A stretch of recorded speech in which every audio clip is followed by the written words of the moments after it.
Chapter 97. Lu Fian's smile froze on her face. Who do you think you are? How dare you order me around? Chu Luiyue had already left the Chu family and was nothing. Even if she was still the first miss of the Chu family, she did not have the right to do so. Lu Fian, this is the academy, not the Lu family. Why are you throwing a tantrum? Bai Chen was used to such situations, so he was not affected at all. He spoke harshly. If you want to throw your weight around, go back to the Lu family now. Lu Fian was reprimanded, so she restrained herself. However, it was impossible for her to be Chu Luiyue's assistant. Mr. Bai Chen, Chu Luiyue just enrolled today. Although she's in the same batch as us, it's not up to us to do these things, right? Bai Chen sneered.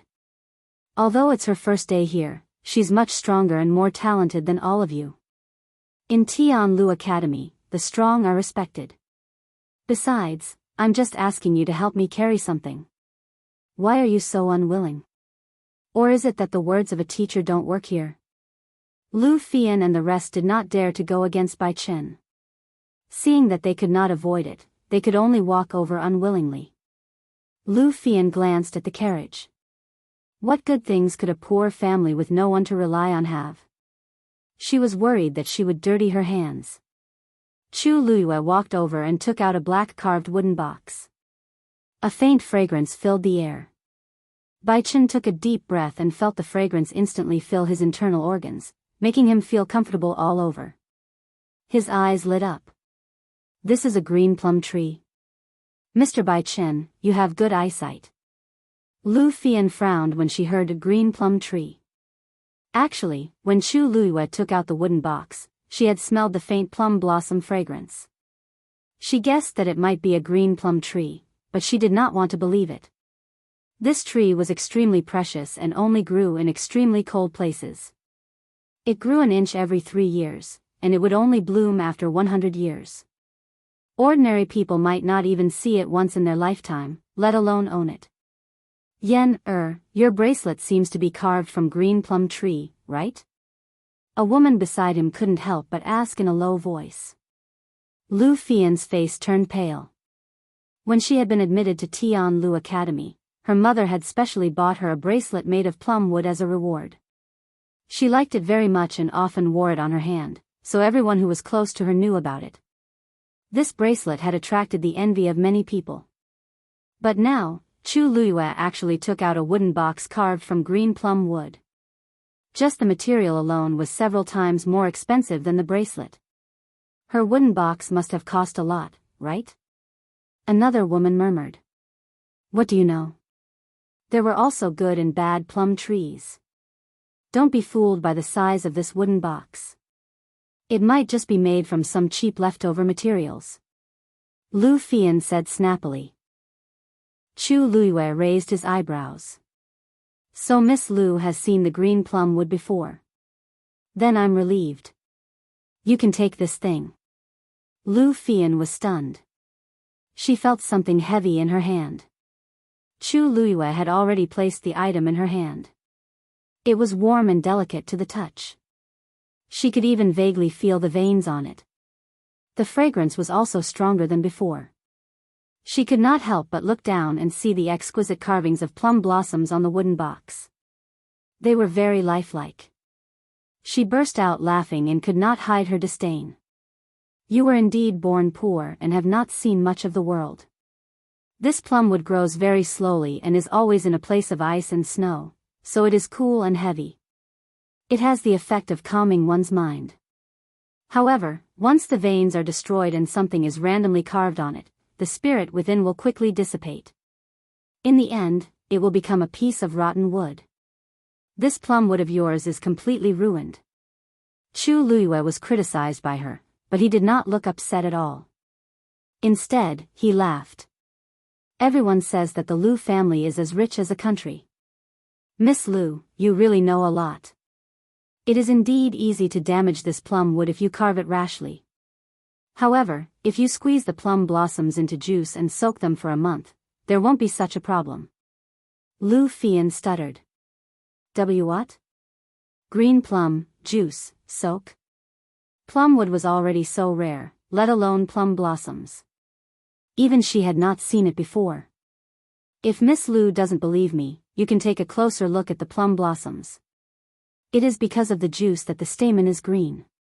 Lu Fian hurriedly looked down and saw that the plum blossoms were suffused with a faint green color. The fragrance was also exceptionally strong and refreshing. Lu Fian widened her eyes in disbelief. This thing could be considered extremely precious. Just this plumwood box alone was worth 1,000,000 taels of silver. If the plum juice was added, Lu Fian was shocked, but she refused to admit defeat. She could only stubbornly say, I say, you treasure this thing so much. I'm afraid this is your entire fortune. You even brought it with you to the academy. This is the box I use to store the tea. Naturally, I have to bring it. Chu Luiyue smiled faintly. Lu Fian choked and then sneered. Tea? What good tea do you have? Chu Luiyue did not have any tea that could match this plumwood box. Chu Luiyue nodded lightly, I really don't have any good tea. I just casually put some flower tea and soak my feet when I have nothing to do. Lu Fian was stunned. It took her a while to react. Her face turned green and white. How interesting. Chu Luiyue actually asked her to bring something to soak her feet. Mobile users, please browse for a better reading experience from Love Network. Chapter 98. What was worse was that Chu Luiyue actually used the precious green plumwood box to hold the flower tea. This was simply a waste of God's gift. Lu Fian really wanted to ask Chu Luiyue what he was thinking. But when the words were about to come out of her mouth, she saw Chu Luiyue's calm expression and indifferent tone, as if this was an ordinary matter that was not worth mentioning. In this way, it would seem that she was making a fuss over nothing and had not seen the world. Lu Fian's heart was filled with resentment and her chest felt as if it was blocked by something. She was extremely sullen. She was the dignified eldest daughter of the Lu family. When did she have to serve people like this? Once she thought that the thing in her hand was used by Chu Luiyue to soak her feet, she was so angry that her lungs were about to explode. Who wants to give you this lousy thing? Lu Fian scolded and was about to throw the wooden box away. Eldest Miss Lu, please be careful. Although this thing is not very expensive, if it is broken, I may have to trouble eldest Miss Lu to compensate. Chu Luiyue's expression was gentle and polite as he gently pressed his hand on the wooden box. Lu Fian only felt a heavy pressure coming over her and instantly suppressed her, making her unable to move. She was shocked. When did Chu Luiyue become so powerful? Moreover, if he really wanted to compensate, she would definitely not be able to take out so much money herself. After a long struggle in her heart, Lu Fian finally released her strength and said with gritted teeth, I know. Isn't it just a green plumwood box? What is there to be proud of? Boos came from the crowd. Lu Fian's words were really too sour. When she wore the green plumwood bracelet, her chin was raised to the sky. Moreover, this Chu Luiyue was only used to hold flower tea. How could this be compared? Chu Luiyue curved his eyes in satisfaction. Eldest Miss Lu is really a tactful person. After saying that, Chu Luiyue took out something from the carriage. Rainbow glass cup. This thing is very brittle. If the temperature is too high or too low, it will explode. Please hold it carefully. Purple jade fan. It's the middle of summer now, and the weather is very hot. It's good for fanning. Oh, this inkstone is made of gold thread. You can't touch it directly with your hands. You have to use a silver thread pad to hold it. Chu Luiyue explained the details to them as he took them. The originally arrogant Lu Fian and the others were gradually dumbfounded. These things could be said to be priceless. There were even some that they had only heard of but had never seen before. Looking at those things, Lu Fian, who was originally filled with resentment and unwillingness, became even more unsightly. She had originally thought that the green plumwood box was the only thing Chu Luiyue could bring out, but now it seemed that this was clearly not the case. Lu Fian recalled how she had mocked Chu Luiyue, saying that she came from a poor family. She felt suffocated and her face was burning. How he wished he could find a hole to crawl into right now. Even a fool could tell who was the one who hadn't seen the world. If Lu Fian was like this, there was no need to mention the others. The few women were already stunned. They held the things in their hands stiffly and didn't dare to move, for fear that they would accidentally damage the things. They couldn't afford to pay for it. The surrounding crowd, who had been waiting to watch a show, was also stunned. This Chu Luiyue, wasn't she too generous? Didn't they say that she and Chu Ning had completely severed ties with the Chu family? Logically speaking, their lives should be quite tense, but now, it seemed that they were better off than most of the aristocratic family's descendants. Even Bai Chen couldn't help but take a few glances at those things. He smacked his lips. I really couldn't tell that little Lu Yu had so many good things. These weren't things that could be obtained with money. Some treasures were things that even he didn't have the means to obtain. Chu Luiyue smiled but didn't say anything. How could the original Chu Luiyue have these things? Even the Chu family might not be able to afford such things. These were actually things that she had picked out from the boxes that Second Master Yan had sent over. Just these alone had already attracted the attention of many people. If they knew that she had even more at home and these weren't even 1/10 of what she had brought over, what would their expressions be? At first, she was already very surprised when she saw that Second Master Yan had sent over so many boxes of gifts. She didn't expect an even bigger surprise to await her after she opened them. Every single item inside was an extremely precious treasure. The so-called treasures in Zhenbao Pavilion couldn't compare to these at all. Chu Luiyue couldn't help but re-evaluate Zhenbao Pavilion's wealth and background. It had been a few days since the incident with the fourth princess, but there had been no news of His Majesty punishing Zhenbao Pavilion. She could already guess many things from these incidents.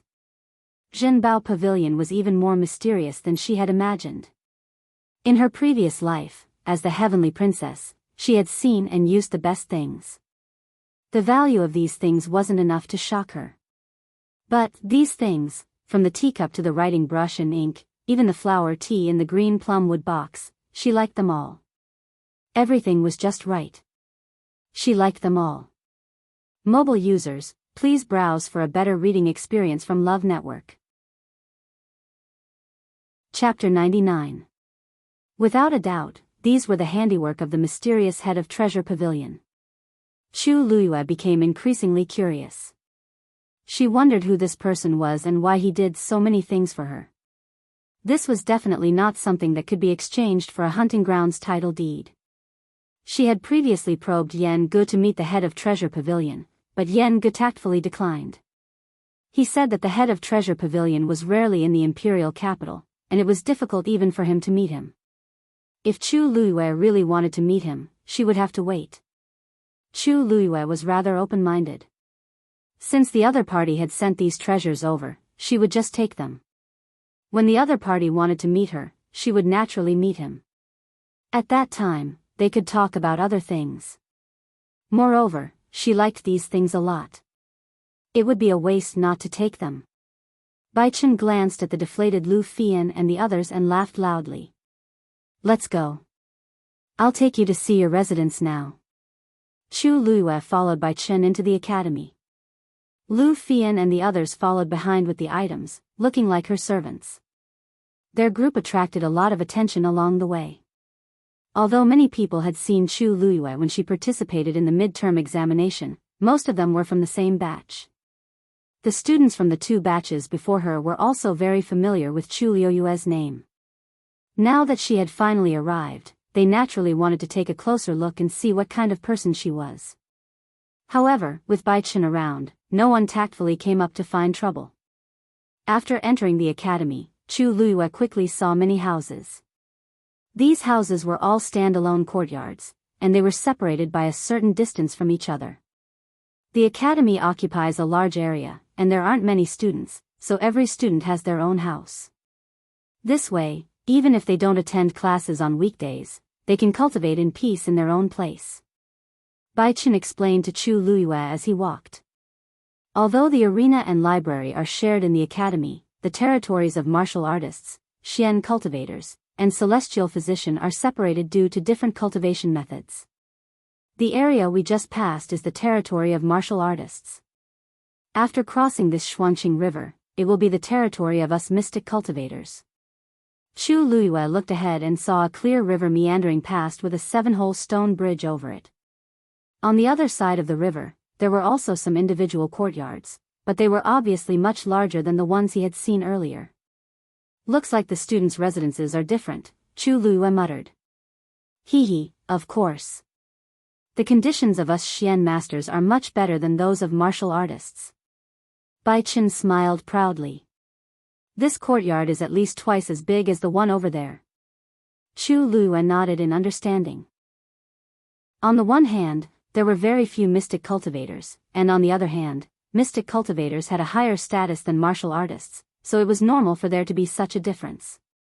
Yes, that courtyard is your residence. Bai Qin pointed at a courtyard by the river in the distance.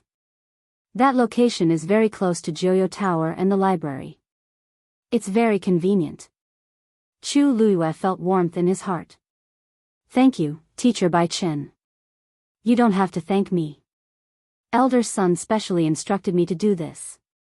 It's rare for you to be so talented as a martial artist and a mystic cultivator, so it's normal for you to receive such treatment. After all, the teachers also hope that you can become truly powerful. Bai Chen's expression became much more serious.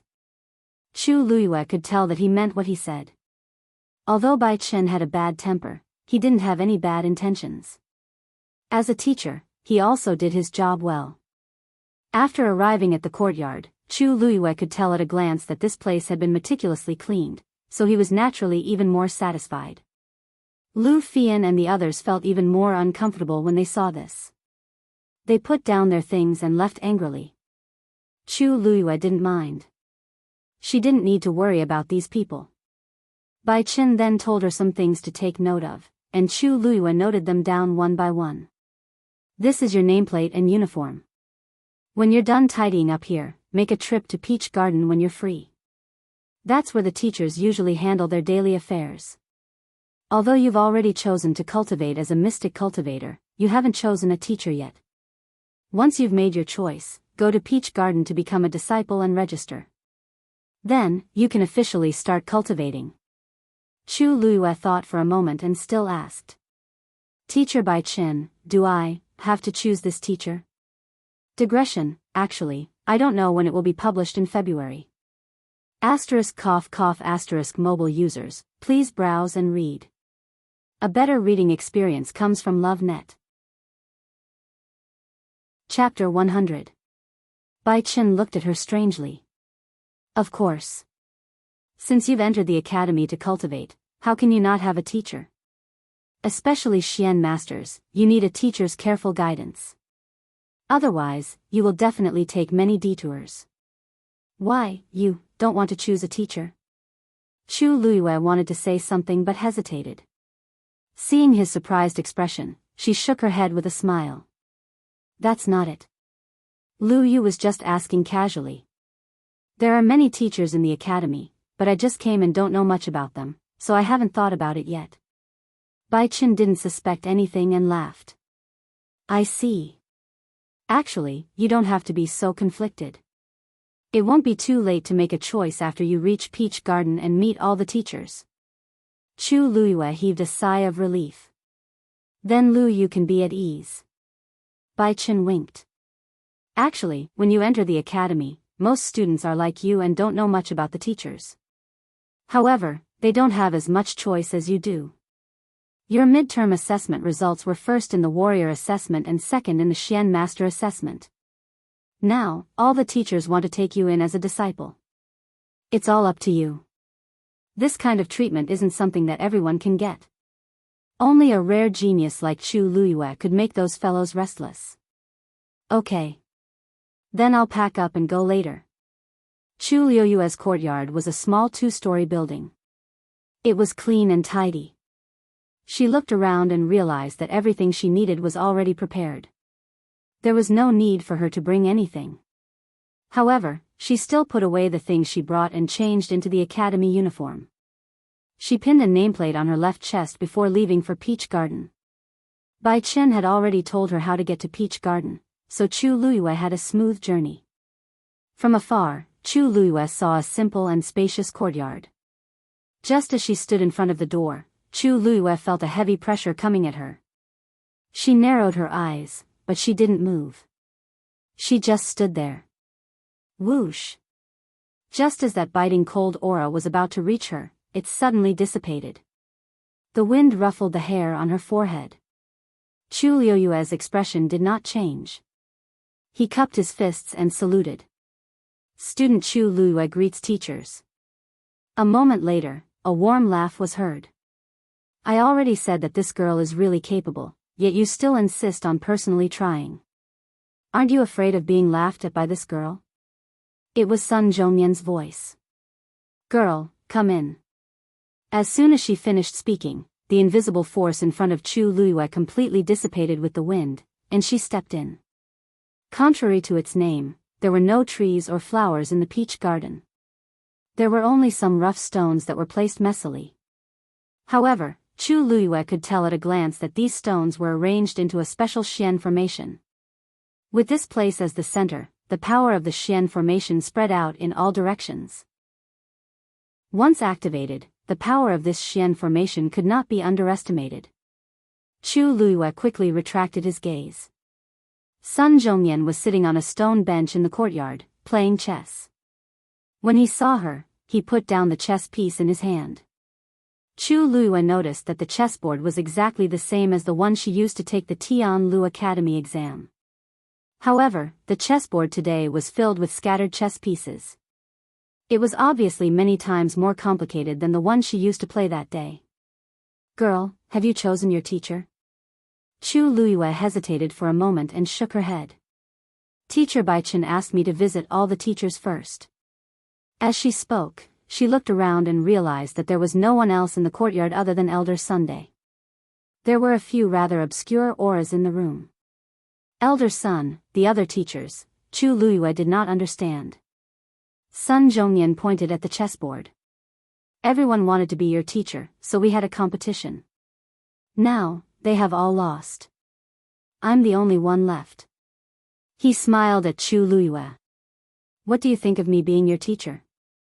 Chu Luiyue was stunned. If she remembered correctly, Elder Sun seemed to be Si Ting's teacher too. Just as she was hesitating, a gray figure suddenly rushed over from afar. A deep voice exploded in the sky above the Peach Garden like thunder. I don't agree. Digression, Elder Yi expressed his disapproval. Today at 5 p.m, please browse for a better reading experience from Love Network. Chapter 101. This voice sounded a little familiar. Chu Luiyue was thinking when she saw that figure rushing in front of Sun Zhongyan. His figure was a little stooped, and he was wearing a tattered cotton shirt. Who else could it be but Elder Yi? But why was he here? Sun Zhongyan was even more shocked than Chu Luiyue. Uncle Master? Why are you here? Uncle Master? Chu Luiyue was a little surprised. She had long guessed that Elder Ye's identity was not ordinary, but she did not expect him to be Sun Zhongyan's Uncle Master. Wasn't his seniority a little too high? Elder Yi panted and stared at Sun Zhongyan with wide eyes. Sun Zhongyan felt a little guilty under his gaze. Uncle Master, what's wrong? What's wrong? You still dare to ask me what's wrong? As Elder Yi spoke, he actually slapped him. You brat, how dare you snatch someone from your Uncle Master? You've grown bold. Sun Zhongyan did not dare to retaliate and could only cover his head. Uncle Master. Uncle Master. Why are you hitting me? Even if I ate a bear's heart and leopard's gall, I wouldn't dare to snatch someone from you. Seeing Sun Zhongyan, who was highly respected in the academy, being chased and beaten up, Chu Luiyue's mood suddenly became a little strange. She coughed and looked away. Uncle Master, if you want to hit me, you have to tell me clearly. Who exactly did I snatch from you? Sun Zhongyan shouted aggrievedly. Uncle Master did not show up all year round. Why did he hit people the moment he came? Elder Yi finally stopped and pointed at Chu Luiyue with a huff. Her. The courtyard fell silent for a moment. Chu Luiyue keenly sensed that the concealed auras that were previously hidden fluctuated at almost the same time. Clearly, everyone was a little shocked by Elder Ye's words. Sun Zhongyan was stunned for a while. This Uncle Master, you want to take Chu Luiyue in as your disciple? But, you're a celestial physician. Chu Luiyue's talent as a warrior and a Xian master was indeed indisputable, but as a celestial physician, she did not seem to be satisfactory. Sun Zhongyan glanced at Chu Luiyue and could not help but persuade her. Uncle Master, did you hear that this girl entered the academy because she passed all 3 examinations? You may not be aware, but she is much more than a celestial physician, and you. For this reason, why hadn't Martial Uncle accepted a single disciple for so many years? There. What do you know? Mr. Yi interrupted him impatiently. Chu Luiyue sighed in her heart. She had wanted to choose a teacher in a low-key manner and begin her cultivation in the academy. Now, it seemed impossible. She did not expect Elder Yi to have such a relationship with Tianlu Academy. Moreover, he had rushed out at this time. This girl has been my disciple for a long time. You want to snatch her away now? Dream on. Elder Yi was still brooding. He looked at Sun Zhongyan as if he was looking at a thief. He walked to Chu Luiyue. Girl, these old fogies are all very bad. You can't be fooled by them. Chu Luiyue was speechless. Is it okay for you to be so direct? Elder Yi looked aggrieved as he spoke. Girl, why didn't you tell me you were coming to the academy? Do you really want to find someone else to be your master? Chu Luiyue smiled helplessly. Master, you misunderstood. I was in seclusion for a few days. I went to the Chu family to look for you as soon as I came out. Who knew that I could not find you? I asked around and found out that such a big thing had happened. If I had been a little later, wouldn't you have become this bastard's disciple? Sun Zhongyan, who was being scolded, did not care about being aggrieved or defending himself. The conversation between Elder Yi and Chu Luiyue contained too much information, and he could not react in time. Chu Luiyue paused and did not say anything. If she had known that Elder Yi was from Tianlu Academy, she would not have gone through so much trouble. However, when she thought about how Elder Yi had hurriedly looked for her, she was not completely unaffected. Elder Yi looked at the girl in front of him. Actually, he did not have enough time to dote on her. How could he bear to scold her? His voice softened as he patted Chu Luiyue's arm. Luckily, I came quickly. You can't do this in the future. Chu Luiyue responded with a bright smile. Yes, master. While the master and disciple were overjoyed, Sun Zhongyan and the other teachers in the room were all dumbfounded. Seeing that Elder Yi was about to take her away, Sun Zhongyan finally could not help but step forward and ask, Elder Yi, you really accepted this girl as your disciple? Elder Yi glanced at him. Didn't you hear her call me master? Sun Zhongyan choked. But her talent, as Elder Yi spoke, Chu Luiyue gently tugged at the corner of his shirt. Elder Ye's heart skipped a beat. He glanced at Chu Luiyue and guessed what she was thinking. It seemed like this girl did not want to expose herself. That's right. If she really exposed everything, it would be too eye-catching. Elder Yi coughed. Anyway, she passed the Celestial Physician exam, and we hit it off very well. We have already gone through the ceremony. Whatever you say is useless. He looked like he had made up his mind. Sun Zhongyan felt that it was a pity. Chu Luiyue did not have any potential as a celestial physician. Even if she became his disciple, her future was bleak. Master, I'm actually very interested in Xian formations. I came to the academy this time to learn a thing or two. Chu Luiyue's words worried Elder Yi. You really want to be this brat's disciple? Chu Luiyue held back her laughter and shook her head. Since I already have a master, it's naturally not good for me to take someone else as my master. This disciple wants to cultivate as a Xian master on her own. Can you agree? On your own? Sun Zhongyan felt that this was unacceptable. Girl, you have to think carefully. If you don't have a teacher to guide you seriously, the path of a Xian master won't be easy. Chu Luiyue nodded insistently. Thank you, elder son, but I've already made up my mind. Master, you don't have any objections, right? Elder Yi wanted to say something but stopped. Actually, he had already vaguely guessed that perhaps Chu Luiyue really did not need a Xian master teacher. Just like her cultivation as a celestial physician, her realm was unfathomable, and she was more than qualified to be his teacher. Why would master stop you from doing whatever you want to do? This matter is settled. Elder Yi waved his hand. Bring me the registration list. Very quickly, someone walked out of the room and brought a thick booklet. A few words were written in gold on the cover, Tianlu Academy. Elder Yi placed his hand on the booklet and released it. The pages actually flipped by themselves. Chu Luiyue stood at the side and could clearly see the names written on the pages. The students' names were all black, and the teachers' names were all red. The booklet flipped to the latest blank page and finally stopped.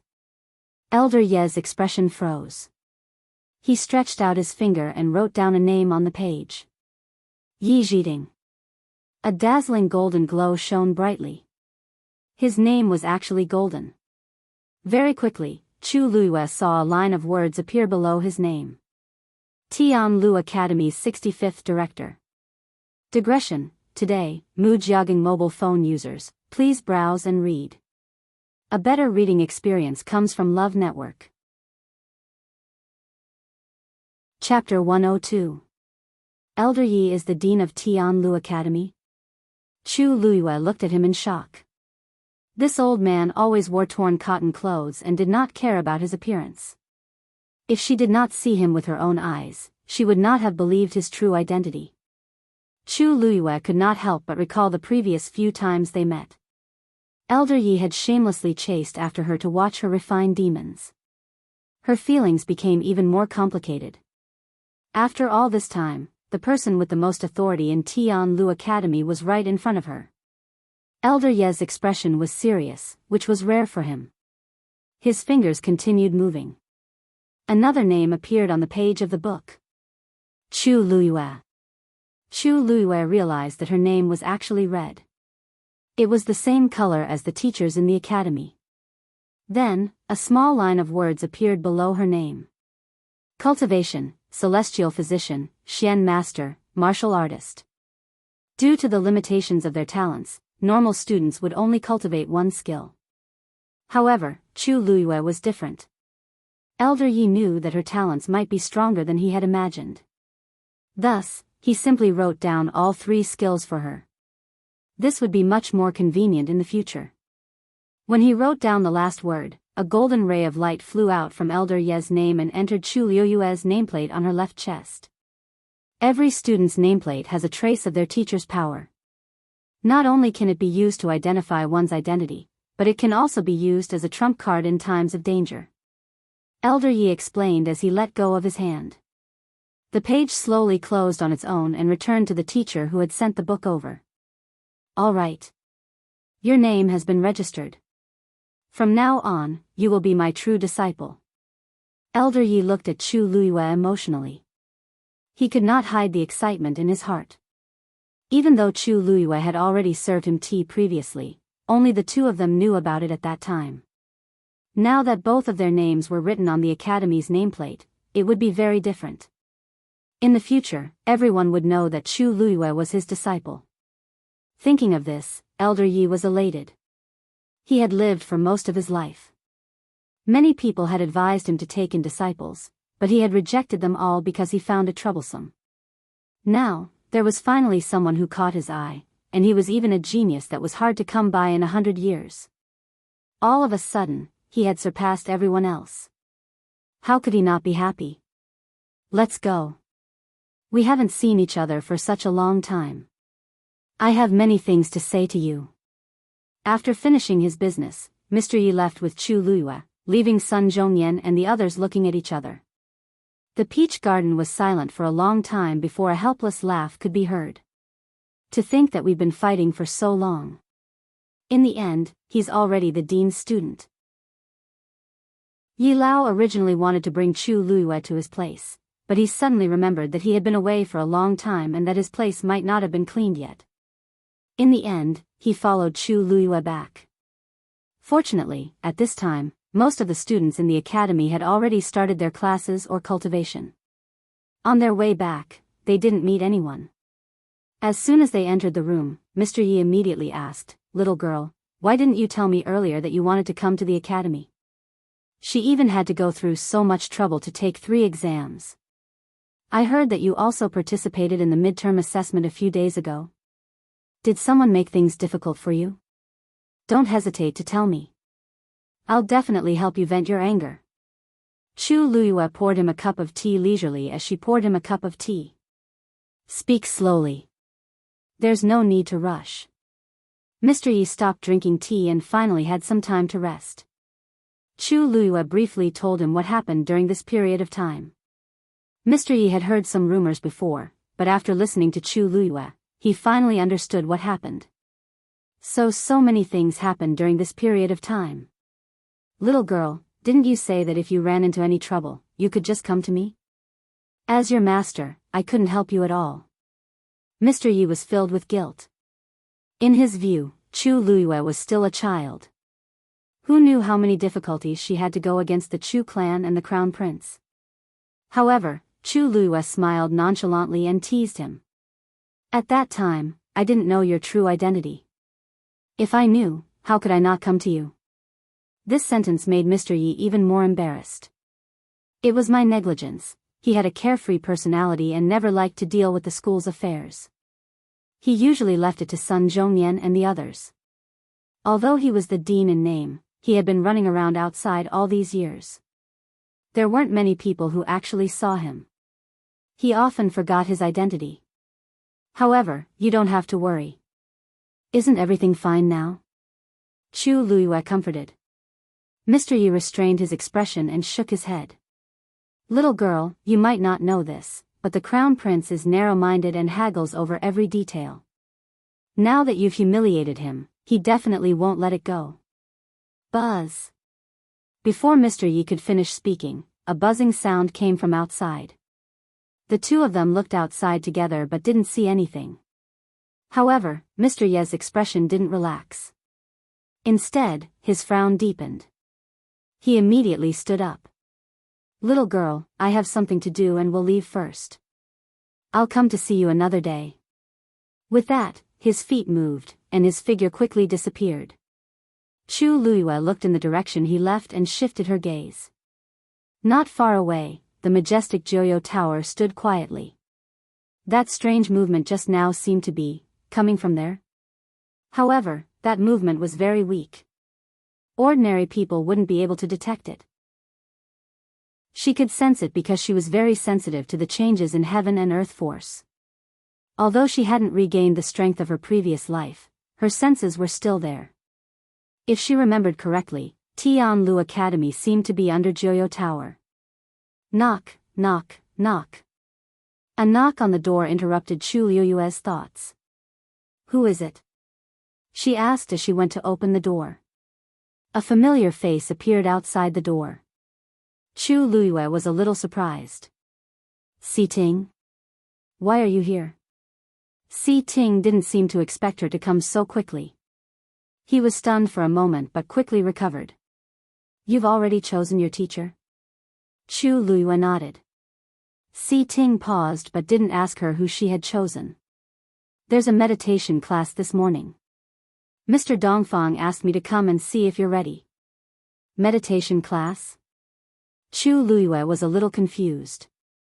Si Ting explained. Although most of the Xian master's cultivation is done independently, there are common classes.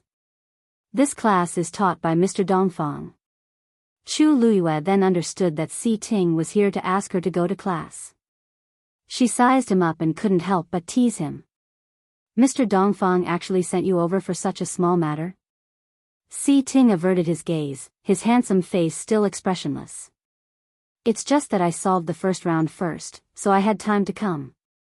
If you're ready, come with me. Chu Luiyue didn't ask much and followed him to class. Mobile users, please browse and read. A better reading experience comes from Love Network. Chapter 103. The meditation class was held at the Autumn Frost Garden. Chu Luiyue followed Si Ting and soon arrived at their destination. Standing outside the door, Si Ting said in a low voice, "Meditation classes are usually used to cultivate one's control of the heaven and earth force." Chu Luiyue nodded. A Xian master's cultivation was limited to these few aspects. The two of them had just reached the door when it opened automatically. A deep middle-aged man's voice sounded. "Come in." Chu Luiyue followed Si Ting and entered. It was a very spacious room, and a square-faced man was standing at the front. "Greetings, Teacher Dongfang," Si Ting said. Chu Luiyue immediately understood that this person was the meditation class's teacher, Dongfang Qing. "You guys came quickly." Dongfang Qing nodded and his gaze quickly landed on Chu Luiyue with curiosity. "You are Chu Luiyue?" Chu Luiyue bowed. "Greetings, Teacher Dongfang." Dongfang Qing's gaze lingered on her nameplate for a moment. He actually wanted to ask her who her teacher was, but with so many students around, it was not appropriate for him to ask. He raised his hand and pointed. "You can sit next to Si Ting first." Chu Luiyue looked in the direction he was pointing. There were dozens of stone tables in the room, and a student was sitting on each of them. There was a chessboard on the table in front of each of them. Almost all of the students were staring at the chessboard seriously, thinking hard. Even when they heard the two of them enter, they only looked up and quickly lowered their heads to continue studying the Xian array on the chessboard. The two tables in the middle were empty. Obviously, one belonged to Si Ting and the other to her. When she walked closer, she saw a clear 2 carved on the table. She looked sideways and saw the 1 carved on Si Ting's table. It seemed like it was arranged according to the midterm assessment ranking. Chu Luiyue had just stepped onto the stone table when a chessboard suddenly appeared on the originally empty table in front of her. There was a Xian array on the chessboard. Today's lesson is very simple. As long as you can find the formation cores of these two Xian formations, you will pass. Dongfang Qing looked at Chu Luiyue with anticipation. The 3 people who spend the shortest amount of time will be rewarded.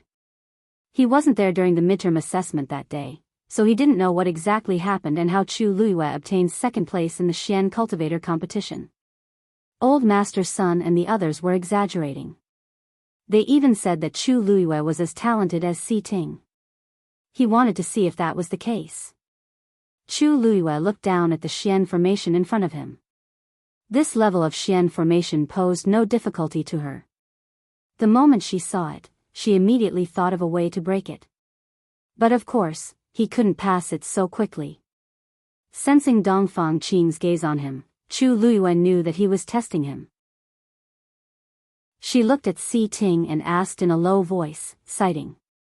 "How long did you take for the first round?" Dongfang Qing's eyes lit up. Chu Luiyue wanted to challenge Si Ting. Si Ting looked at the calm expression on the girl's face and guessed what she was thinking. 1 hour. Chu Luiyue nodded thoughtfully. Based on Si Ting's age, it was already very good that he could reach this standard. Then try to be faster for the second round. "I might be able to surpass you." Chu Luiyue blinked. If Si Ting could pass it faster, she would waste less time. Otherwise, it would be difficult to endure the few hours here. Si Ting looked at the sly look in her eyes and nodded after a moment of silence. "Okay." "Why, Chu Luiyue, are you challenging Si Ting?" A girl's voice suddenly sounded from behind. Chu Luiyue turned around and saw that the person who spoke was a girl who looked about 15 or 16 years old. She looked beautiful, and her phoenix eyes were filled with undisguised pride and hostility as she looked at Chu Luiyue. Hostility? Chu Luiyue frowned slightly. She did not know this girl. Why was she treating her like this? "Gu Mingzhu, why are you so nosy?" "It's normal that Lu Yu wants to challenge my brother. After all, he came in second place." "How can you, who came in fourth place, have the right to speak. Si Yang, who was sitting behind Chu Luiyue, said impatiently. Hearing this name, Chu Luiyue immediately knew who this girl was. She was the second daughter of the Gu family, Gu Mingzhu. Because she was the daughter of the first wife and was a Xian master, she was very favored in the Gu family. Gu Mingzhu's face turned cold after being rebuked by Si Yang. I'm just asking. Why are you so protective of her? Si Yang snorted. You know very well what you are thinking. If you want to challenge my brother, wait until you come in second place. Gu Mingzhu was so angry that her face turned pale. She gritted her teeth and said, who knows how she came in second place? What can someone who became a Xian master be capable of? The cultivation of a Xian master was very particular. Even if one had good talent, without the correct and patient guidance of a teacher, one would not be able to achieve anything. Chu Luiyue had been living a life worse than a servant in the Chu family for the past few years. Now that she was in her teens, her talent as a Xian master was discovered. It was too late. The results from last time must be a coincidence. Si Yang's tone was a little harsh. Why? Are you suspecting that elder son and the rest made a mistake? He came in third place. If Gu Mingzhu suspected that Chu Luiyue came in second place, wouldn't that mean that he was not capable enough? Gu Mingzhu did not dare to say anything else. This Si Yang had always been the most mischievous. She could not be bothered to argue with him. Gu Mingzhu looked at Si Ting, feeling wronged. However, the handsome young man did not even look at her. It was as if he did not care about what had just happened. Gu Mingzhu bit her lip.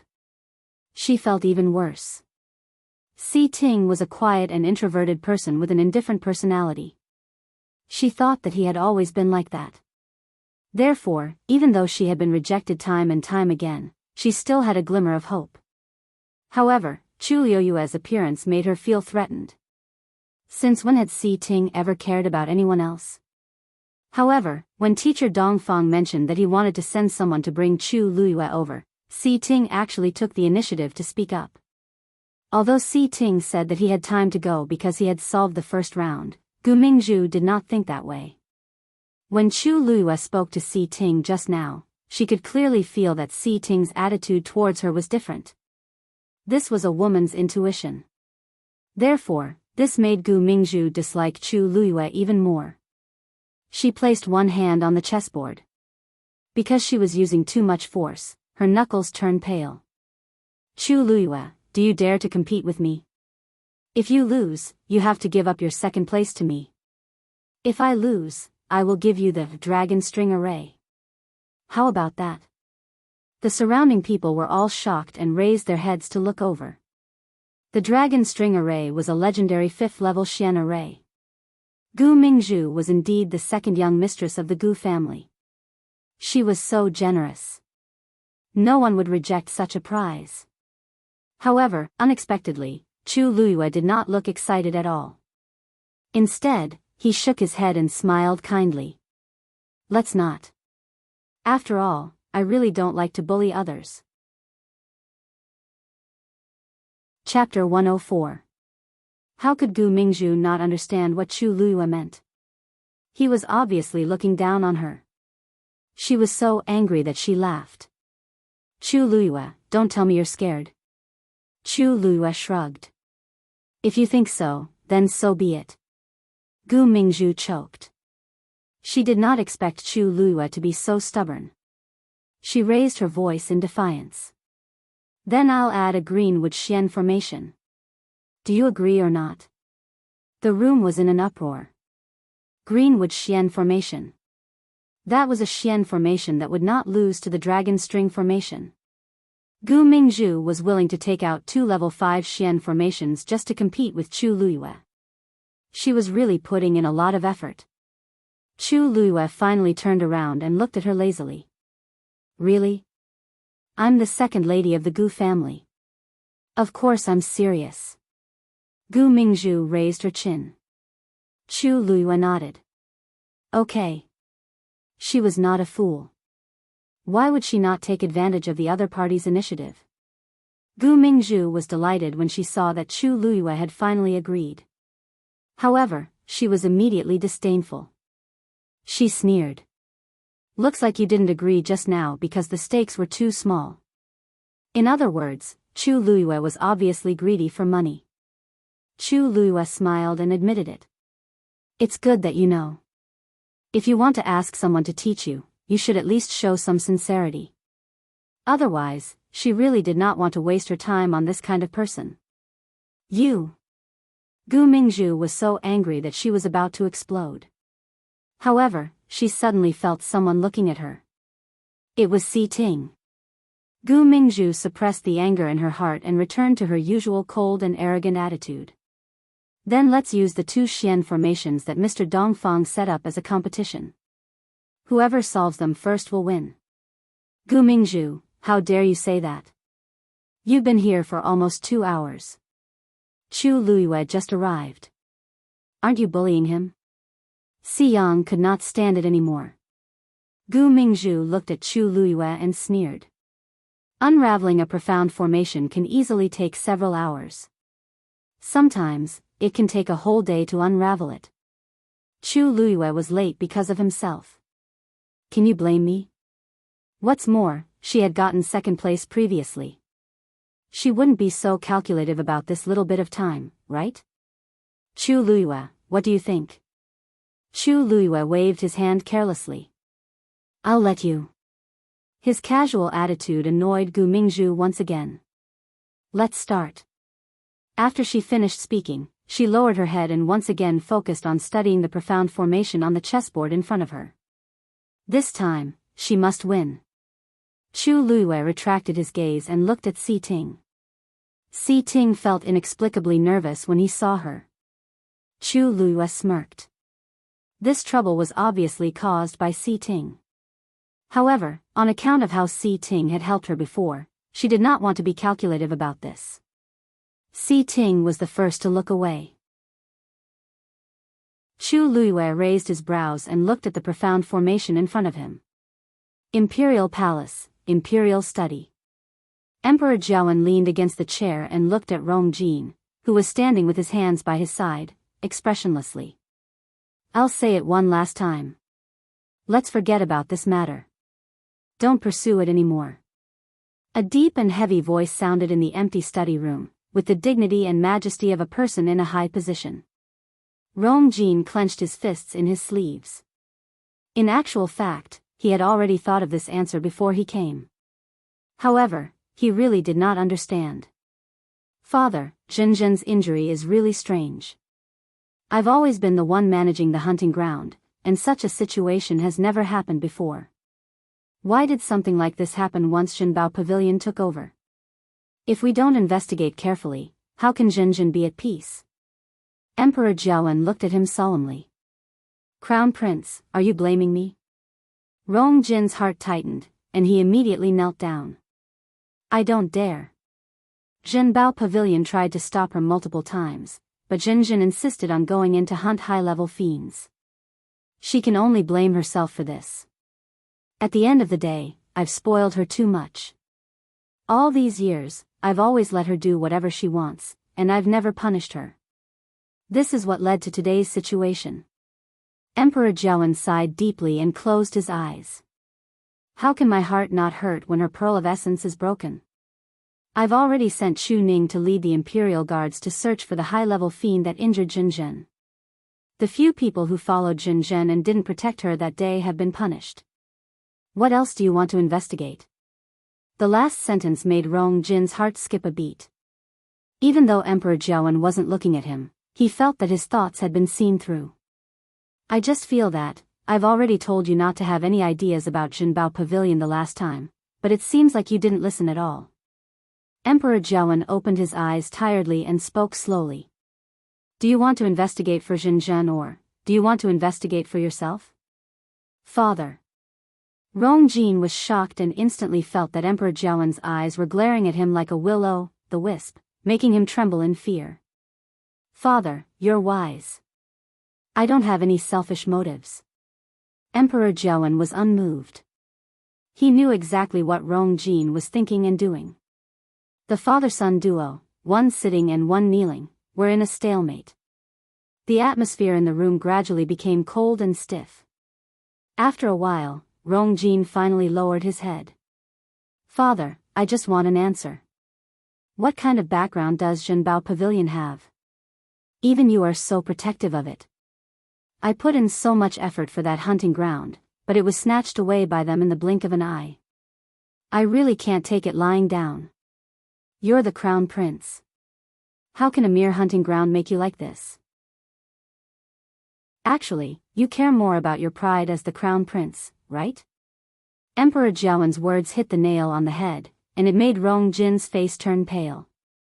If they didn't help Chu Luyue, I wouldn't. You were the one who wanted to cancel the marriage agreement. Emperor Jiawen shook his head. He knew that Rongjin wasn't broad-minded enough, but the recent events really disappointed him. If Chu Luyue had displayed his shocking talent back then, the situation today would have been very different. "You can go back." Emperor Jiawen waved his hands. Rongjin wanted to say more, but he swallowed his words when he saw Emperor Jiawen's expression. "Yes." He stood up and left. Just as he reached the door, Emperor Jiawen's voice sounded from behind him. "I heard that Chu Xianmin from the Chu family hurt her face a few days ago. Go and take a look if you have the time." Rongjin turned around, and an ominous feeling surfaced in his heart. Rumors are spreading like wildfire in the imperial city. Given the current situation, you should accept her as soon as possible. "Father, Chu Xianmin and I don't. As the crown prince, you should think about what you should do." "Yes." Rongjin returned to Crown Prince Mansion without saying a word, but his face was frighteningly cold. Song Yuan, who had been waiting for a long time, felt his heart skip a beat. He thought to himself that something was amiss and looked down in panic. Rongjin stood still in front of Song Yuan. "Go and tell the Chu family to prepare. I'll accept Chu Xianmin into the mansion in a few days." Song Yuan was dazed. "Your Highness, is that a secondary consort's gift?" Rongjin sneered. "Secondary consort? Does she even deserve it?" Love Network has a better reading experience. Chapter 105. 3 days later, Crown Prince Mansion will welcome her as a concubine. Song Yuan asked hesitantly. "Your Highness, third Chu Missy is the Chu family's legitimate daughter after all. Isn't it inappropriate for her to be a concubine? That's already giving her too much credit." Rongjin's expression was cold. There was no affection in his eyes at the mention of Chu Xianmin. This series of events had already caused him to lose all face. It was already a huge favor that he was still willing to give Chu Xianmin a place in Crown Prince Mansion. Song Yuan looked at Rongjin's expression and knew that the matter was settled. There was no turning back, so he did not say anything else. "Yes." Rongjin heaved a sigh of relief. Just as he was about to walk in, he saw that Song Yuan was still standing at the same spot with a strange expression. He could not help but frown. "Why are you still standing there?" Song Yuan bowed and whispered, Your Highness, Your Highness. The people we sent to investigate Zhenbao Pavilion are gone." Rongjin was shocked, and his frown deepened. How is that possible? Those people were all stage 4 warriors. He knew that Zhenbao Pavilion was not to be trifled with, so he did not hold back. "Who would have thought, Your Highness, those people were just secretly investigating Zhenbao Pavilion, and they were assassinated one after another. The assassins were very strong and did not leave any traces behind. We can't even find any evidence to prove that they did it." Rongjin clenched his fists, and his voice was almost squeezed out from between his teeth. "You mean to say that this time, this consort can only suffer in silence and swallow this anger?" "Your Highness, I didn't mean that." Song Yuan hurriedly knelt on the ground. Rongjin closed his eyes and thought for a long time before he sneered. "If we can't do it secretly, then we'll do it openly." Song Yuan was worried. "Your Highness, didn't His Majesty say that he won't investigate anymore? If you do it openly, I'm afraid it will be difficult to explain to His Majesty." Of course, I won't get involved in this. However, Jinbao Pavilion has been operating in the Imperial City for many years. Who knows if there are any problems with their private accounts? It just so happens that the people from the Ministry of Personnel Affairs have some free time recently. They can investigate all these in the Imperial City, the Chu family. Chu Yan and Lu Yao stared at Song Yuan with their mouths agape. They couldn't believe their ears. Lord Song, you said earlier that the Crown Prince wants Minmin to enter the residence as a concubine? Song Yuan smiled. Yes. His Highness the Crown Prince has always been fond of third Miss Chu and has long wanted to marry her. Both of you know this. Although time was a little tight, the Crown Prince had said that third Miss Chu's injuries had not yet healed. For the sake of her health, everything should be kept simple. But don't worry, although the rules and etiquette are simple, His Highness will definitely not mistreat third Miss Chu. Chu Yan and Lu Yao trembled in anger. Lord Song, no matter what, my Min Min is still the young miss of the Chu family. Even if she is injured and can't be the official wife, she should at least be the concubine. A mere concubine, isn't that too much? Chu Yan's anger was almost uncontrollable, and his tone was a little harsh. The smile on Song Yuan's face did not change, but it became colder. Lord Chu Yan, don't you know the reason behind this? Third Miss Chu's face was injured, and she might not recover for the rest of her life. The Crown Prince's official wife and concubine will have to go to the royal family's ancestral hall to greet their ancestors. Is it appropriate for third Miss Chu to do this? Besides, not only did third Miss Chu hurt her face, but she also hurt the Crown Prince's reputation. Now that the Crown Prince is willing to give her the status of a concubine, he is already very magnanimous. Both of you should discuss this properly and not spoil the Crown Prince's good intentions. Who could not hear the threat in his words? Chu Yan and Lu Yao looked at each other and felt very aggrieved. They only had one daughter, Chu Xianmin. Originally, they hoped that she would be able to marry the Crown Prince and become the Crown Prince's concubine, but it was obviously impossible now. There was no time to prepare anything in 3 days. It was really embarrassing to marry him like this. Who knew how the people in the Imperial City would laugh at her? I'll marry him. Just as the few of them were in a deadlock, a woman's voice suddenly came from outside the door. It was Chu Xianmin. At this moment, she was wearing a veil that covered most of her hair and face, only revealing a pair of eyes. However, her eyes were no longer proud and arrogant like before. Instead, they had a sinister coldness that made people feel uneasy. Song Yuan muttered in his heart, this third Miss Chu seems to be different from before. Minmin. Why did you come out?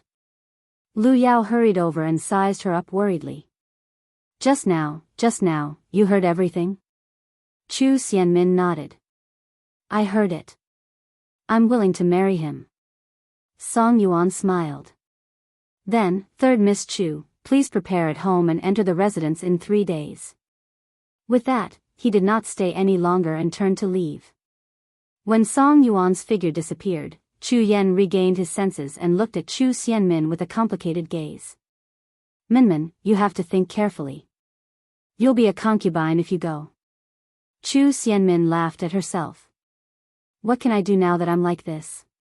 The few of them fell silent. The Crown Prince mansion doesn't have a consort or a secondary consort. There are only a few concubines. I won't be bullied if I go. Besides, I don't intend to be a concubine for the rest of my life. Lu Yao's eyes lit up. Minmin, you mean, although my looks are disfigured, I still have my talent and abilities. Besides, I can borrow the Crown Prince's power if I become his woman. I haven't forgotten who caused me to become like this. Chu Luyue, let's settle our scores bit by bit. Meditation class. The room was very quiet. Everyone was focused on studying the chessboard in front of them.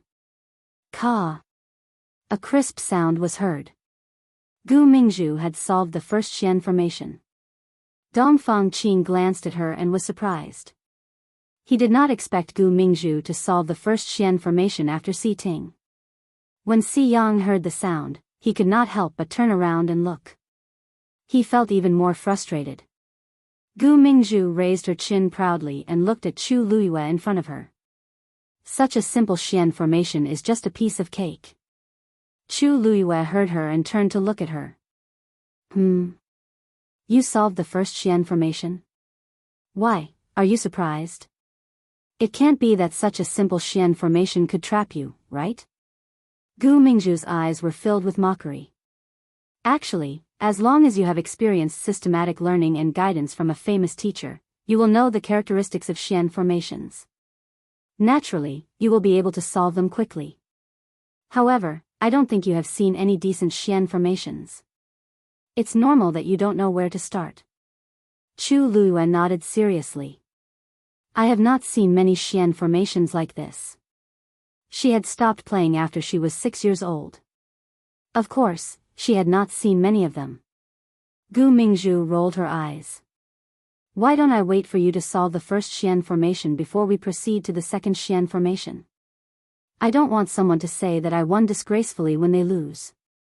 Chu Luiyue rejected her suggestion, and her lips curved up. That's not necessary. With that, she turned around and placed a chess piece on the chessboard. Ka. The sound of the Xian formation being solved could be heard. I've been waiting for you for a long time, so I don't want to trouble you to wait for me. Love Network has a better reading experience. Chapter 106. Everyone's jaws dropped. Chu Luiyue solved the first Xian formation. Wasn't this too easy? If she remembered correctly, it had only been an hour since she came in. She actually followed Gu Mingzhu and passed the first round? No, she had already solved it long ago. She was just waiting for Gu Mingzhu. Gu Mingzhu's smug smile froze on her face. Her eyes slowly widened as she stared at the chessboard in front of Chu Luiyue. You also solved the first round? Chu Luiyue smiled faintly. Isn't it obvious? Gu Mingzhu felt her mind go blank. She was completely stunned when she saw Chu Luiyue's nonchalant expression. How was this possible? This Xian formation was very complicated. Without some skills, it was impossible to solve it so easily. She had said it was simple just now. In fact, she had exaggerated it to mock Chu Luiyue. If it was really so easy, the dozens of people in the room would not have racked their brains for so long. However, this did not seem to be a problem for Chu Luiyue at all. Chu Luiyue is too amazing. Didn't she just come in not long ago? She solved it so quickly. Although Gu Mingzhu was one step ahead of her, if we calculate carefully, Chu Luiyue used less time. Hey, can't you guys tell that Chu Luiyue already thought of the answer long ago? She was waiting for Gu Mingzhu on purpose. I think Gu Mingzhu will definitely lose this round. Tisk tsk, rumor has it that she used to be a good-for-nothing. How did she become so powerful in the blink of an eye? Her talent is probably comparable to Si Ting's. Gu Mingzhu's expression turned even uglier when she heard the whispers around her. Continue. As the second young mistress of the Gu family, she was used to being arrogant. How could she admit defeat at this time? Chu Luiyue did not care. She turned back to look at the chessboard. After the first Xian formation was solved, the chess pieces on it changed automatically and formed the second Xian formation. Gu Mingzhu retracted her gaze in annoyance, but a trace of uneasiness surfaced in her heart. Chu Luiyue, how could he be so strong? She had just stepped onto the path of a mystic cultivator and clearly didn't have the qualifications to hire a teacher to teach her, so how could she be more outstanding than her? At first, he thought that the midterm examination was a coincidence. But now, he really couldn't afford to be careless. Gu Mingzhu took a deep breath and tried her best to focus all of her attention on the second profound formation. She wanted to break it as soon as possible and defeat Chu Luiyue. However, her mind was in a mess, and her mind was in a mess. She couldn't calm down at all. The more it was like this, the more anxious she became. Looking at the profound formation on the chessboard, the more complicated and difficult it was to decipher. Unknowingly, beads of sweat appeared on her forehead, and her eyes were slightly red. Dongfang Qing, who was standing in front of her, saw her expression the clearest. He couldn't help but shake his head. Gu Mingzhu's talent was indeed not bad, and she had the right to be arrogant. However, if she was too arrogant, she would become arrogant. She didn't think about how the Xian formation in the forest during the midterm examination was personally set up by Elder Sun and the rest. How could she have passed it by luck? It would be difficult for Gu Mingzhu to defeat Chu Luyue. Time always passed very quickly when she was deep in thought. Gradually, the sunlight outside the window turned from warm to gentle and then to dim. Chu Luyue looked up and realized that it was already evening. She had already spent close to 3 hours here. Thinking of this, her gaze turned and landed on Si Ting, who was beside her. His back was straight, and his expression was cold. He was focused on the profound formation in front of him. The light shone on his face, outlining a sharp and clear outline. This youth was like a sharp blade that was ready to be unsheathed at any time. He always had a cold aura around him. Although he looked noble, restrained, and polite, Chu Luyue secretly felt that this person was not as simple as he looked on the surface. Si Ting felt Chu Luyue's gaze on him. His entire body tensed up, and the hand that was holding the chess piece froze for a moment. Was she getting impatient from waiting? Si Ting couldn't help but think in his heart. Then, he felt a strange emotion. Her talent was indeed stronger than he had imagined. If he had guessed correctly, she had already solved the second Xian formation. However, for some reason, she hadn't taken the final step. It was as if she was waiting for him. Si Ting pursed his lips and looked at the profound formation. Then, he turned his wrist slightly, and the chess piece changed its direction. It landed in a position that he hadn't planned to move to just now.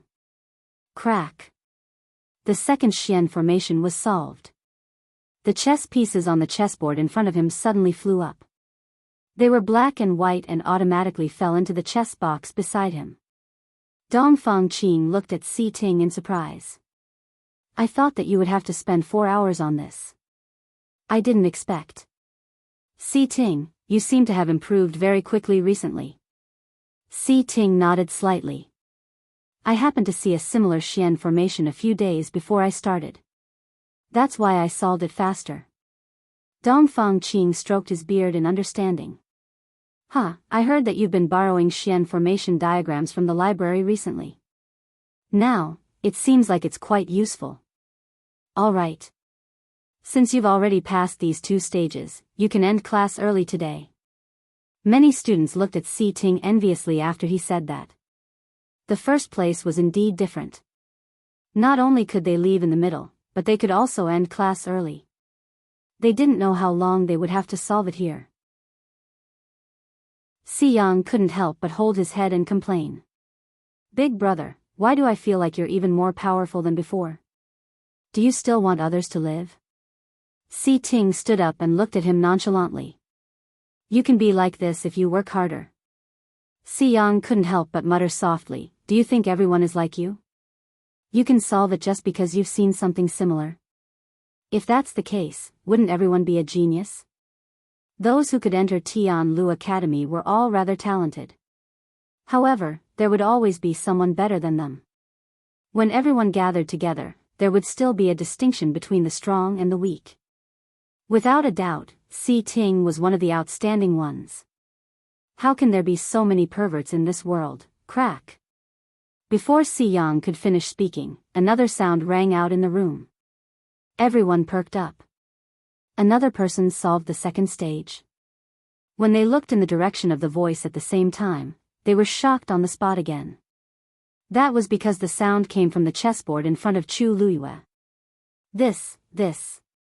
The person who solved the second Xian formation right after Si Ting was actually Chu Luyue? Dongfang Qing was also taken aback. He unknowingly put down his crossed arms and quickly walked to Chu Luyue's side. Almost at the same time, the chess pieces on Chu Luyue's chessboard flew up and fell down on their own. Everyone no longer had any doubts when they saw this scene. Chu Luyue had indeed solved 2 Xian formations consecutively. Chu Luyue clapped his hands and stood up. He stretched his sore shoulders. It's finally over. Si Ting saw the relief on her face from the corner of his eye. The expression in his eyes softened, but it was fleeting as if it had never appeared.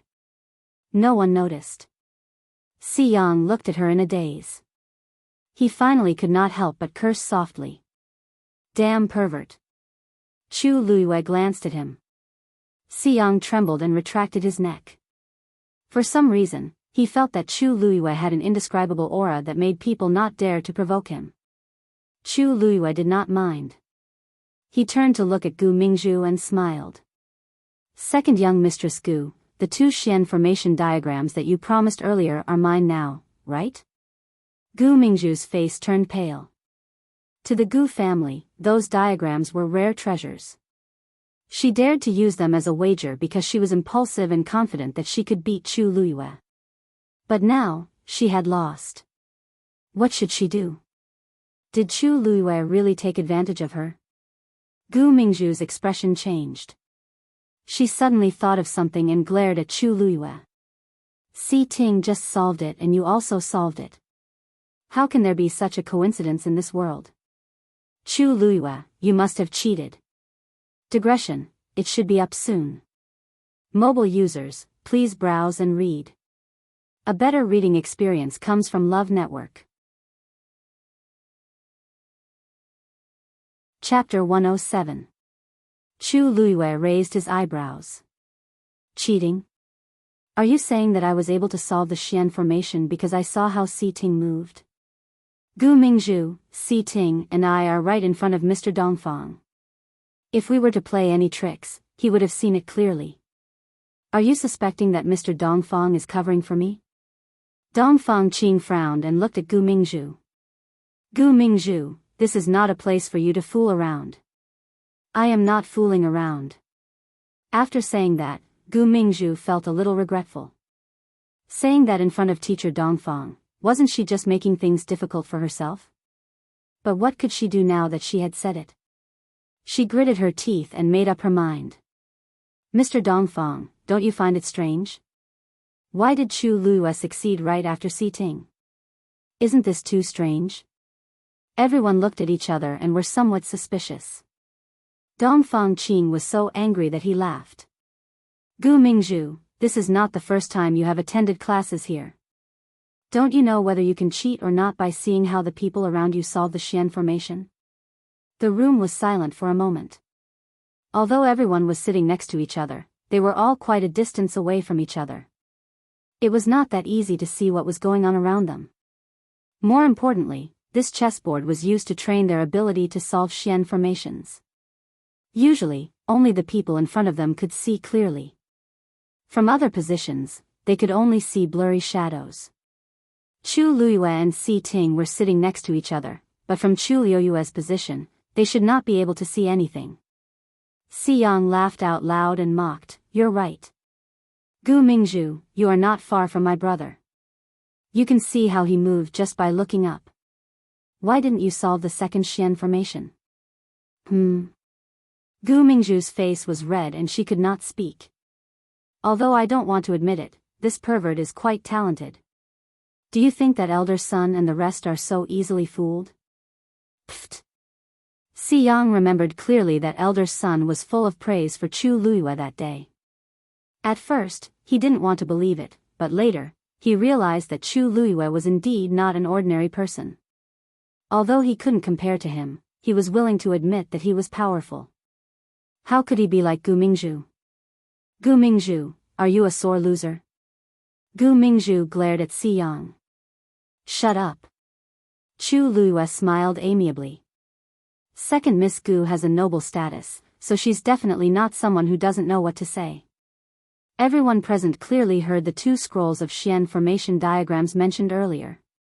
If second Miss Gu were to renege on her debt, wouldn't that be too shameless? Who are you calling shameless? How could Gu Mingzhu not tell that Chu Luiyue was scolding her? She immediately became anxious. Chu Luiyue blinked in surprise. Second Miss Gu, what do you mean? Are you really not going to fulfill your end of the bet? Gu Mingzhu felt extremely aggrieved. Since Chu Luiyue had already spoken, what else could she say? She couldn't help but glance at Dongfang Qing. As expected, she saw that he was also a little impatient. She knew that it wouldn't do her any good if she continued to make a fuss. Isn't it just 2 scrolls of Xian formation diagrams? I'll give them to you. She pressed her hand firmly on the chessboard, barely restraining the anger in her heart. At the same time, she was thinking about how to explain it to her family. Everything else was fine, but if the family head knew that she lost these things in a bet, second Miss Gu is really generous. Then, Lu Yu will thank you here. Although Chu Luyue didn't care about the 2 Xian formation diagrams, since the other party had delivered it to her door, how could she not accept it? After speaking, Chu Luyue looked at Dongfang Qing. Teacher Dongfang, can I also leave class now? Dongfang Qing originally wanted to chat with her, but seeing that she seemed to want to leave, he didn't force her to stay. Of course. Thank you, Teacher Dongfang. After speaking, Chu Luyue simply packed her things and walked out. Almost at the same time, Si Ting also said goodbye to Dongfang Qing and walked out with Chu Luyue. Gu Mingzhu watched the 2 of them disappear together. She bit her lower lip and punched the chessboard angrily. B*TCH. You're going to cause trouble for me again if you come out with me. After walking out of the door, Chu Luyue looked at Si Ting, who was following behind her. Si Ting frowned slightly. I'm sorry to cause you trouble. But there's really nothing between me and Gu Mingzhu.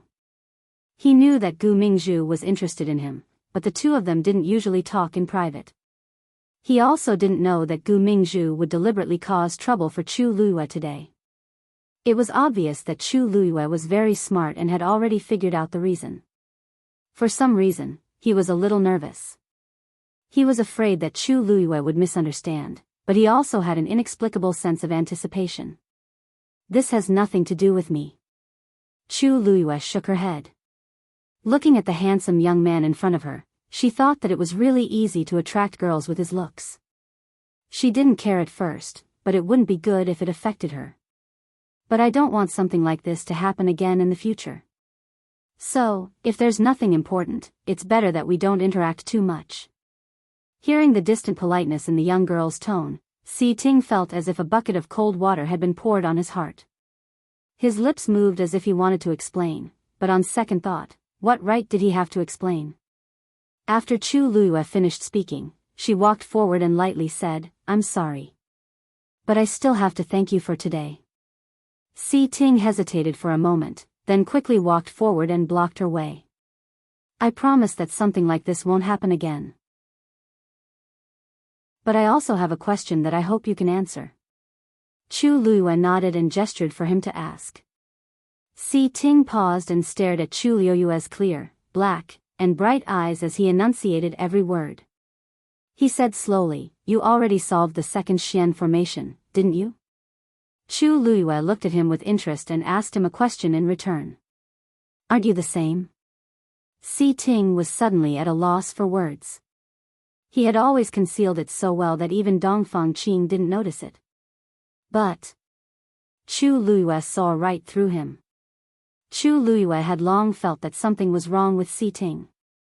Today, when they were in class together, she finally realized it. He was also hiding his talents and abilities. Although she didn't know the reason, Chu Luyue wasn't interested in asking further. Then, how long did you take? Si Ting didn't deny it. Instead, he looked at Chu Luyue with an inquisitive gaze. Chu Luyue's lips curved up as she walked past him. I've already answered one of your questions. As for the rest, I have no comment. Si Ting turned around and saw that the slender young girl had already left. By the time she returned to her room, the sky was already dark. The moment she entered the room, she immediately stopped in her tracks. Then, she quickly chopped behind her. Who is it? Her wrist was grabbed by a warm and strong hand. Then, with a strong pull, she was easily pulled into an embrace. Chu Luyue was shocked. She flipped her wrist and a silver light flashed across her eyes. At this moment, a familiar cold fragrance wafted over and made her stop in her tracks. Are you trying to kill your husband? A lazy voice sounded beside her ear. Chu Luiyue looked up and saw a beautiful face that could infuriate anyone. Rongxiu. Digression, Happy Queen's Day la la la la la. A better reading experience comes from Love Network. Chapter 108. Chu Luiyue raised her eyebrows slightly, took a step forward, and said with a smile that was not a smile, "What is your highness trying to do?" Rongxiu looked at her crafty black eyes that were like a fox's, sighed softly, and laughed softly. "I really don't know what to do with you." Before he finished speaking, his body moved, and he quickly grabbed both of her wrists, and then used one hand. Chapter 108, Waiting for You. Translator, Endless Fantasy Translation. Please wait for a moment. After the content has been updated, please refresh the page to get the latest update. Chapter 109. Although the residence that the academy had arranged for Chu Luiyue was not big, there were still spare rooms. Seeing that Rongxiu had once again snatched her bed, Chu Luiyue was no longer angry. She had even gotten used to it. She went to the room next door, closed the door, and listened carefully for a while. She did not detect any movement in the room next door, so she calmed down. Since Rongxiu could sneak into Tianlu Academy without anyone noticing, he would not be discovered so easily. She was not worried about this. It was already late, but Chu Luiyue did not go to bed immediately.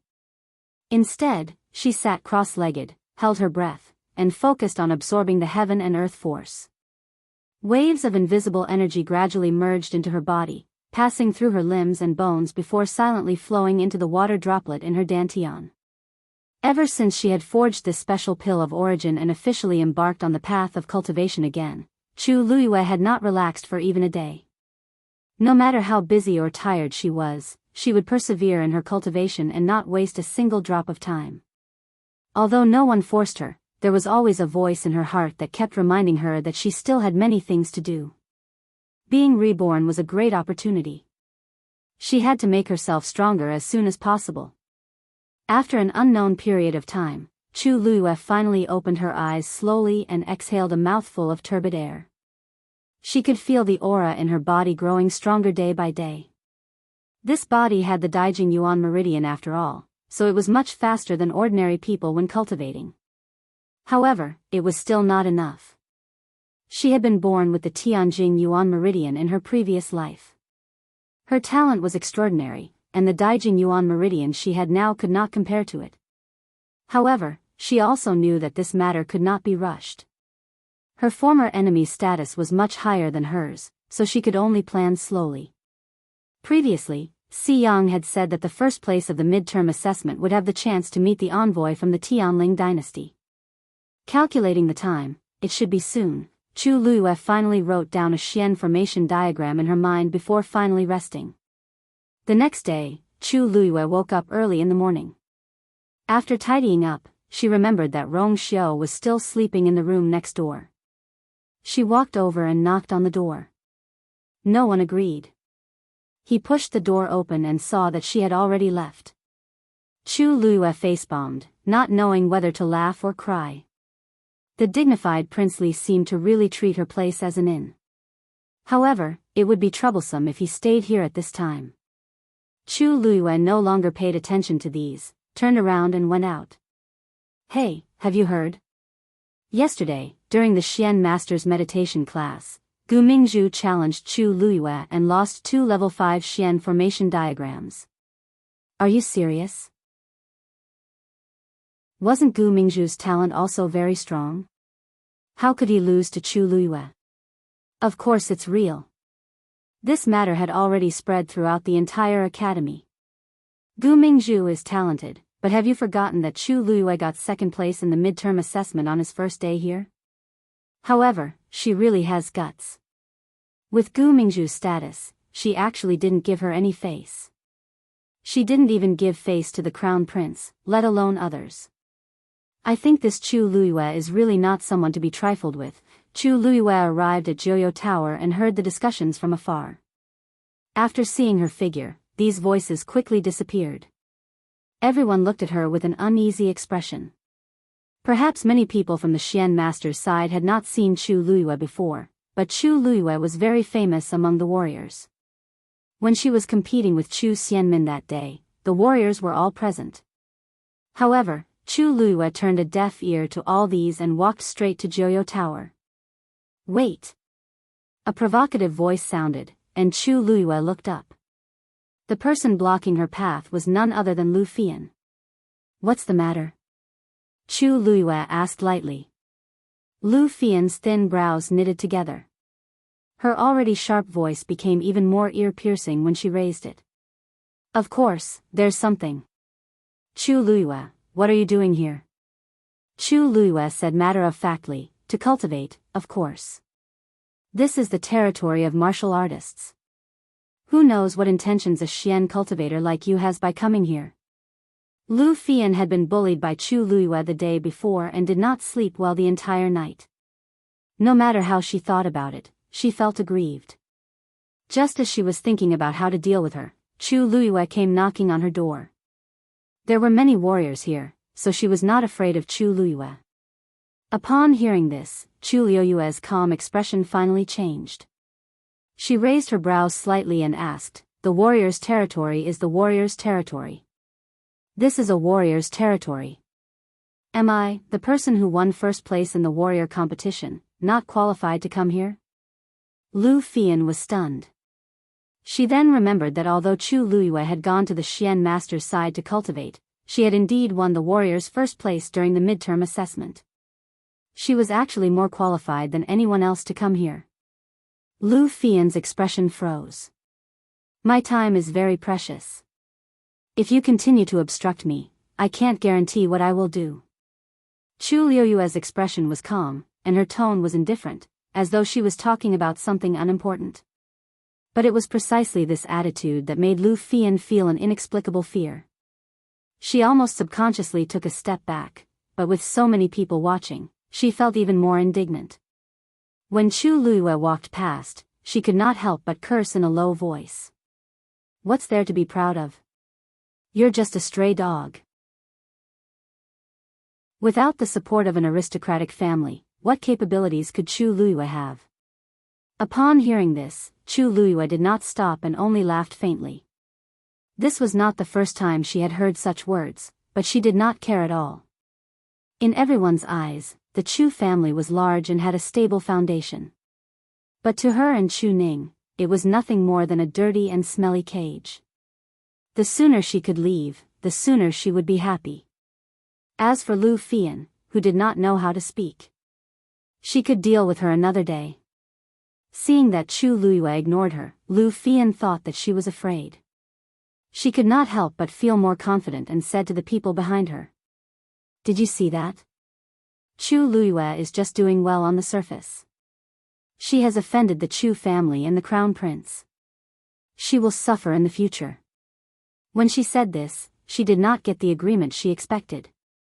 The few women looked at each other and hesitated for a long time before saying hesitantly, I heard that the Chu family's situation is not very good now.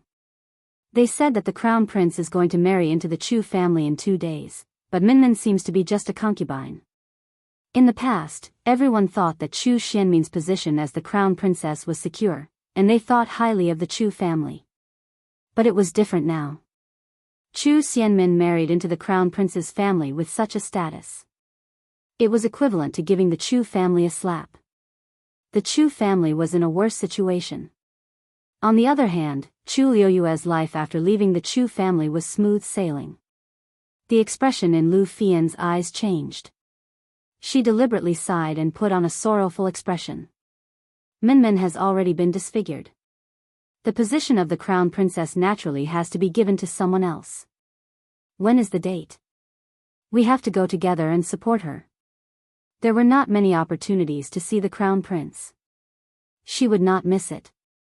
At this moment, Chu Luiyue had already reached Joyo Tower. An elder in a white robe was sitting in front of the door, pretending to be asleep. Before every student entered, they had to stop in front of the elder for a moment. Chu Luiyue saw that they all took off the nameplate on their left chest and placed it on a square black jade in front of the elder before picking it up. She walked closer and saw that a few lines of words would appear on the jade whenever the nameplate was placed on the jade. Soon, it was her turn. She had just placed her nameplate on the jade when the elder suddenly opened his eyes. "Are you the girl who got first place in the midterm assessment, Chu Luiyue?" He pursed his lips. "Why didn't you register your Yuan Meridian level?" Digression: mobile users who are working hard to save their manuscripts, please browse and read. A better reading experience comes from Love Network. Chapter 110. Chu Luiyue paused. "I don't know about this." The elder chuckled and waved his hand. "It's normal that you didn't register. Every year, when new students enter the academy, they will be tested and registered together. But your situation is special, so it's normal that you don't have this. You can find some time to take the test later." Chu Luiyue then remembered that when the first few people placed their nameplates on the black jade stone, not only would their names be displayed, but it would also display their Yuan Meridian and cultivation level. But when she placed her nameplate on the stone, only her name was displayed. No, there was a number behind it. 19. Chu Luiyue looked at the number behind her name strangely. This is the time you have to cultivate in Joyo Tower. According to the results of the midterm assessment, every student will be allocated a different amount of time to cultivate. You came in second in the Xian Master assessment and first in the Warrior assessment, so you have exactly 38 hours in total. The elder was very patient and explained it to Chu Luiyue. After he finished speaking, Chu Luiyue clearly felt that many people around her looked at her again. Unlike the curiosity and reverence from before, Chu Luiyue felt more envy this time. Envy? Could it be because of these 38 hours? Chu Luiyue knew that there were conditions for entering Joyo Tower to cultivate, but now it seemed that it was more difficult than she had imagined. She had obtained such results in only 38 hours. It was easy to imagine how much time others had. "Teacher, can I freely allocate these 38 hours?" The elder smiled slyly. "Of course it's not that simple. Although you have a lot of time, there's a limit to the amount of time you can cultivate every day." Most Xian masters and celestial physicians didn't care about this aspect of cultivation, so they rarely came to Joyo Tower to absorb force. Most of them were martial artists. After all, the force density in Joyo Tower was much higher than outside. If one could cultivate inside, their speed would increase by a lot. To any martial artist, this was an enormous temptation. And this time is naturally divided according to the martial artist's level. Rank 1 warriors spend 2 hours a day, rank 2 warriors spend 4 hours, and so on and so forth. The old man's eyes sparkled with excitement and curiosity as he stared at Chu Luiyue. "I heard that you defeated Chu Xianmin previously. You should be a stage 3 warrior now, right?" When Chu Luiyue heard him mention the martial artist rank, he knew something was wrong. She was not weak, but who would have thought that she had just broken through to become a stage 1 warrior? No matter how hard she tried, the thing in her dantian refused to add another line. Chu Luiyue couldn't do anything about it. She had no choice but to bite the bullet and say, "Student. Rank 1 warrior. The Chu clan." First Elder, do you mean that you don't intend to give Minmin a dowry? Although Chu Yan and Lu Ya were unwilling to let their daughter marry into the crown prince's residence as a concubine, they had no other choice but to agree. 3 days was too rushed, so they could only prepare as much dowry as possible to make Chu Xianmin's life easier after she married into the crown prince's residence. However, they didn't expect to be stopped by the first elder. The first elder was expressionless. The crown prince's residence hasn't been earning much in recent years. Both of you know this best. Now that the date has been set in a hurry, there's no time to prepare so much dowry. Chu Yan suppressed his anger. Minmin is going to marry into the crown prince's residence. This represents the Chu family's face. If Minmin is looked down upon, it will embarrass the Chu family as well. It's not bad to marry into the crown prince's residence, but she's just a concubine. The first elder put down the teacup in his hand and looked at the two with a sullen face. If her dowry is too generous now, How will she live when the crown princess and secondary consort enter the residence?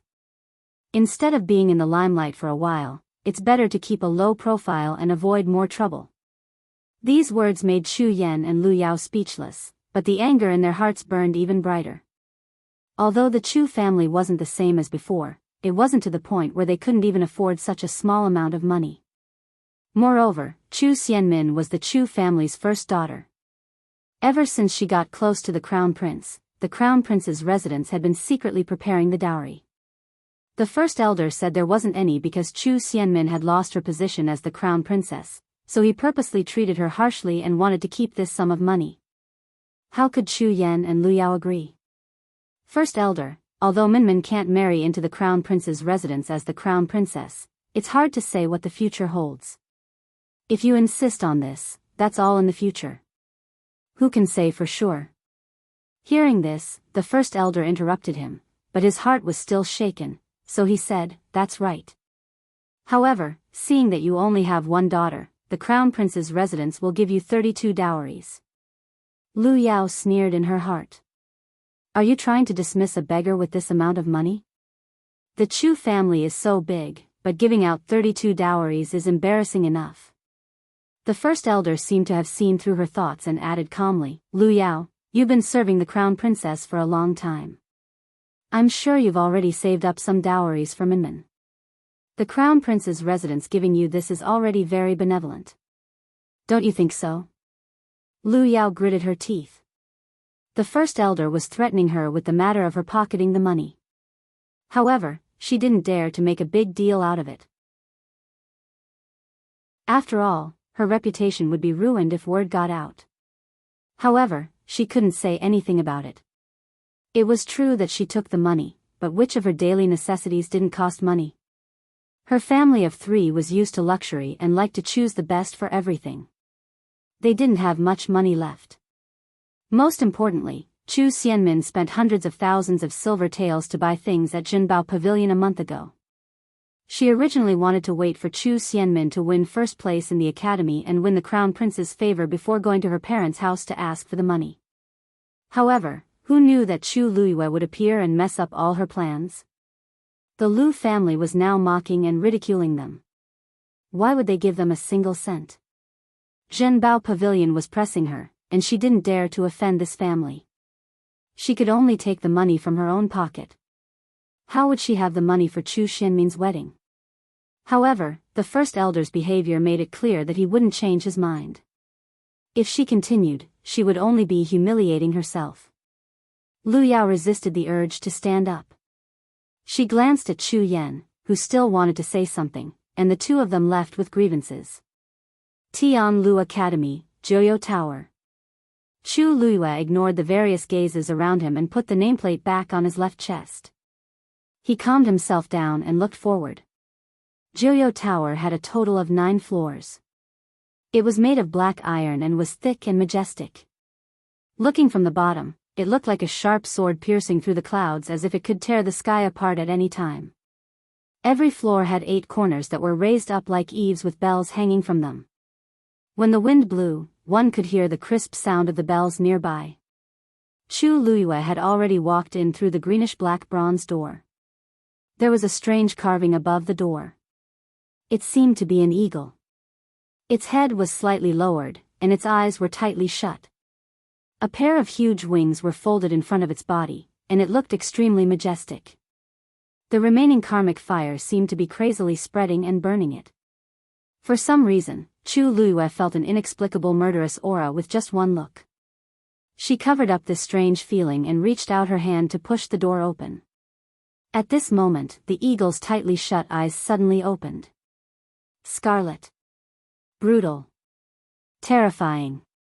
The piercing murderous intent went straight for Chu Luiyue. Digression, it will be published tomorrow, and the editor will have to approve it. Hence, it will be published around noon. It will be more convenient for everyone to read it in the afternoon. Thank you for all your support. I will work hard in writing in February. Wax. Mobile users, please browse and read. A better reading experience comes from Love Network. Chapter 111. The next moment, a flame seemed to gather under the palm she placed on the door, burning wildly. In an instant, the flames seemed to have spread from her palm to her entire body. The scorching heat surrounded her in an instant.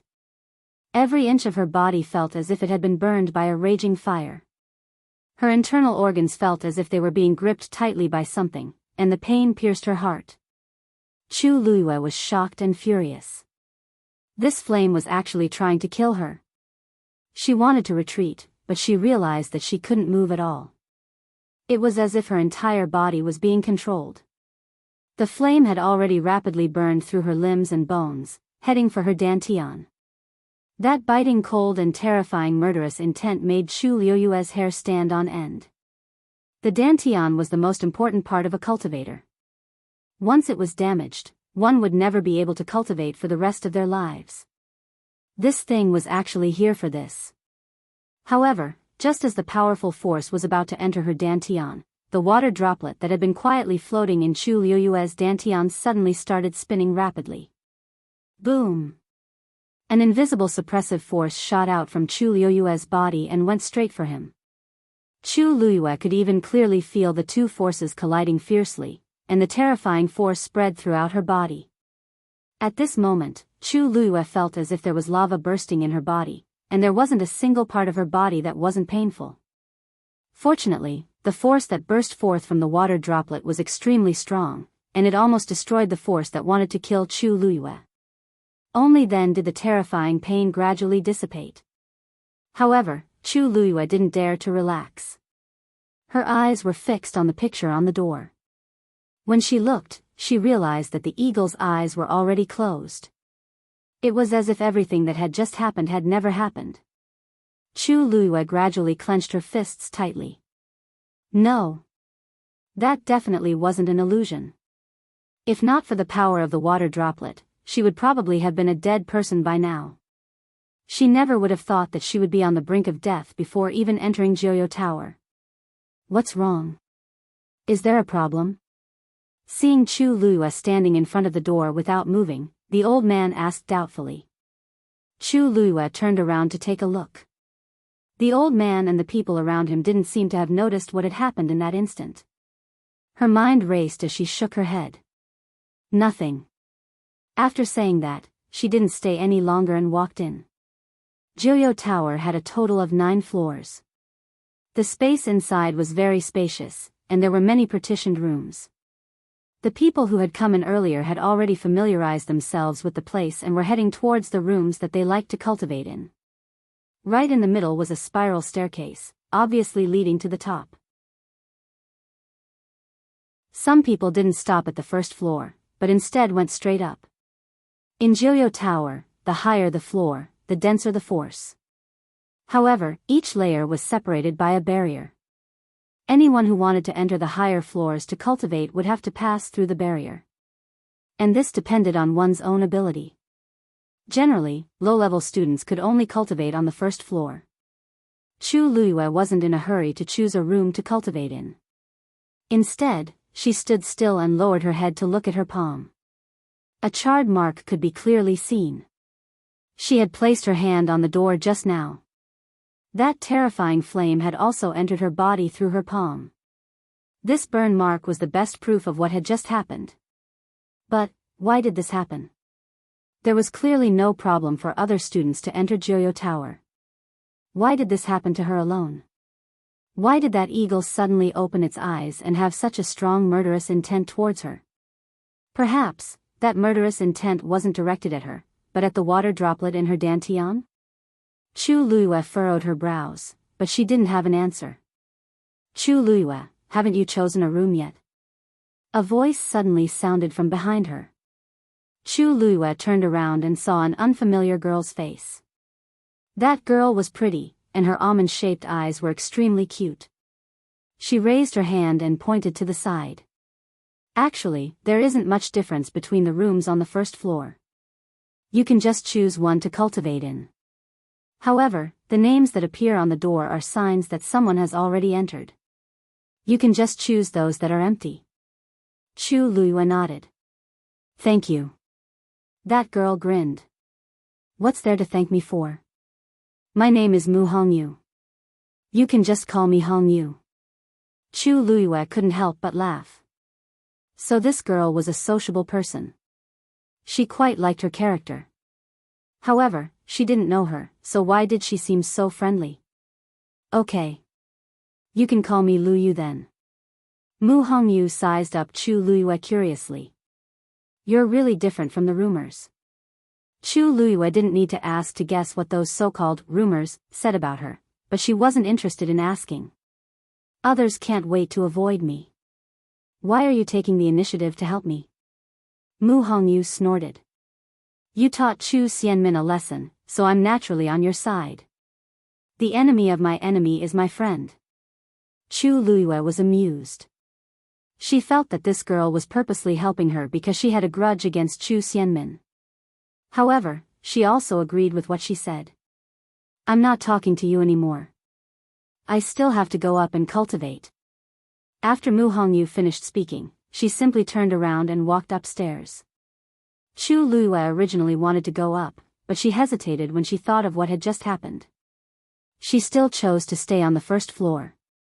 Chu Luiyue roughly looked around and realized that the layout of every room was almost the same. In the end, she chose a very secluded spot and went in.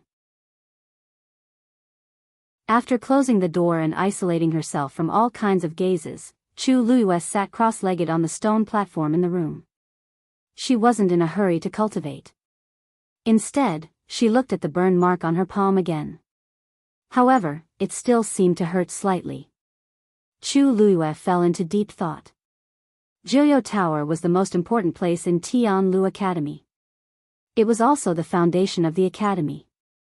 If anything happened, the teachers in the academy would definitely not sit back and do nothing. However, that elder was so close to her just now, but he didn't seem to have noticed anything. Chu Luiyue couldn't guarantee that no one else knew about this, but the most important thing now was to figure out why Jiuyou Tower was targeting her. Or rather, it was targeting the water droplet in her body. Where exactly did you come from? How did you get into so much trouble? Chu Luiyue asked in her heart. However, the water droplet didn't move. It's my first time here, so it's scary but not dangerous.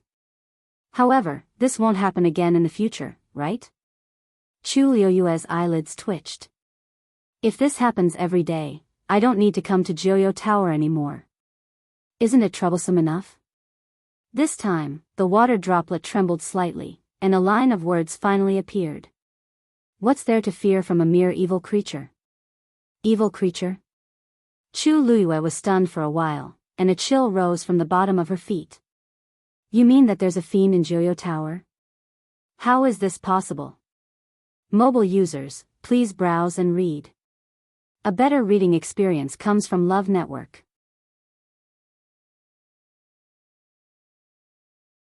Chapter 112. Below Jiuyou Tower was a pit of heavenly origins. It was because of this that the heaven and earth force in the tower was so abundant. To cultivators, this was a good place to quickly improve their cultivation. But to fiends, it was the opposite. The pit of heavenly origins was a natural force treasure trove. It contained rich heaven and earth force, but it was also mixed with many impurities. If one absorbed too much, it would cause harm to the cultivator's body. If it was light, it would damage one's yuan meridian, and if it was heavy, it would cause death. Cultivators could use all kinds of methods to expel these impurities, but fiends could not. Moreover, fiends were mostly cruel and vicious, so the pit of heavenly origins had a greater impact on them. If they stayed for too long, they would easily lose their minds and eventually go berserk. They might even explode and die. Jiuyou Tower was built above the pit of heavenly origins. How could there be fiends here? The words on the water droplet dissipated quickly. It had no intention of explaining. Chu Luiyue frowned. Although this statement was absurd, she inexplicably believed it in her heart. When the eagle opened its eyes, she was very sure that it was the aura of a fiend. But, why did the academy do this? Whether it was to the fiends or the students cultivating in the tower, this was a great hidden danger. And as the dean, did Master know about this? Prince Li's mansion. Seeing that his master had finally returned, Umo hurriedly went to welcome him. Master, you're back. Rong Xiu nodded, looking relaxed. Umo saw the faint smile at the corner of his mouth and was surprised. As long as he stayed with that person for a period of time, his master's mood would always improve. He really had to give it to him. Looks like master had a good night's rest. Rong Xiu raised his eyebrows. Was the mansion still lively yesterday? Umo bowed. Yes, the other party sent another group of people. They wanted to break into your bedroom to find out what was going on, but we took them down. Still suicide soldiers? Yes, they were the same as the people who came 2 days ago.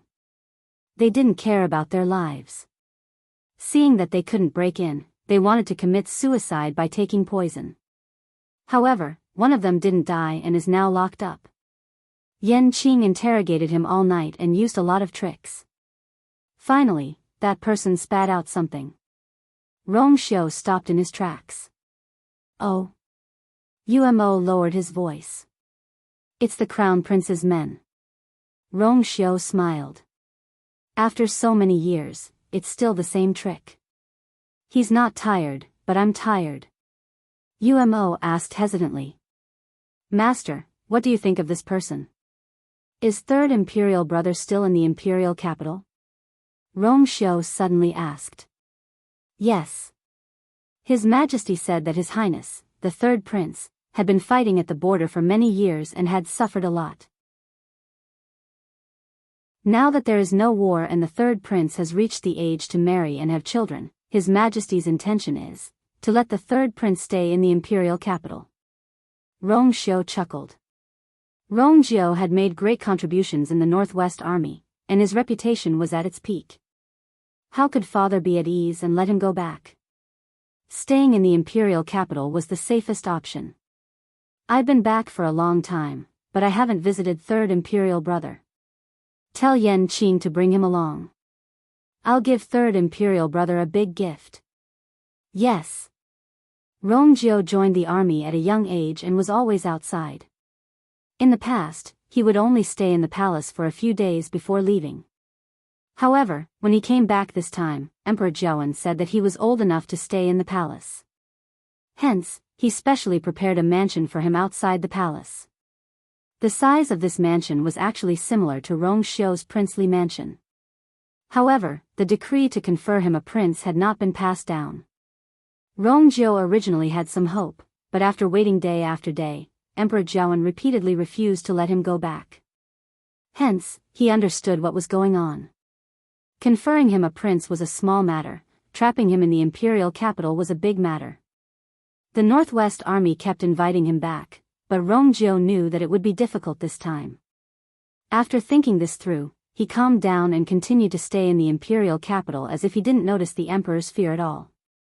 In the backyard, Rong Xiu and Rong Feng were sparring. The two of them exchanged blows with each other. Rong Feng was quite talented, and he had been diligently cultivating with the teachers in the palace. He was only 15 years old, but he was already a stage 3 warrior. However, compared to Rong Xiu, who had been on the battlefield for a long time, he was still inexperienced. After 10 rounds, Rong Xiu found an opportunity to stab Rong Feng with his spear and easily sent Rong Feng's sword flying. Rong Feng looked at the sword that fell to the ground and smiled bitterly. Third brother, can't you go easy on me? It's so boring every time. Rong Xiu twirled his spear. Who would go easy on you on the battlefield? Rong Feng was speechless, but he immediately shrugged and smiled proudly. I know you're doing this for my own good, third brother. Those people in the palace tiptoe around me every time I fight. It's so annoying. Rong Xiu's lips twitched. Then, why don't you go to Tianlu Academy? The teachers there won't be like this. The Crown Prince is there. I don't want to go. Rong Feng rolled his eyes. I've been compared to him since I was young. Isn't it annoying? Upon hearing this, Rong Xiu looked at him fixedly. So, you've been hiding your abilities and pretending that you're not as good as him? Who dares to be more outstanding than the Crown Prince? Isn't that finding trouble for myself? I'm not that bored. Rong Feng threw himself onto the rattan chair at the side. Didn't you see that seventh brother hasn't returned to the imperial city for 10 years? Just because he was conferred the title of prince, he got himself into so much trouble. Third brother, I think you're a thorn in his side even in the imperial city. Rong Jiu was about to speak when he suddenly saw his trusted aide walking over quickly. Third prince, someone from Princely Mansion said that Princely has a gift for you. It's already outside the door. Gift? Bring it in. Rong Feng followed closely behind, looking curious. Third brother, what gift did seventh brother give you? Isn't your birthday still early? Rong Jiu didn't say anything, but he was thinking in his heart. Very quickly, a wooden box was carried in. Rong Jiu narrowed his eyes, turned his wrist, and stabbed his spear out. The wooden box opened. A thick smell of blood assaulted his nostrils. Inside the wooden box was a person covered in wounds and blood. His entire body was twisted into a strange position and stuffed into the wooden box. Just one look was enough to make one shiver. Rong Feng gasped. He had never seen such a scene before. His expression changed drastically, and he started retching. Rong Jiu looked at him and frowned. Third brother. This is a dead person. Rong Feng said with difficulty. Why did seventh brother give you this? The person beside him reminded him, His Highness isn't dead yet. Your Highness, this person is not dead yet. He just fainted from excessive blood loss. Rong Jiu stepped forward. Third brother, don't go over. Rong Jiu flicked his spear, and something flew out. It was a small seal. Rong Jiu picked up the seal and looked at it carefully. His expression changed slightly. He thought for a moment. Lock this person up and keep him alive. We can't let him die. Then, he turned around and left. Upon seeing this, Rong Feng hurriedly followed. Third brother, where are you going? Rong Jiu didn't look back. Since Rong Xiu had given him such a big gift, he naturally had to accept it. Mobile users, please browse for a better reading experience from Love Network. Chapter 113. 3 days passed quickly, and it was Chu Liuyue's wedding day in the blink of an eye. However, other than her own residence that was slightly decorated, the rest of the Chu family did not have the slightest bit of festive spirit. In the past, when the residents held a wedding, the servants would fight to be the first to do the work. On one hand, they wanted to leave a good impression in front of their masters, and on the other hand, they wanted to get more money. However, Chu Xianmin's courtyard was cold and cheerless. Only a few servants, who usually served her here, were busy with work. If not for the fact that they could not avoid it, they would not have come. The entire residence knew that although Chu Xianmin was marrying into the Crown Prince Mansion, she was only marrying into the Crown Prince Mansion as a concubine. It was not presentable. Because of this, the first elder did not even prepare any dowry for her. It was obvious that this wedding was not a joyous occasion. A few servants discussed softly as they packed up. With third Missy's status, I thought she would marry into the Crown Prince consort. I didn't expect her to be a concubine. Where is our Chu family's face? That's right. The Chu family's life has not been good these few years. Now that the first Missy is marrying into the Crown Prince consort's life, we are a joke for no reason. Third Missy used to be so glamorous, but many people are laughing at her now. Who can be blamed for that? Third Missy's face is disfigured, and she has to wear a veil wherever she goes. Besides, her reputation is long gone. Even if she is willing to marry, no one will want her. Where can she go other than the Crown Prince Mansion? Shoo! She's coming out. The door was pushed open, and Chu Xianmin walked out with the help of someone. The servants in the courtyard immediately stopped talking, but their eyes kept sizing her up. She was wearing a red wedding dress and a veil, but she did not wear a phoenix coronet. She only wore a golden jade hairpin from the Crown Prince Mansion. It was not that she did not want to dress up, but the rules were as such. Only the first wife had the right to wear a phoenix coronet. For someone like her who entered the crown prince mansion as a concubine, she had to dress simply. Chu Xianmin walked out of the room, and the courtyard was cold and empty. Other than her original servants, there was no one else who came to celebrate. It's good that they didn't come. Wasn't he just making fun of her by coming at this time? Chu Xianmin clenched her teeth and dug her nails deep into her palms to suppress the anger and indignation in her heart. It's so quiet. Is the crown prince not here yet? Why didn't I hear any gongs or drums? Asked Chu Xianmin as she suppressed her anger. Those people in the crown prince's residence were really something. In the past, they used to curry favor with her. Now that she was in dire straits, they even dared to neglect her wedding. Everyone looked at each other. Lu Yao stood at the side with a stiff expression on her face. She had actually forgotten to tell Min Min that the crown prince did not need to personally come over to welcome this marriage. At this moment, someone walked over quickly. Isn't it already packed? Why aren't you leaving yet? The sedan chair is already waiting outside. Third Miss Chu, please come in.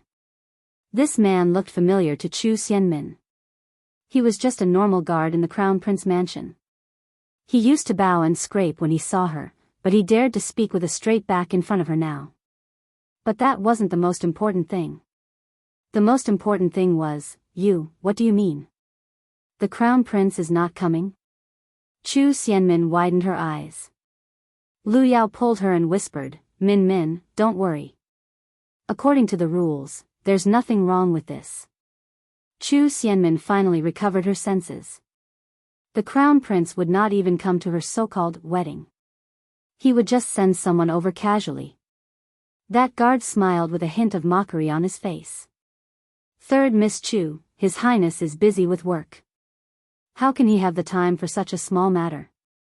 Small matter. He actually said that the most important thing in a woman's life was a small matter. Chu Xianmin had fantasized about marrying into the crown prince mansion countless times. It should be colorful and grand. It should not be as simple and disgusting as it was now.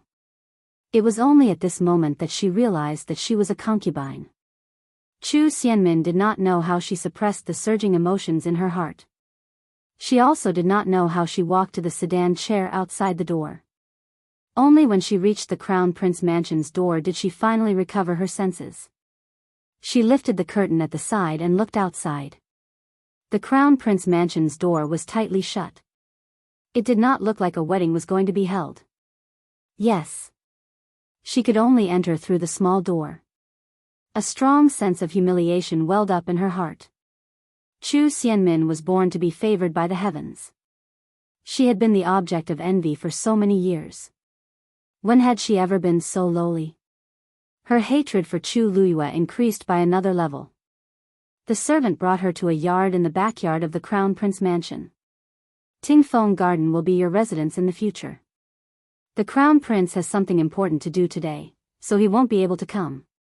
You can wait here for now. After saying this, the person who brought her here turned around and left. Chu Xianmin took a look and saw a few servants and page boys standing outside. They must have been sent to serve her. She was extremely aggrieved at this point, so she could not care about them. There was only one way left for her now. No matter what, she had to win the Crown Prince's favor. Chu Xianmin waited for an entire day. It wasn't until night fell that the courtyard suddenly became lively. Greetings, Your Highness. Hearing this voice, Chu Xianmin hurriedly stood up to welcome him. Rong Jin had already pushed the door open and entered. Your Highness, you're finally here. After the previous incident, Rong Jin disliked Chu Xianmin. Now that he was forced to marry her under his father's pressure, he did not even want to see her face.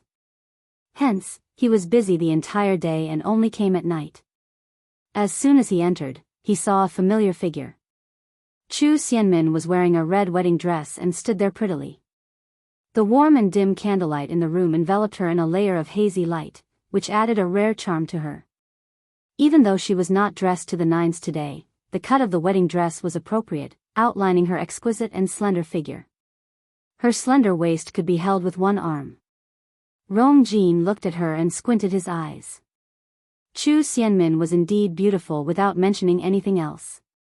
The red veil covered her face, revealing only a pair of timid and sparkling eyes. They were especially seductive. Rong Jin walked toward her, and his voice became much gentler. There were too many things today, and I couldn't get away. That's why I'm late.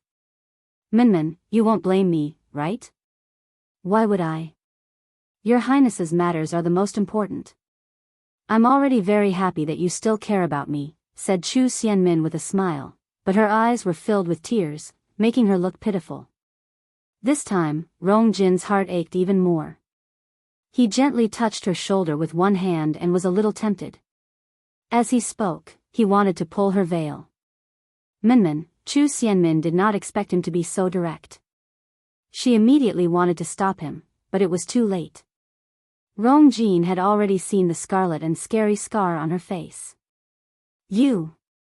Your face. As if he had seen something terrifying, he quickly retreated, and the ambiguity just now disappeared in an instant. Chu Xianmin seemed to have been slapped harshly. When she hurriedly put on the veil and wanted to explain herself, Song Yuan's anxious voice suddenly came from outside. Your Highness. Her Majesty urgently summons you. Mobile users, please browse and read. A better reading experience comes from the Love Network.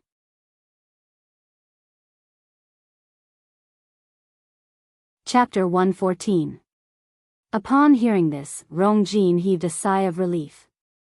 Why, you should rest today. I'll come and see you another day.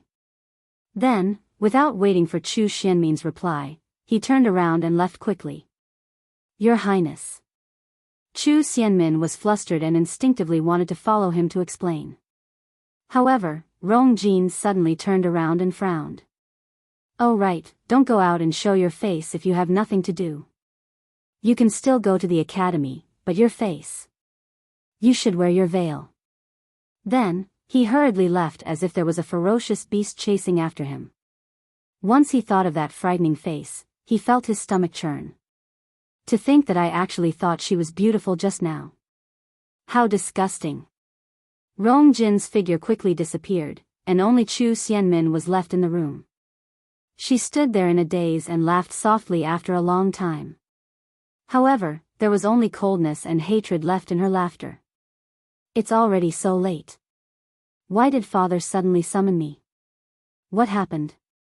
Rong Jin asked Song Yuan as he walked out of Ting Feng Garden quickly. Your Highness, I don't know either. Eunuch Min came personally. It seems like it's urgent. As he spoke, Rong Jin looked up and indeed saw Eunuch Min's figure. He was even more confused. What exactly happened that made Eunuch Min come so late? Eunuch Min anxiously paced back and forth. When he saw Rong Jin from afar, he immediately went forward. Io, Your Highness, you're finally out. His Majesty is waiting for you. Let's go quickly. Rong Jin knitted his brows. Why the rush? Eunuch Min, what exactly happened? Your Highness, I don't know about this either. It's just that the third prince went to the palace in the afternoon and talked to His Majesty in the imperial study for a long time. After the third prince left, His Majesty ordered you to quickly enter the palace. Eunuch Min hesitated and touched the horsetail whisk in his arms. This. Your Highness, there's something I need to tell you. His Majesty is in a fit of anger right now. When you arrive, you must be careful. Angry? Rong Jin knitted his brows even tighter. Is it related to Rongjiu? However, I didn't have much contact with Rongjiu during this period. Why is it related to him?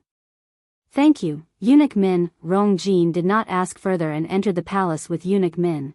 The midsummer night was especially hot. Rong Jin was drenched in sweat when he rushed to the imperial study. However, when he entered and saw his father's cold expression, his heart instantly turned cold. Imperial Father. Emperor Jiawen suddenly raised his hand and threw the inkstone on the table at Rong Jin. Rong Jin didn't dare to dodge and took it head-on. A wound immediately appeared on his forehead, and blood gushed out. He knew something was wrong and immediately knelt down. Imperial Father, if you want to teach this son a lesson, this son will accept it. But can you tell me why exactly? Don't you know what you've done? Emperor Zhaowen rudely interrupted him, and his face turned green. This was Rong Jin's first time seeing him like this, and his heart kept sinking. What was going on? Rong Jin, you're already the crown prince. Why are you still doing this to your brothers? Are you really that intolerant of others? Emperor Zhaowen hollered. Rong Jin suddenly recovered his senses and was shocked. Could it be that Imperial Father knows that I sent someone to investigate Rongxiu? I know that Rongxiu has many military achievements and can go against you. You don't like him. But he's your brother after all, and you're already the crown prince. How can you still be so narrow-minded? Rong Jin was dazed. Rongxiu? That's not right. The people I sent were clearly, Imperial Father, I didn't, you still dare to deny it. Your men have already been detained by Rongxiu. Rong Jin's remaining words were stuck in his throat, and he couldn't say them. If it weren't for the fact that he's been in the military for many years and is alert enough, I don't even know if he's dead or alive. Emperor Zhaowen sighed heavily. You disappoint me too much. Rong Jin felt as if he was struck by lightning, and his heart was in turmoil. That's not right. My men went for Rongxiu and didn't do anything to Rongxiu. There must be a problem here. He was indeed afraid of Rongxiu, but he didn't even want to do anything. This was because he clearly knew that Rongxiu's military achievements overshadowed the emperor's, and his father had long had this thought. His father made him stay in the imperial city for so long because he wanted to weaken Rongxiu's control over the Northwest Army. I can just sit on the mountain and watch the tigers fight. Why would I find trouble for no reason? Could it be that Rongxiu and Rongxiu teamed up? Thinking of this, Rong Jin's face was especially ugly. In Emperor Zhaowen's eyes, this change in expression naturally meant that Rong Jin admitted to it. Brothers killing each other. You've really grown up. Rong Jin couldn't refute or say a single word. Since Rongxiu dared to come here to complain, he must have solid evidence. If he denied it and continued investigating, it would only bring him trouble. Besides, he couldn't say that he originally went for Rongxiu. The consequences would be even worse. After much thought, Rong Jin could only clench his teeth and admit it. I know my mistake. I just wanted to test Rongxiu's abilities, and I didn't have any murderous intentions. Father, please understand. However, I was rash and made a big mistake. Father, please punish me. Emperor Zhaowen stared at him solemnly. Cultivation time always passed very quickly. In the blink of an eye, Chu Luiyue had already stayed in the academy for 5 days. In these few days, she gradually understood the various classes in the academy and started to get used to life in the academy. Actually, most of the students chose their own classes, and the teachers wouldn't force them. In addition, Chu Luiyue cultivated a few classes, so she had more freedom when it came to time. Other than going to Joyo Tower to cultivate for 2 hours every day and occasionally attending a few classes, Chu Luiyue spent most of her time cultivating in her own residence. After the first day, such a situation didn't happen in Joyo Tower again. However, Chu Luiyue still felt that there was a pair of eyes secretly staring at her. After serious consideration, she didn't ask Elder Yi about this matter. She felt that this had something to do with the mysterious water droplet in her body. However, Rongxiu didn't come again. Chu Luiyue finally returned to her bed to rest, but she could still smell the faint fragrance of peach blossoms, which made her think of this person from time to time. Chu Luiyue originally wanted to move next door, but when she thought of how she always seemed to sleep exceptionally well with this faint aura around, she could only give up on the idea. On this day, Chu Luiyue entered Joyo Tower to cultivate as usual and left after 2 hours. When she came out, she coincidentally bumped into Mu Hongyu. Chu Luiyue nodded and greeted her, but she didn't expect Mu Hongyu to follow her. I heard that you come here to cultivate every day. Chu Luiyue chuckled. You always hear a lot of news. Really? You're so extravagant. Mu Hongyu gasped, and she couldn't hide the envy in her eyes. That's true. You have 38 hours. Even if you come here every day, you can last for more than half a month. Unlike me, who works so hard to earn 4 hours, and I have to use it sparingly. Chu Luiyue's heart skipped a beat. How do you earn this time? You don't know? That's true. You just came to the academy, so you naturally don't know much about this. There are many ways to earn time for cultivation. I'll tell you slowly in the future. However, I have to ask you something first. The demonic beast tide is coming. Who are you in the same group as?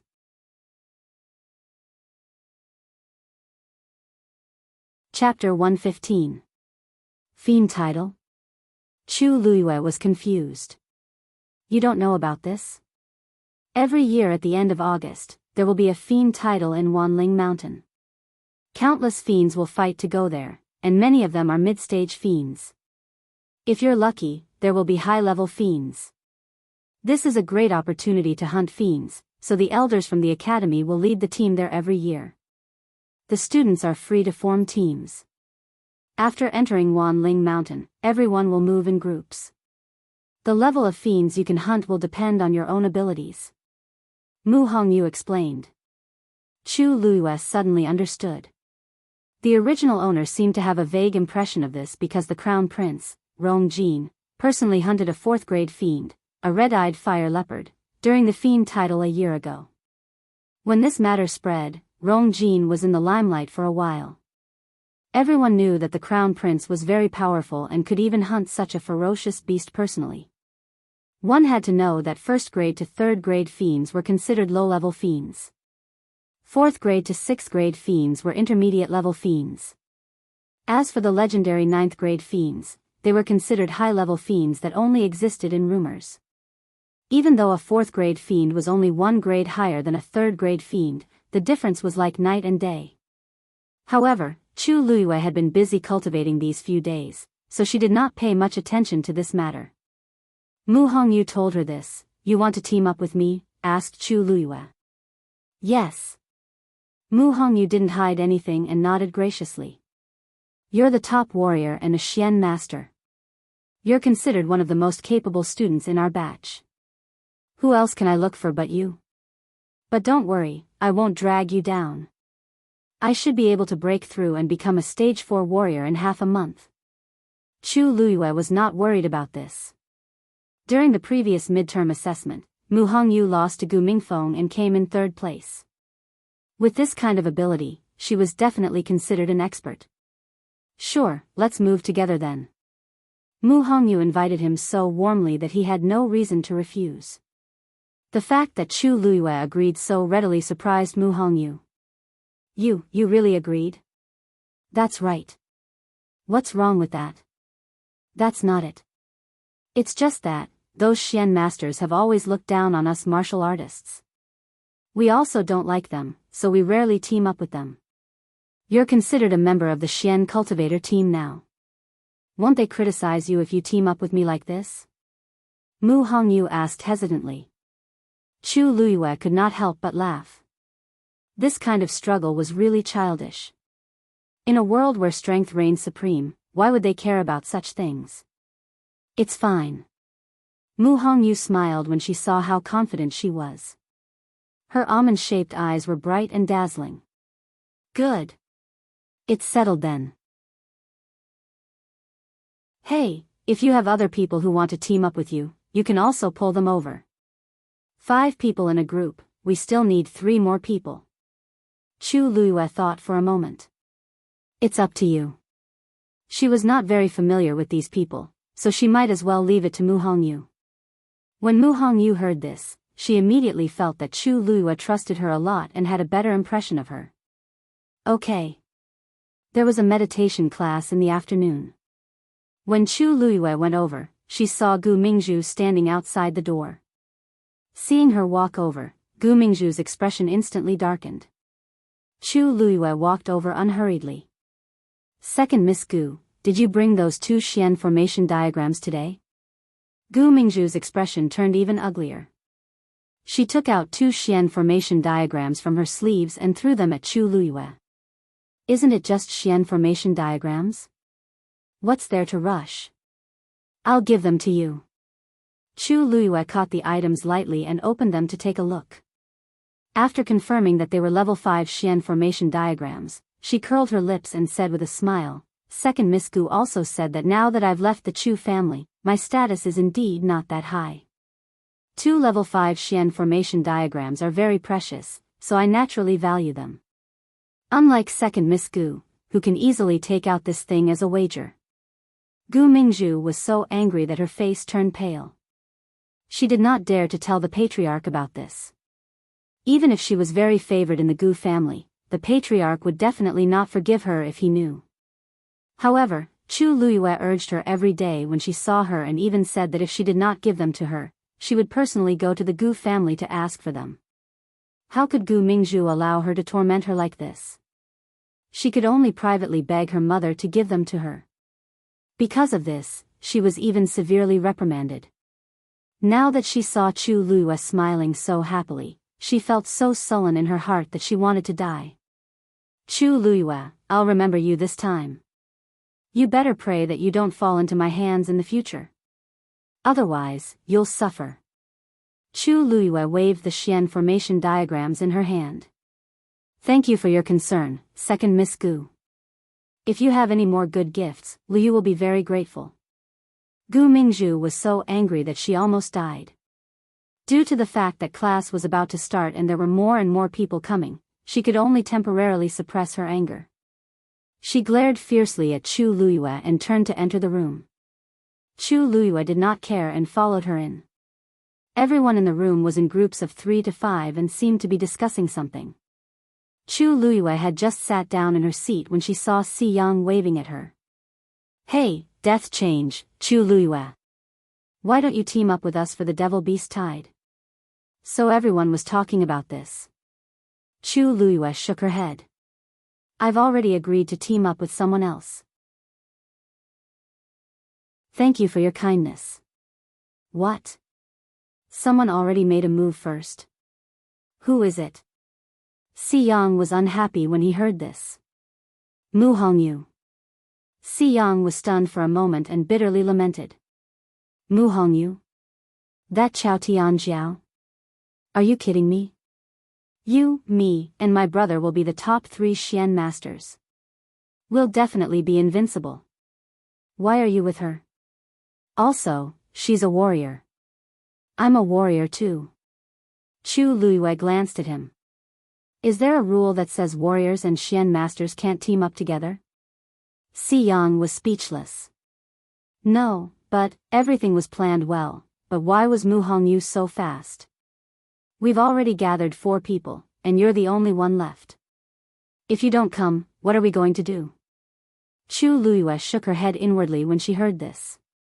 If it was just Si Yang and Si Ting, she could discuss it with Mu Hongyu. But it would be troublesome if there were 4 people. Also, she did not want to have too much contact with Si Ting, so this was good. I promised Mu Hongyu that I can't go back on my word. Sorry.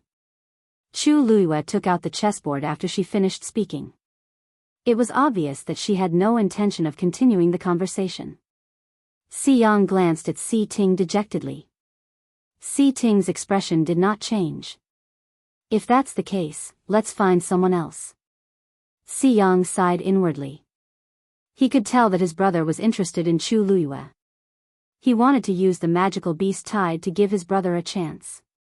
Unfortunately, Si Ting, can I join you guys? I haven't teamed up with anyone yet.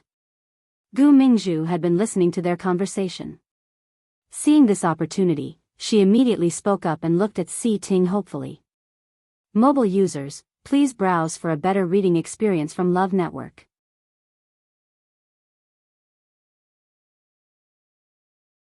Chapter 116. Si Yang glanced at her from the corner of his eyes. No. With Gu Mingzhu's temper, it would be very troublesome to team up with her. Moreover, couldn't she tell that Big Brother was not interested in her at all? Gu Mingzhu felt her face burning after being rejected so directly in front of everyone. She looked at Si Ting pitifully, but Si Ting did not even look at her. His expression was indifferent, as if he did not care at all.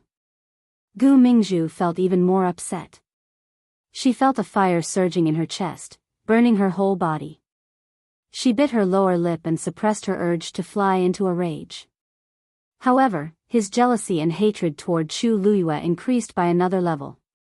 Why did they take the initiative to invite Chu Luyue, but she was rejected when she took the initiative to invite him? Chu Luyue threw away the things that he wished for like a pair of worn-out shoes. She did not believe that Chu Luyue could continue to be so smug. Dongfang Qing quickly walked in. The discussions in the room immediately became much quieter. Dongfang Qing chuckled as he looked at everyone. It seems like all of you are looking forward to the Fiend Tide. There is still half a month to go, and you are already itching to take action? Teacher Dongfang, it is rumored that high-level fiends will appear during the Fiend Tide. Is that true? A student asked curiously. Dongfang Qing stroked his beard. During the Fiend Tide, hundreds and thousands of fiends will gather at Wanling Mountain. If you are lucky, you can indeed see a high-level fiend. The moment he said that, many students' eyes lit up. They could not hide the excitement in their eyes. If cultivators can successfully hunt fiends, it will undoubtedly increase their combat power greatly. The higher the level of the fiend, the greater the help. Especially for Xian masters like us, whose physical strength is slightly weaker, if we have a fiend, we will not have to worry. Xian masters had a higher status than warriors, but they also had a weakness. They were not good at close combat. Especially when setting up Xian formations, they needed time and energy. At this time, if they had a fiend's help, it would be like adding wings to a tiger. Therefore, compared to martial artists, mystic cultivators were more interested in fiend beasts. Some of you already have your own fiends, but most of you do not. You can take this opportunity to find a suitable one. If you have magical beasts, you can also give it a try. Teacher Dongfang, can't a cultivator only have one magical beast? Not bad. Magic beasts were ruthless, but they were also proud. They would never serve the same master. If you want to hunt new magical beasts, you have to release or kill the previous magical beasts. However, once a magical beast recognized a human as its master, its body would be tainted with the scent of the human. Even if it returned, it would be rejected by its own kind. Therefore, in most cases, once a magical beast is abandoned by its master, only death awaits it. Everyone nodded in understanding. Even though this magical beast is ferocious, it seems to have some pride, Dongfang Qing sighed. Yes. Once a magical beast recognized a master, it would be forever loyal, living and dying with its master. Therefore, when the time comes for you to hunt magical beasts, you must be extremely cautious and choose carefully. The students were all very excited. Yes. Chu Luyue looked at the chessboard in front of him and suddenly stopped. Live and die together with master, so, after she died, alright, take advantage of these 10 days to cultivate diligently. You will only be able to hunt higher-level magical beasts when your strength increases. Today's test is on the water formation. Dongfang Qing waved his hand and the chess pieces flew out, forming a new pattern on the chessboard. Chu Luyue lowered his eyes and collected his thoughts. During this lesson, Chu Luyue was a little absent-minded. Even though his eyes were fixed on the chessboard, many scenes kept appearing in his mind. In her previous life, as the Heavenly Princess, she naturally had her own magical beast. However, when she died, it happened to be on the verge of a breakthrough and fell into a deep slumber. At that time, she was betrayed and was in a desperate situation, so she could only choose to leave. However, before she took action, she had already placed it in place. She didn't know what the situation was like after that. Country Yaochen was extremely far away from the Tianling dynasty. Given her current status and strength, it was as difficult as ascending to the heavens for her to obtain any information, let alone return. She was afraid that she could only wait for the so-called envoy to come and find out the truth. Chu Luyue, haven't you solved it yet? More than 2 hours later, Xiang solved the Xian formation. When he turned around, he realized that Chu Luyue was still staring at the chessboard in front of him motionlessly. The previous few times, she solved the Xian formation after Si Ting passed. Everyone was shocked and doubtful at the beginning, but now, they were used to it. They didn't expect him to be second this time.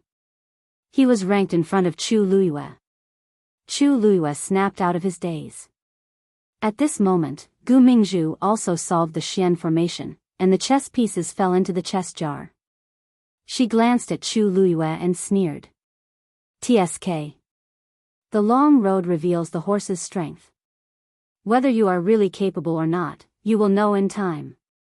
Chu Luyue couldn't be bothered with her sarcastic attitude. He lowered his head and finally started to place his chess pieces. Her movements were very fast and smooth, as if she didn't need to think at all. After a few steps, the Xian formation was solved. Then, without looking at the surprised looks of the people around her, she stood up. Miss Dongfang, can I leave after class? Yes, of course. Tomorrow is a holiday, so you can go home earlier today. Dongfang Qin could also tell that something was wrong with Chu Luyue, so he quickly agreed. Chu Luyue thanked him and left. Gu Mingzhu said coldly. What is there to be proud of? Si Ting raised his eyes to take a look, but all he saw was the corner of her clothes fluttering away. What is wrong with her?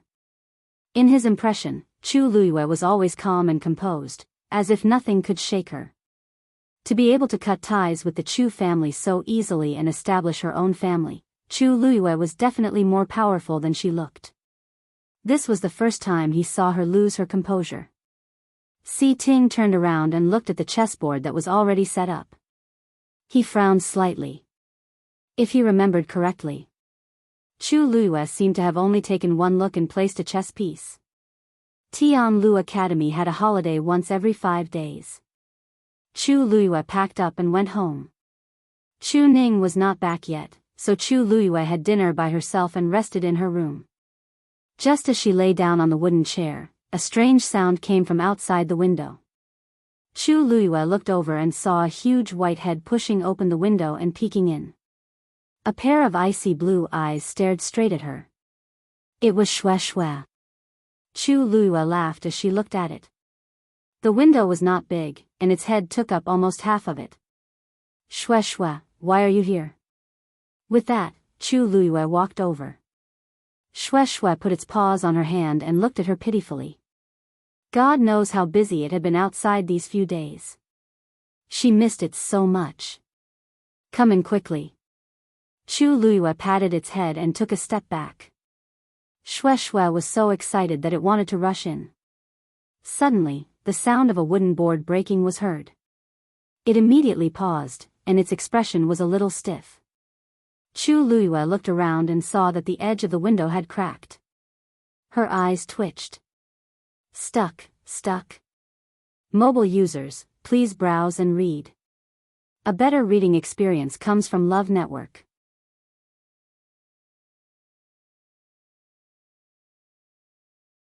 Chapter 117. Xue Xue looked at Chu Luyue blankly. It didn't know what to do. Its huge head was stuck in the window. It looked very funny. It's already broken anyway. Just come in. Chu Luyue held her forehead.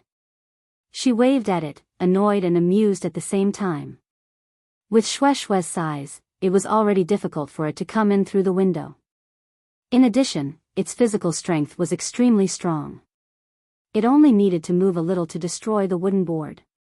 Seeing that Chu Luyue wasn't angry, Xue Xue was relieved. It jumped into Chu Luyue's arms. Chu Luyue caught it and steadied herself with great difficulty. The soft and fluffy body in her arms made Chu Luyue's originally depressed mood turn for the better. She weighed Xue Xue in her arms and was a little surprised. Xue Xue, you seem to have lost weight? Compared to the first time they met, it seemed to be a little smaller. Xue Xue rubbed against her face affectionately. Chu Luiyue kept moving back from the itch. All right. Xue Xue, stop fooling around. It's ticklish, Xue Xue pestered her for a long time before it stopped. It lay down by her feet obediently. Its tail kept wagging, looking very obedient. Chu Luiyue couldn't help but smile. If others saw this scene, they would probably think that Xue Xue was her magical beast. Thinking of this, Chu Luiyue's mood became a little strange. It was strange. Rong Xiu was Xue Xue's master, but it seemed to be very close to her. From the first time they met until now, Chu Luiyue had an inexplicable sense of closeness to Xue Xue. It was as if she felt from the bottom of her heart that it wouldn't hurt her. Magical beasts were fierce, especially high-level magical beasts like this. They were extremely proud. Logically speaking, they wouldn't be polite to anyone other than their master. But Xue Xue, I haven't seen you recently. Where have you been, Chu Luiyue stroked its fur and asked casually. Xue Xue closed its eyes comfortably. When its master was here, when had it ever enjoyed such pleasure? It wasn't a waste that it had been running around outside for the past few days. Chu Luiyue didn't mind seeing Xue Xue enjoying herself as if she didn't hear him at all. At this moment, with Xue Xue by her side, her loneliness was dispelled. But then again, you and your master are very similar. Xue Xue moved and opened an eye to glance at her. Chu Luiyue tapped its wet and rough nose with a slender, white finger. They all like to barge into other people's houses in the middle of the night. Xue Xue closed her eyes guiltily and rubbed her head against Chu Luiyue's palm. Chu Luiyue sighed inwardly. His shameless look was even more like, You're back. Chu Ning's voice suddenly came from outside the door. Chu Luiyue happily got up to open the door, but Xue Xue was faster than her. With a move of her body, she jumped out of the window again. The crack on the already broken window became even bigger. Chu Luiyue looked at her speechlessly. She didn't do anything, so why was Xue Xue so guilty? She opened the door and saw Chu Ning, who she hadn't seen for a few days. At this moment, he was wearing the black armor of the Imperial Guards and looked travel-worn. But the moment he saw Chu Luiyue, his tired eyes lit up. You're really back. Chu Luiyue blinked and acted spoiled, which was rare of her. The academy is on holiday tomorrow, so I came back directly after class today. I haven't seen you for a few days, misses you very much. Hearing his daughter's words, Chu Ning only felt that the fatigue of the past few days was swept away and he instantly felt relaxed. Father also misses you, very much. I've been too busy recently, so I didn't have time to go to the academy to see you. Chu Luiyue smiled helplessly. Father, our house is quite close to the academy, so there's no need for you to send me. But you've just taken office recently, so you must have a lot of things to deal with. Looking at you, you haven't rested well these past few days, right? As she spoke, Chu Luiyue invited Chu Ning in and poured him a cup of tea. That's right. In addition to taking over the affairs of the Imperial Guards, I also have to deal with the matter of the fourth princess. Previously, the fourth princess met with an accident at the hunting ground and her pearl of essence was shattered. His Majesty was very distressed and has been investigating these past few days. He has already punished dozens of people. Chu Luiyue faintly said, Oh.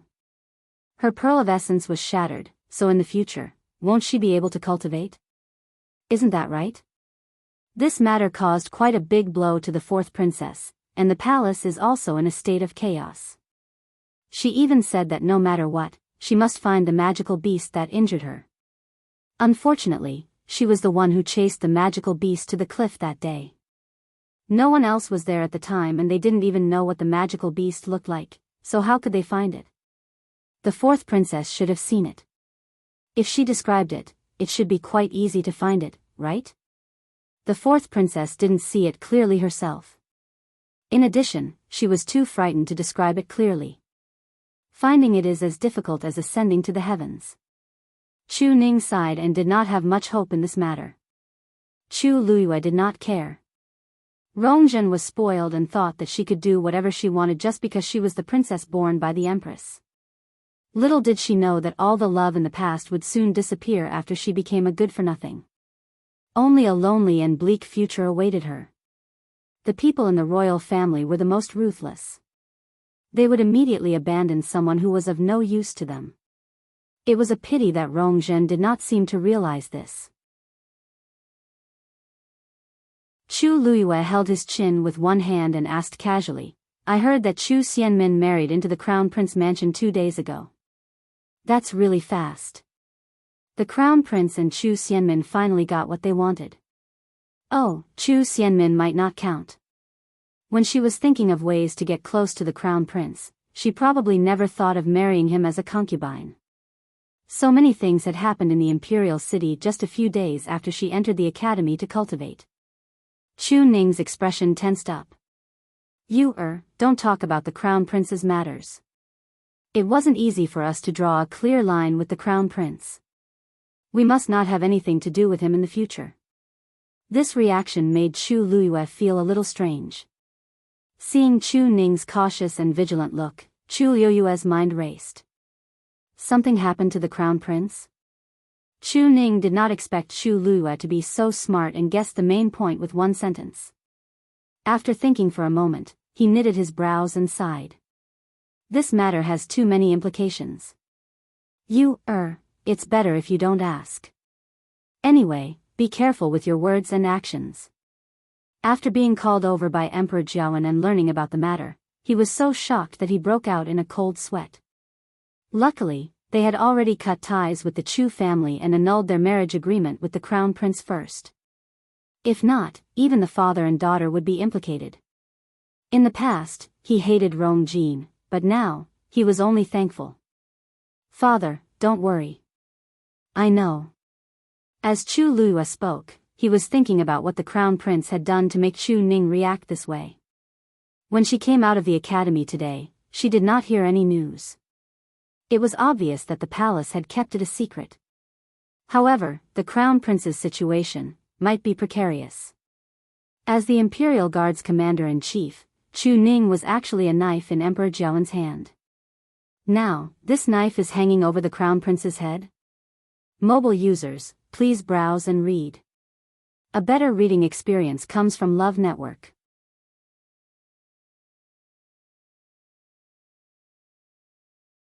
Chapter 118.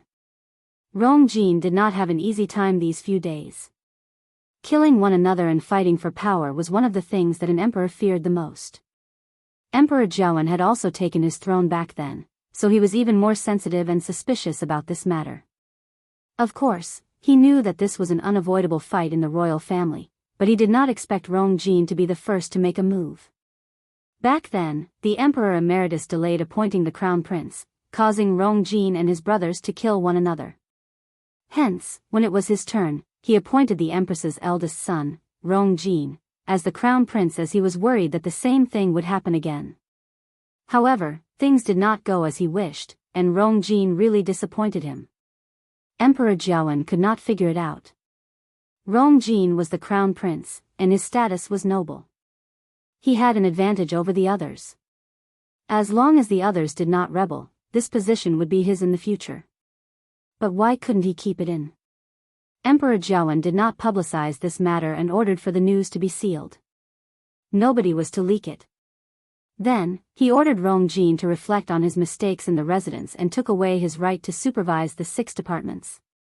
Rongjin sent the memorials that were sent to Crown Prince Mansion back to the palace overnight and placed them on the table in the imperial study. Rongjin knew that his father did not trust him anymore. Compared to everything else, this was his greatest loss.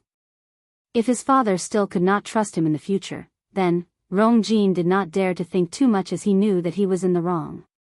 He could only try his best to admit his mistake and express his attitude in hopes of reducing his father's anger. This was the biggest loss he had suffered ever since he became the Crown Prince, but he could not take revenge on the initiator. Rongjin felt very aggrieved, but he did not dare to vent. His father must be secretly watching him now, so what could he do? After much thought, he could only lock himself in the study and not come out for 2 days. On the morning of the third day, Chu Xianmin brought soup over as usual. As expected, she could not even enter the door. Chu Xianmin could not keep her face straight. On the first day she married into Crown Prince Mansion, the Crown Prince was summoned to the palace overnight by His Majesty. After he came back, he went straight to the study, and she could not even see him. In the past 3 days, the servants in the residence had said many nasty things. Many people saw that she was not favored, so their attitude was very presumptuous. Today, she had to fight for herself no matter what. However, Chu Xianmin knew that it would not do her any good if she forced her way in. Therefore, she suppressed the humiliation in her heart and spoke to the tightly shut door. "Your Highness, Chuanbei snow pear soup is here for you. Drink some when you have time.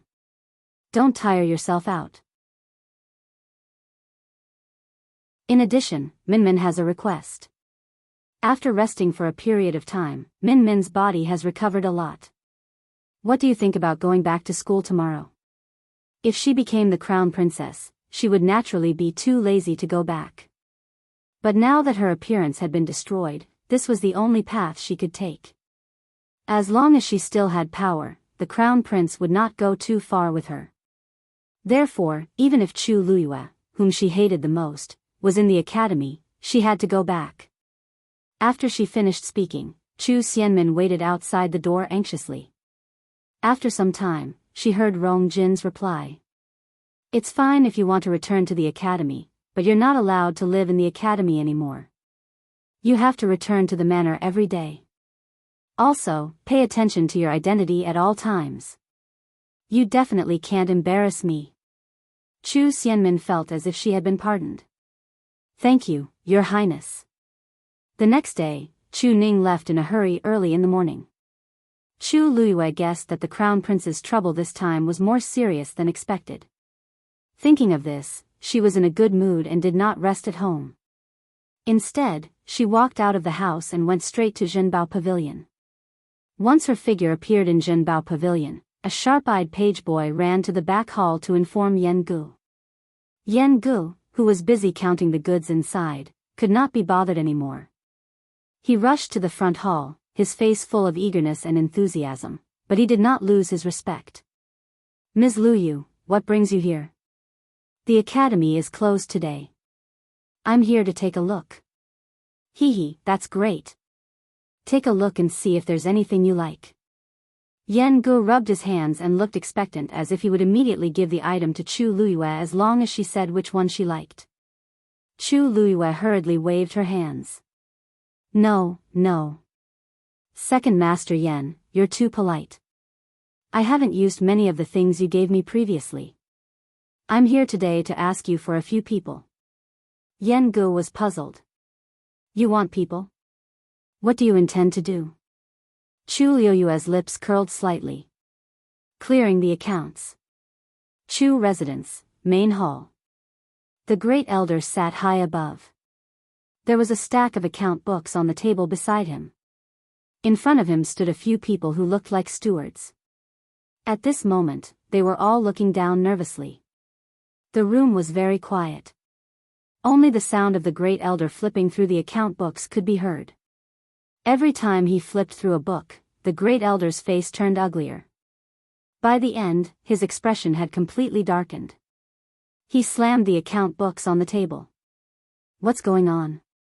In this half a year, not only did the shops under the Chu family not make a profit, they even made a loss. What are you doing? The stewards were so frightened that they trembled.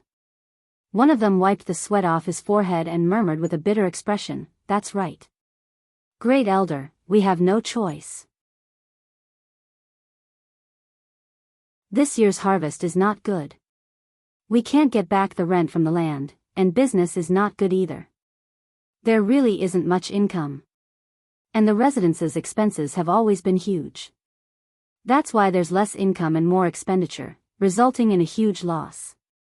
Weren't there a few shops that were making a profit before? Why aren't there any accounts for those shops?" The Great Elder flipped through the account books in frustration. The stewards looked at each other in dismay, and their voices became even quieter. "Great Elder, have you forgotten? Those shops were bestowed to Chu Ning by the clan head back then. They were all written in his name. After he left the Chu family, he sent people to take back those shops. The great elder was shocked. Only now did he remember this matter. Chu Ning was very favored in the Chu family back then. He was almost publicly acknowledged as the next clan head, so he had a lot of assets under his name. After his downfall, although he was in a terrible situation and had those shops taken away, the names on the deeds were still the same. After Chu Ning became the commander of the Imperial Guards, it was naturally not a problem for him to take back those shops. They didn't have the courage to confront the current Chu Ning head-on. The great elder was so angry that he almost tore the account books to shreds. If this continued, the Chu family's future would be even worse. Great elder, Chu Luiyue is here. At this moment, a manservant suddenly ran in with a panicked expression. Everyone thought that they had heard wrongly. Hadn't Chu Luiyue severed ties with the Chu family? How dare she come here? The great elder narrowed his eyes. It's really her? Yes, it's her. The manservant wanted to cry but had no tears. She even brought a few people with her. They're right outside the gate right now. She really ate a bear's heart and leopard's guts. The great elder slammed the table and stood up. She actually has the face to come to our Chu family again. I'd like to see what she's up to this time. Even if she knelt down and begged him, he wouldn't be soft-hearted. The manservant panted heavily and spoke with difficulty. Great elder, Chu Luiyue said what? She said that she's here to collect her debt today. Love Network provided a better reading experience.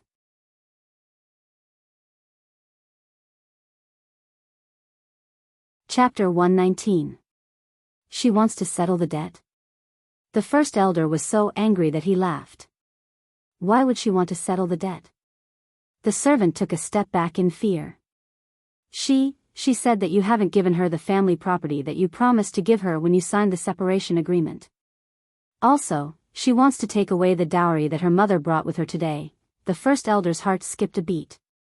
He had almost forgotten about this matter. That day, he was nearly driven mad by Chu Luiyue. He didn't even check the amount carefully before signing the agreement. Now that he thought about it, it was a huge sum of money. Just the dowry that Chu Luiyue's mother brought with her back then was already extremely generous. If he were to return it all to Chu Luiyue, it would be no different from causing a huge loss to the Chu clan. The first elder paced around in frustration. He glanced at the scattered account books on the table, and his mood worsened. The Chu clan was currently struggling to make ends meet. If they were to take out this sum of money, it would only make things worse. How could Chu Luiyue be so thick-skinned as to come knocking on our door to ask for it? First elder, you should hurry up and take a look. Chu Luiyue said that if they don't get the money today, they won't leave. Right now, they've already blocked the entrance. It's useless. The first elder cursed angrily as he strode out of the room. Could a mere Chu Luiyue really tear down the Chu clan? The first elder rushed to the entrance, and when he saw the scene before him, he nearly fainted from anger. Chu Luiyue was standing in front of the main entrance, and there were already quite a few people gathered around her to watch the commotion. She was speaking to the people around her with a sorrowful expression. That's right. When I was very young, my mother passed away, leaving only my father and I to rely on each other. I'm sure you all know that back then, my father was injured in order to save the emperor and couldn't continue cultivating. The Chu clan said that we didn't have the energy to take care of my mother's dowry, so they told us to hand it over to Lu Yao for safekeeping. After so many years, my father and I have finally made it. I don't think that the other things are important, but the dowry belongs to my mother. It's the last thing my mother left me. If I don't come back, I won't be able to rest easy. Everyone nodded as they listened. Chu Ning and Chu Luiyue were also considered celebrities in the capital. People often talked about them in private, so they more or less knew that Chu Luiyue was telling the truth. In fact, everyone knew that the Chu family was doing this because they wanted to seize Chu Luiyue's mother's dowry. Although the Chu clan appeared to be wealthy, they were actually very greedy. Yes. This dowry is yours, no one else can touch it. You must come back. Exactly. In any case, the Chu clan is one of the 4 great clans. If they really refuse to return the item to you, wouldn't that be too much? That's true. If the Chu clan really did that, wouldn't they be throwing away their face? The great elder's face turned ashen when he heard this. He shouted angrily, Chu Luyue. What are you doing? Chu Luyue lifted his eyes and glanced at him lazily. Oh, great elder Chu, don't you know what I'm doing here? Previously, you agreed to split the family and said that you would send over the items that belonged to me and my father. However, I waited and waited, but no one came. Not even a shadow of the item was seen. I thought that you probably have a lot of things to do, so you don't have time to deal with these small matters. That's why I specially brought people over this time. Chu Luyue raised his hand and pointed at the people behind him. These 2 are the stewards of Zhenbao Pavilion. They are the best at checking accounts. In a while, they will help you count the items. There will be no mistakes. These 4 are the servants of Zhenbao Pavilion. They are very strong and can help move the items away. There's no need to trouble your Chu clan. Great Elder Chu, what do you think? The Great Elder was so angry that he couldn't speak. This Chu Luyue actually planned everything. This time, he brought people to block the door with the intention of taking away all the items. It seemed that if he didn't agree, he would directly rob them. You impudent. This is the Chu clan, not a place where you can behave atrociously. Chu Luyue replied with a question. How am I impudent? I'm only here to take back what belongs to me and my father. Can't I do that? Or is Great Elder Chu planning to go back on his word? There were many witnesses last time and this time. It's not very good for you to do this, is it? The smile on his face faded a little. Of course I know that this is the Chu clan. If you didn't keep your promise, why would I come here? I'm afraid that if I come here too many times, it will dirty my eyes. Chu Luyue, how can you say that? Lu Yao, who had rushed over after hearing the news, immediately reprimanded him. A trace of resentment flashed through her eyes. Looking at this face now, he couldn't help but think of his daughter's disfigured appearance and that despicable wedding. Although you have no relationship with the Chu clan now, everyone here is still your elder. Have you lost your manners after leaving the Chu clan? Lu Yao still had a shred of rationality left. She didn't curse out loud.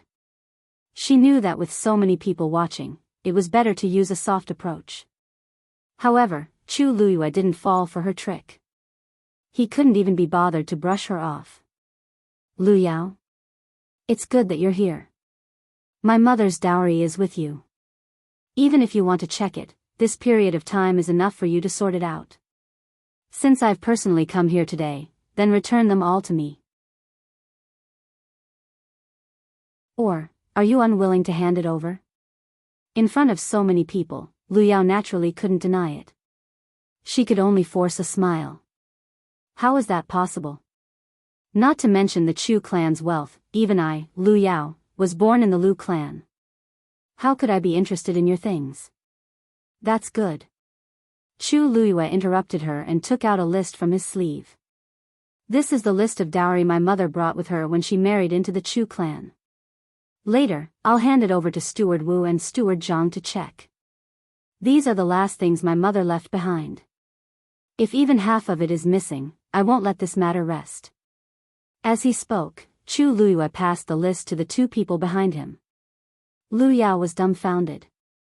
That list was something from more than 10 years ago. How could Chu Luyue have it? She felt like something was stuck in her throat. Her back was covered in cold sweat. All these years, she had indeed touched those things. She originally thought that Chu Ning and Chu Luyue would never have a chance to make a name for themselves in this lifetime. Naturally, she planned to take those things for herself. Who would have thought that they would one day make a comeback? Now, she actually wanted to check carefully. What should she do? Chu Luyue saw her expression. How could he not know what she was planning? He couldn't help but sneer in his heart. If she didn't skin the entire Chu clan alive today, they wouldn't know that she, Chu Luiyue, wasn't someone to be trifled with. Xiao Wen, bring me a chair. Chu Luiyue ordered. A burly youth behind him immediately responded. He quickly walked to the side of the carriage and brought out a red sandalwood chair. He placed it behind Chu Luiyue. Chu Luiyue sat down casually and leisurely. First Elder Chu, Lu Yao, hurry up. There are so many things, and I only have one day off today. I have to count them quickly. Love Network has a better reading experience.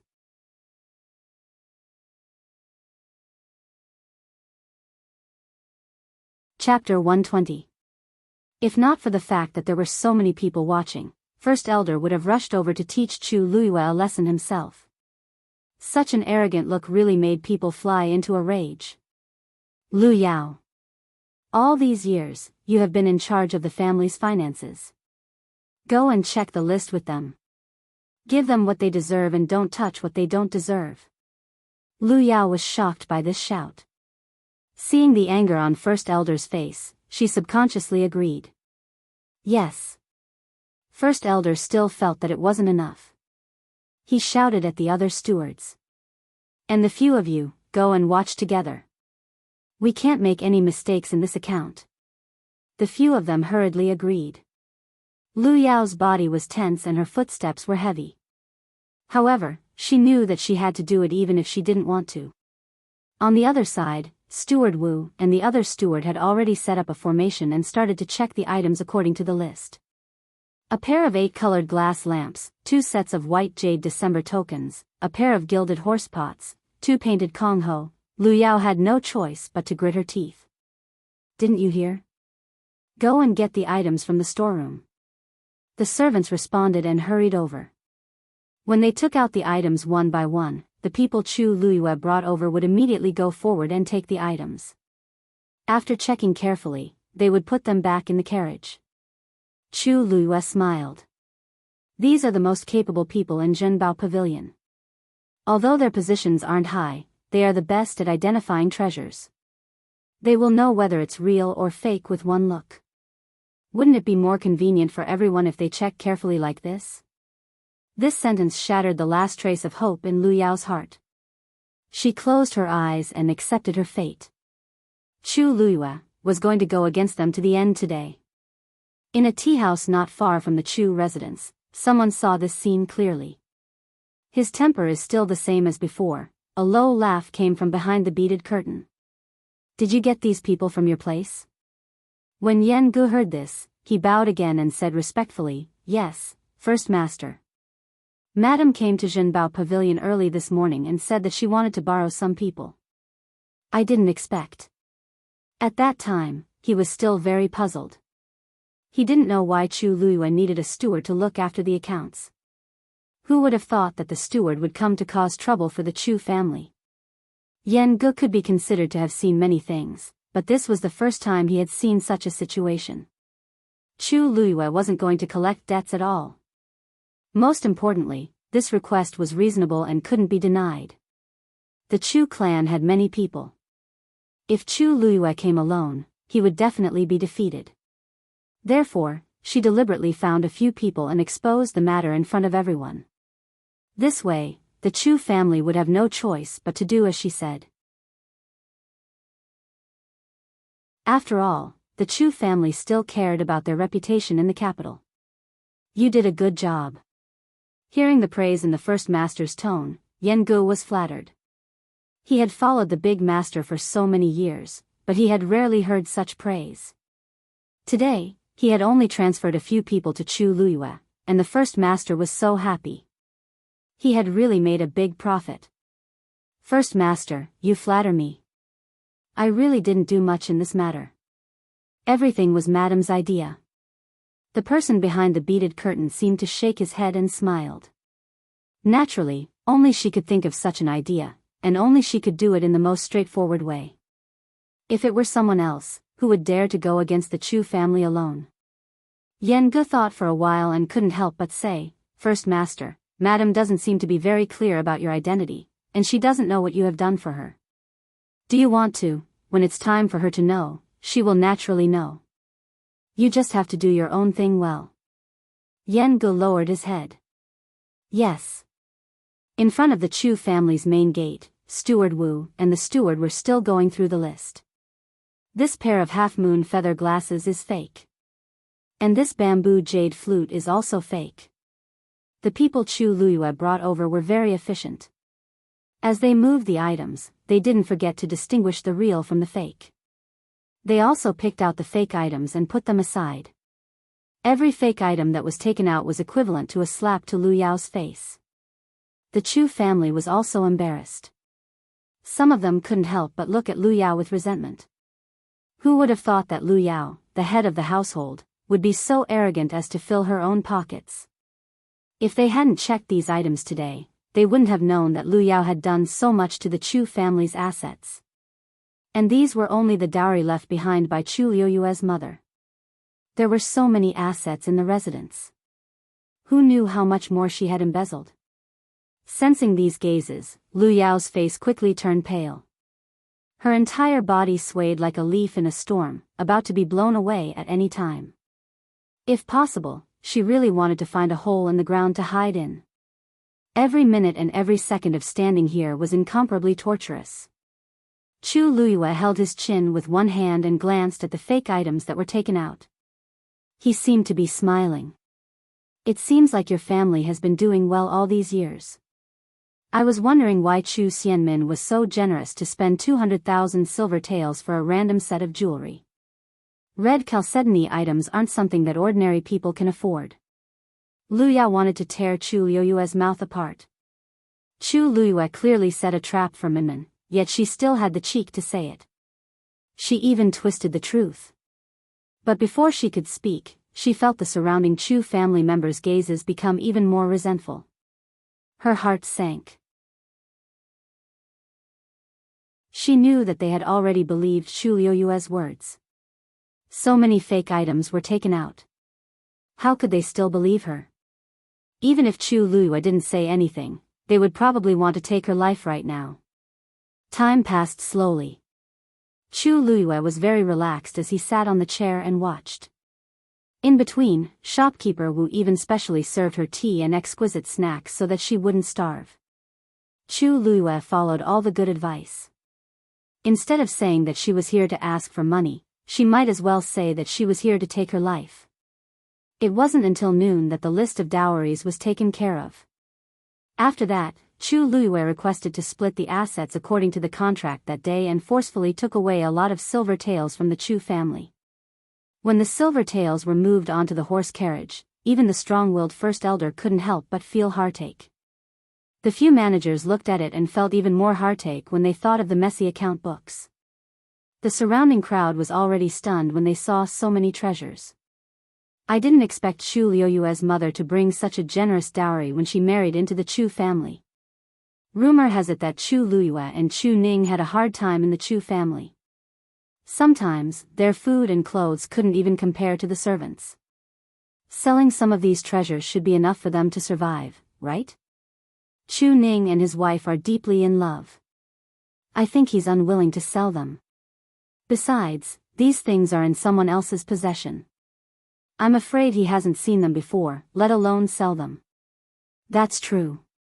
The Chu family really spent a lot of money this time. The horse carriage made several trips and finally took away all the treasures. In front of the door, there were only the fake goods that were kicked out. It was especially awkward. Chu Luyue stood up and lazily rubbed her shoulders. She was really tired after sitting for so long. All right, that's all for today. First Elder Chu's eyelids twitched. What did she mean? She's coming again.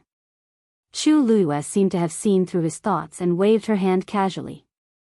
Don't worry, I won't be coming again. However, shopkeeper Wu has already taken note of these fake goods. Please make up for it in the future. You can send it to my house or I'll send someone to pick it up. First Elder couldn't hide his anger and looked at Lu Yao. This is what you've done in the past few years as the head of the family. You'll have to fill this hole yourself. Lu Yao's body swayed. Chu Luiyue smiled meaningfully. Why are you angry, First Elder Chu? It's just some small things. Even if the Chu family doesn't want to take them, the Lu family's wealth is comparable to that of a country. Isn't this a piece of cake? Don't you think so, Lu Yao? The best reading experience came from the Love Network.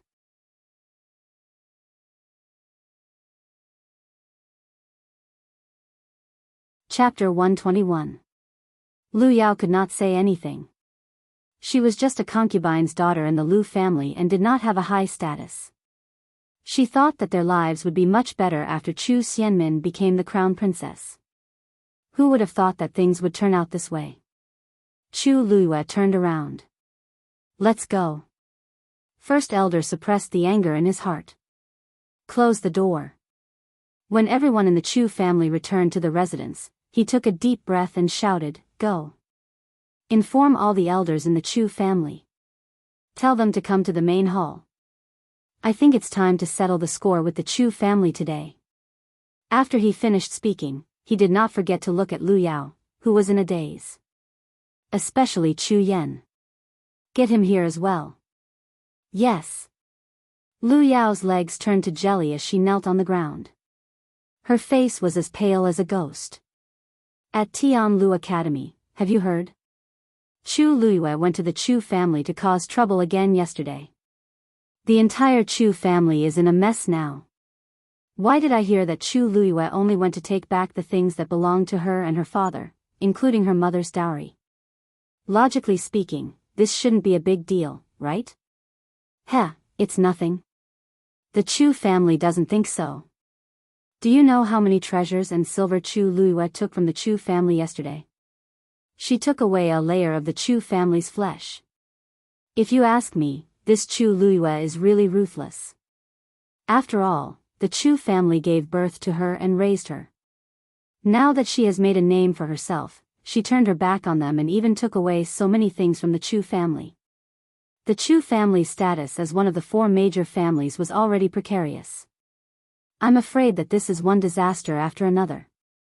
It's better not to provoke such a person. The students, who had rested for the day, returned to the academy today. They formed groups of 3 to 5 and discussed animatedly. This farce had caused too much of a commotion. It was hard for them not to know. What are you talking about? A crisp female voice rang out, interrupting their whispers. They turned around and saw Mu Hongyu. Seeing that it was her, most of them were fearful. Mu Hongyu's temper was fierce and she had strength. She was really difficult to deal with. Most importantly, she had a powerful background. She was the only daughter of Lord Ping Jiang, the true Princess Yongping. Even though she wasn't a princess, her status was equally noble. Why aren't you saying anything? Weren't you guys talking happily just now? Mu Hongyu stepped forward and swept her eyes over the crowd with interest. Although she was smiling, everyone could hear the threat in her tone. Ha! Hongyu, we were just chatting in private. We didn't say anything. That's right. Mu Hongyu crossed her arms and raised her chin. Her voice was crisp. I heard everything you said just now very clearly. Let me tell you, Chu Luiyue is Mu Hongyu's friend. If I hear anyone bad-mouthing her again, don't blame me for being rude. It was quiet all around. Everyone looked at each other. They didn't expect Mu Hongyu to say something like that. Friend. When did she become friends with Chu Luiyue? Chu Luiyue, who had just walked over, happened to hear what she said. She stopped in her tracks and looked at Mu Hongyu, who was not far away, in surprise. Actually, they had only spoken twice, but Mu Hongyu was willing to stand up for her. Chu Luiyue's heart felt like it was being rubbed by something. Hongyu. Mu Hongyu finally saw Chu Luiyue behind the crowd. The cold expression on her face faded, and she waved at her with her almond-shaped eyes. Lu Yu. Chu Luiyue walked over and didn't seem to notice the awkward atmosphere. She smiled and said, Why are you standing here? Aren't you about to break through? You should hurry up and cultivate in Joyo Tower. Mu Hongyu snorted. They're talking bad about you. Chu Luiyue shook her head and smiled nonchalantly. That's nothing. Don't worry about it. I just collected a debt yesterday, and I have a lot of money now. I'll bring you to Phoenix Restaurant for drinks another day. You didn't come the last time, right? Mu Hongyu got excited at the mention of Phoenix Restaurant. She hurried over to Chu Luiyue. Really? I really like their crystal prawn dumplings. But I can only go there once a month with my allowance. Chu Luiyue laughed. It seemed like Mu Hongyu was a foodie. Of course it's true. I'll treat you every day. But I have to wait until you break through first. Sure. Oh yes, I found a few more people to form a team for the magical beast tide. It's up to you. The two of them walked away. The rest of the crowd felt bored and also dispersed. Luyu, are you really not angry at what those people said about you just now?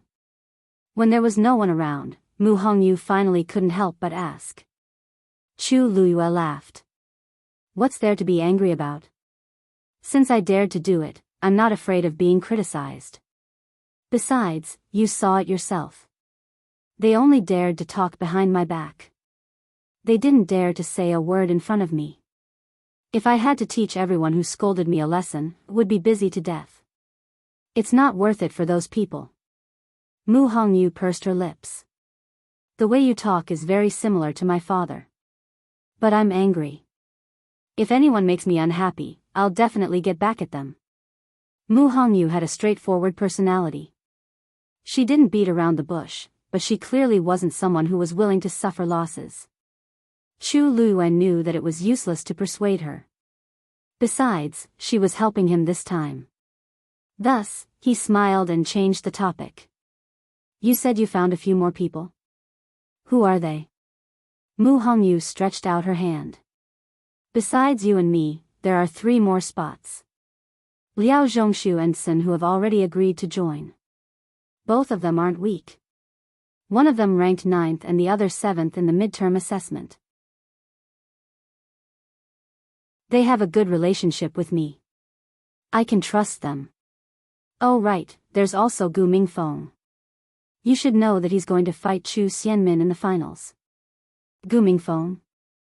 Chu Luiyue was a little surprised. She did know a little about this person. She heard that he was a bastard son of the Gu family. His birth mother's status was very low, so he wasn't favored. Even though he got into Tianlu Academy, his status in the Gu family was still very low. On the day of his fight with Chu Xianmin, she didn't have a deep impression of Gu Mingfeng. She only remembered that he was a young man with a feminine appearance and a cold temperament.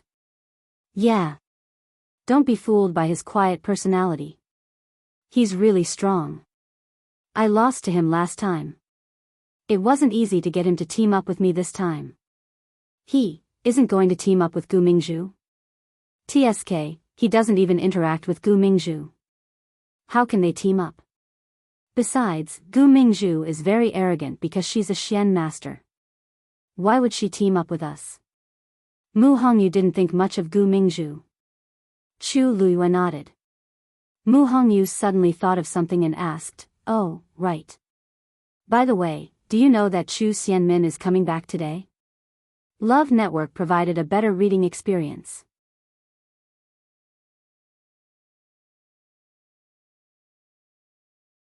Chapter 122. Of course, Chu Xianmin would come back. Now that she was in such a miserable state, she could only rely on herself. She just did not know how Chu Xianmin would feel when she came back after the Crown Prince and Lu Yao got into trouble one after another. Minmin, why didn't you invite us to your wedding? We were all waiting to send you off and have a good time. A familiar voice suddenly came from the corner. Chu Luiyue and Mu Hongyu looked at each other and walked a few steps forward.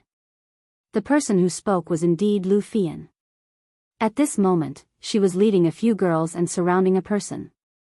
That person was wearing a veil. Based on her figure, it seemed to be Chu Xianmin. Yeah. We didn't receive your invitation, and we didn't even know the date. As long as you asked, we would have gone even if we took leave. We're so close. Why did you hide it from us? Lu Fian was actually very angry. She originally planned to go on the day Chu Xianmin married into the Crown Prince mansion so that she could at least meet the Crown Prince. However, Chu Xianmin did not invite them at all. Without an invitation, they could not go at all. After missing such a great opportunity, Lu Fian could not help but suspect that Chu Xianmin did it on purpose to monopolize the Crown Prince. Even though she was still smiling when she spoke, her eyes were filled with dissatisfaction. There was too little time, and I didn't have time to do many things. That's why I neglected you. I didn't do it on purpose. Chu Xianmin clenched her teeth and said. She clearly knew what these people were thinking. They wanted to make a fool out of her. There was no way. Lu Fian purposely smiled. The Crown Prince has always liked you, and now he's even willing to let you go back to school. Minmin, you must be doing well in the Crown Prince mansion, right? Chu Xianmin reluctantly responded. I haven't been here for a few days. I have some things to look for my teacher, so I won't chat with you guys for now. Then, she walked around them and was about to leave. However, when she looked up, she happened to see the person she hated the most. Chu Luyue. Chu Xianmin's heart suddenly burned with anger, and her fingernails dug deeply into her palms. If looks could kill, Chu Luyue would have been covered in bruises. Mu Hongyu stared at her alertly. What do you want to do? However, Chu Xianmin did not say anything and walked past Chu Luyue and Chu Xianmin. That's strange. If it was in the past, she definitely wouldn't have given up so easily. Why did her personality change after marrying into the Crown Prince's residence? Mu Hongyu murmured. Chu Luyue looked at Chu Xianmin's departing figure thoughtfully and smiled. The best part is yet to come. Let's go. The imperial capital seemed to be as calm as ever, but some people had already sensed that something was wrong. Something seemed to have happened to the Crown Prince. The most obvious point was that the memorials that had previously been sent to the Crown Prince's residence were now sent to the palace. On the surface, Emperor Jiawen said that the Crown Prince was at the stage of breaking through, so he didn't want him to be distracted for the time being. But in reality, anyone with a discerning eye knew that this was taking back the Crown Prince's authority. Moreover, the Crown Prince had been in seclusion recently, refusing all invitations. Obviously, there was something fishy going on. However, the palace had sealed off all news, so the crowd had no way of finding out what exactly happened. They could only secretly guess and choose to wait and see. Some people, who were originally indecisive, started to plan for themselves and secretly took action. Third brother, what exactly is father planning to do? The Crown Prince sent someone to assassinate you, and the evidence is clear. Why did father just ask the Crown Prince to reflect on his mistakes in the residence? Even if he thinks highly of the Crown Prince, he can't just let this matter end so hastily, right? Rong Feng knitted his brows tightly and could not figure it out. After receiving seventh brother's big gift, he and Rong Jiu immediately understood. In the next few days, they worked together to gather more evidence, and Rong Jiu presented all of it to father for him to take a look. The Crown Prince can't deny it. But why is father letting it go so easily? Rong Jiu looked calm.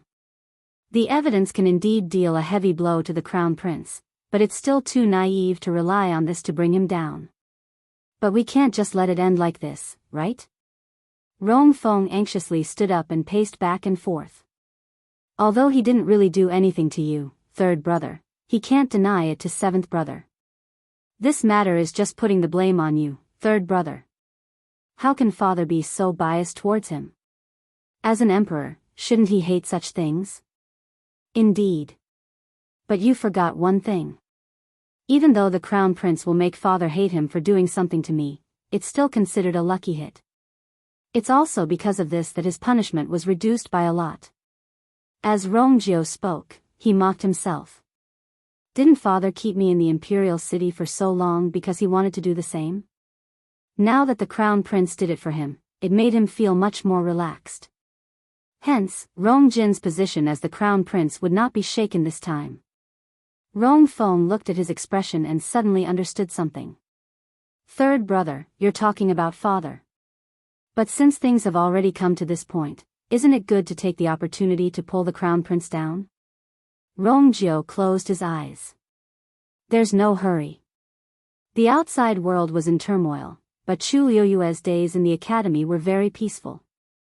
Soon, it was the end of August, and the fiend title was just around the corner. The atmosphere in the academy became lively, and excited discussions could be heard everywhere. The students also became more diligent in their cultivation. Chu Luyue could clearly feel that more people came to Joyo Tower. What she didn't know was that it was very difficult to earn time in Joyo Tower to cultivate, so many people couldn't bear to come every day. They would only come more often when they were about to break through or when something big was about to happen. Chu Luyue originally wanted to break through to become a stage 2 warrior, but he failed again, so he decided not to think about it. When Chu Luyue returned to his residence at night, he saw a familiar figure once he entered the door. No, there were two figures. Rongxiu and Xue Xue. Chu Luyue was a little surprised. Oh, Your Highness, you're so free today. During this period, Rongxiu seemed to be very busy. Even though he came a few times in between, he mostly came in the middle of the night and left early in the morning. Sometimes, she didn't even see him. She could only know that he was here when she smelled his faint, cold fragrance. Today was a rare day. Rongxiu raised his eyebrows slightly, took out a box from his arms, and handed it over. Open it and take a look. Chu Luyue took it over and lightly clicked on it. The box opened with a sound. A dagger was lying there quietly. She took off the black scabbard, and a cold light flashed across. This dagger is so sharp. Chu Luyue was pleasantly surprised. She took a closer look and saw that there were two extremely thin, willow leaf-like flying daggers attached to it. With just one look, Chu Luyue could feel the strong suppression contained in it. She looked up in surprise. Those little things of yours are not presentable. I specially prepared a handy one for you. Chu Luyue remembered that Rongxiu seemed to have said something like that before. She thought that he was joking. She didn't expect that he was serious. Her heart skipped a beat. Your Highness has been leaving early and returning late recently. Is it related to this thing? Rongxiu leaned closer, his eyes as deep as the starry night. His voice was low and teasing. Then, how will you repay you? How about giving yourself to me? He suddenly paused and looked down at the scabbard in front of his chest. Then I can give myself to you. Digression, today, it's on the shelves. First come, first serve. Everyone accompanied you, all the way. You was grateful. She didn't say much, only diligently updating. I hope that everyone can support me. Thank you. Mobile users, please browse and read. A better reading experience comes from Love Network.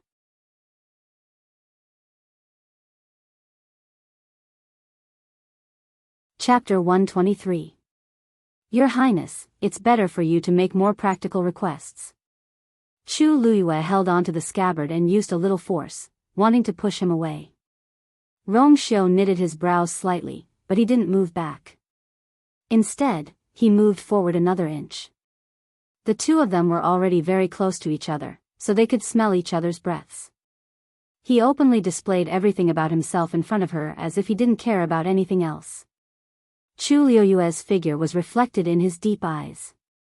Chu Luyue was dazed for a moment. It was as if, even if she was holding a sharp blade in her hands, he would still come over without a care. Her daze caused her actions to be delayed for a moment. A dim light flashed across Rong Jin's eyes, and his thin lips gently curved up into an ambiguous arc. A faint sigh landed in Chu Liuyue's ears. How fierce.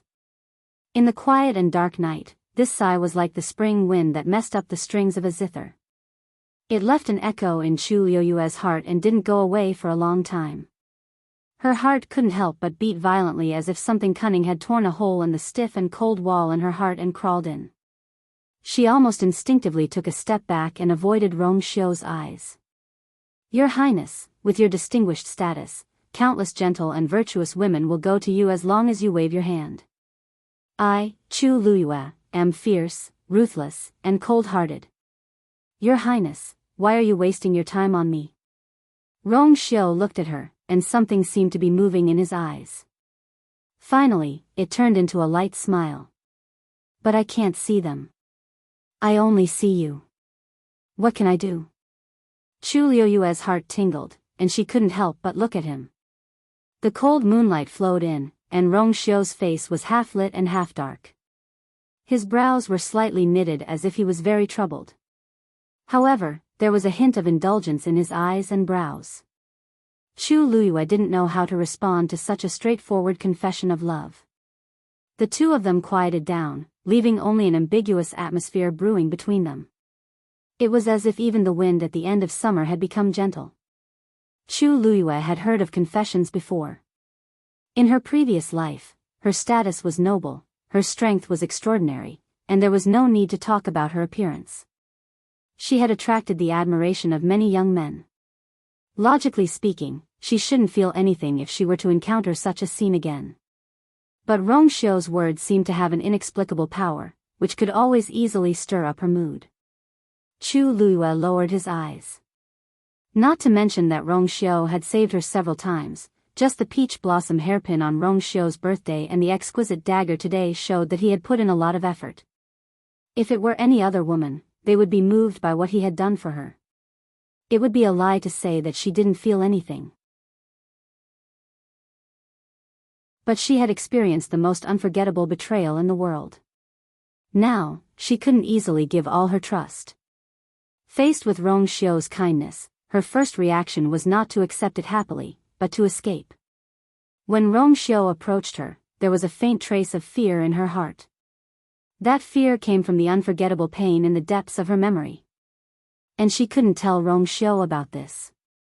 Moreover, after her rebirth, the most important thing for her was revenge. If she was too close to Rong Xiu, he would definitely be implicated.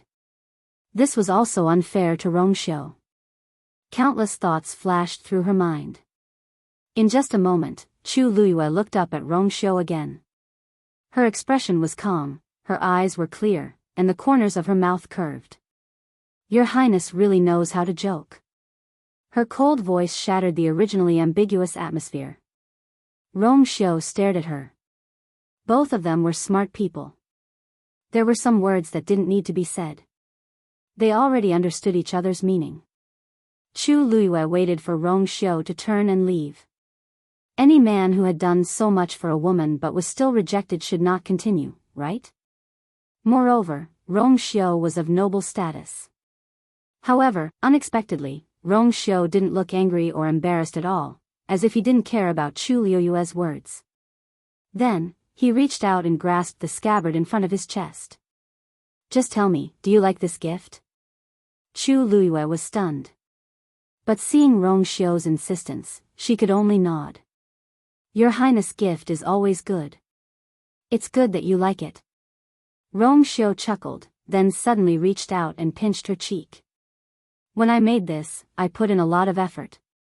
Today, you have to accompany me to rest as a token of your gratitude. Chu Liyue was shocked. This, you made it yourself? Because she was too surprised, she didn't have time to complain about Rong Xiu pinching her cheek.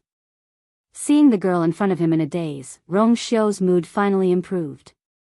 He turned and walked upstairs. I'm very tired today. I'll tell you tomorrow. Chu Liyue sneered in her heart. Why would he talk about this tomorrow? Your Highness, if you're willing to talk about it tomorrow, I'm afraid I won't have the chance to listen. Rong Xiu stopped and looked back at her. Chu Liyue also walked forward. When she reached him, she paused and raised her chin slightly. The academy will set off for Wanling Mountain tomorrow. We have to leave early in the morning. So, you'd better tell it to yourself. After saying that, Chu Liyue didn't look at Rong Xiu's expression. She went upstairs, entered her room, and directly locked the door. Rong Xiu only reacted when he heard the sound of the door being locked. He looked at the tightly shut door and raised his eyebrows. After a moment, he couldn't help but laugh. She was really as calculative as always. She refused to lose even a little. At this moment, Shui Shui, who had been trying to reduce its presence, suddenly jumped from the first floor to the door of Chu Liuyue's room on the second floor. It scratched the door with its claws. No. No. Its claws were so sharp that it left a few neat scratch marks on the door. Seeing Shui Shui like this, Rongxiu suddenly felt that it was embarrassing. After all, it was a high-level magical beast. How could it lose its composure when faced with such a small matter? How embarrassing was it to scratch here and there? Shui Shui, what are you doing? Rongxiu lowered his voice and asked. Shui Shui turned around to look at him. Its eyes were filled with grievance and indignation. Why else would she go to Wanling Mountain? Of course, it was to hunt magical beasts. Didn't Chu Luyue like it? Why did she go out to find other wild dogs? No, wild magical beasts. What was she doing with it? This was absolutely unacceptable. Shui Shui couldn't care less about Rongxiu anymore. It turned around and scratched the door again. However, Rongxiu immediately understood from this look. Wait a minute. Tianlu Academy would indeed bring students to Wanling Mountain to train at this time every year. If he remembered correctly, they seemed to be forming their own teams. Then, who was she in the same team as? A crack finally appeared in Rongxiu's calm expression. Chu Luyue had just entered Tianlu Academy, so she didn't know many people. The people she was most familiar with were probably the dozens of Xian masters. If she was in a team, she would be with these people. Could it be that fellow from the C family? Mobile users, please browse and read. A better reading experience comes from Love Web.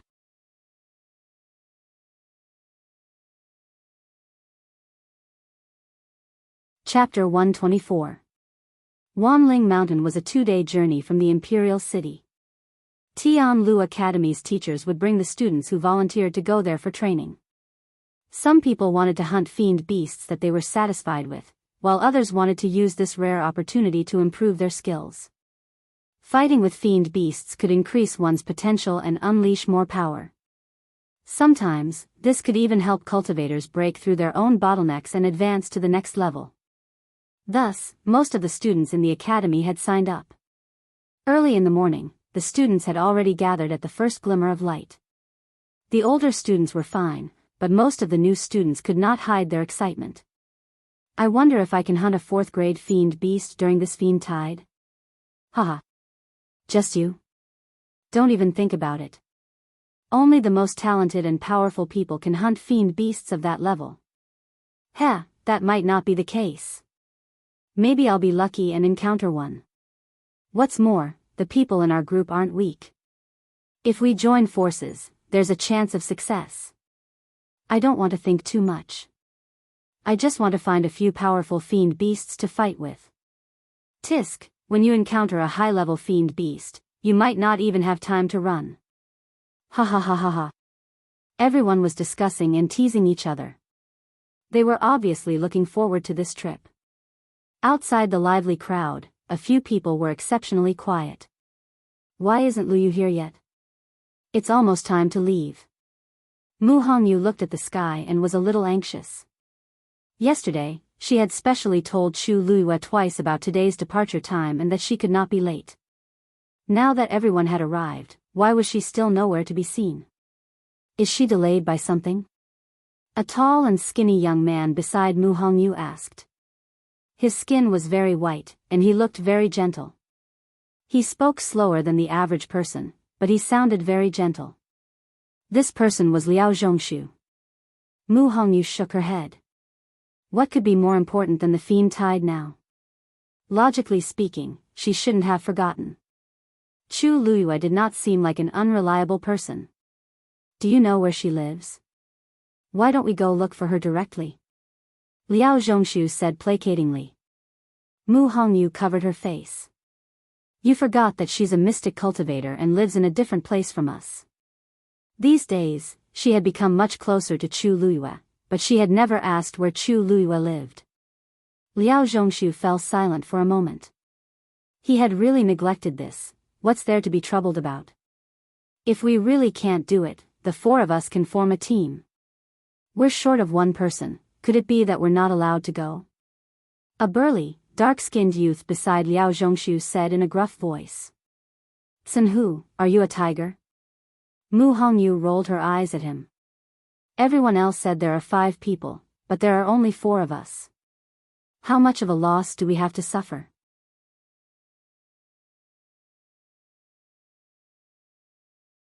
Don't forget that when we reach Wanling Mountain, we fight in small groups. Tsunhu trembled from her reprimand.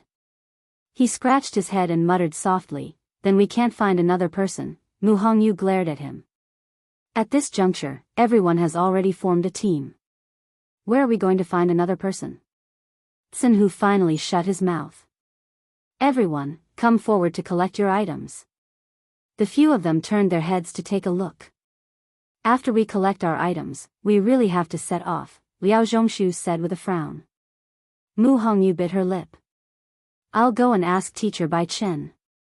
On the other side, Bai Chen was counting the number of mystic cultivators. After counting, he immediately realized that something was wrong. Where's Chu Luyue? Why isn't she here? Everyone looked at each other, but no one said anything. Teacher Bai Chen. Do you know where Luyu lives? She's not here yet. I want to go and find her. Mu Hongyu quickly walked forward and said straightforwardly. Bai Chen was shocked. She's really not here yet? Seeing Mu Hongyu's anxious expression, he thought for a moment and immediately looked at Si Ting. Si Ting, you know where she lives, right? Bring Mu Hongyu to take a look. Si Ting nodded. Okay. However, before the two of them could do anything, Gu Mingzhu, who had been watching coldly from the side, could not help but mock them. Teacher Bai Chen, it's almost time. What if you don't make it back in time if you look for her now? Chu Luyue didn't pay attention to the time, so it's her fault if she misses it. You can't implicate others because of her, right? Mu Hongyu glared at her in annoyance.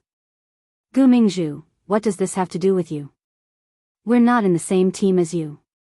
Even if there's a delay, it won't affect you. Why are you so anxious?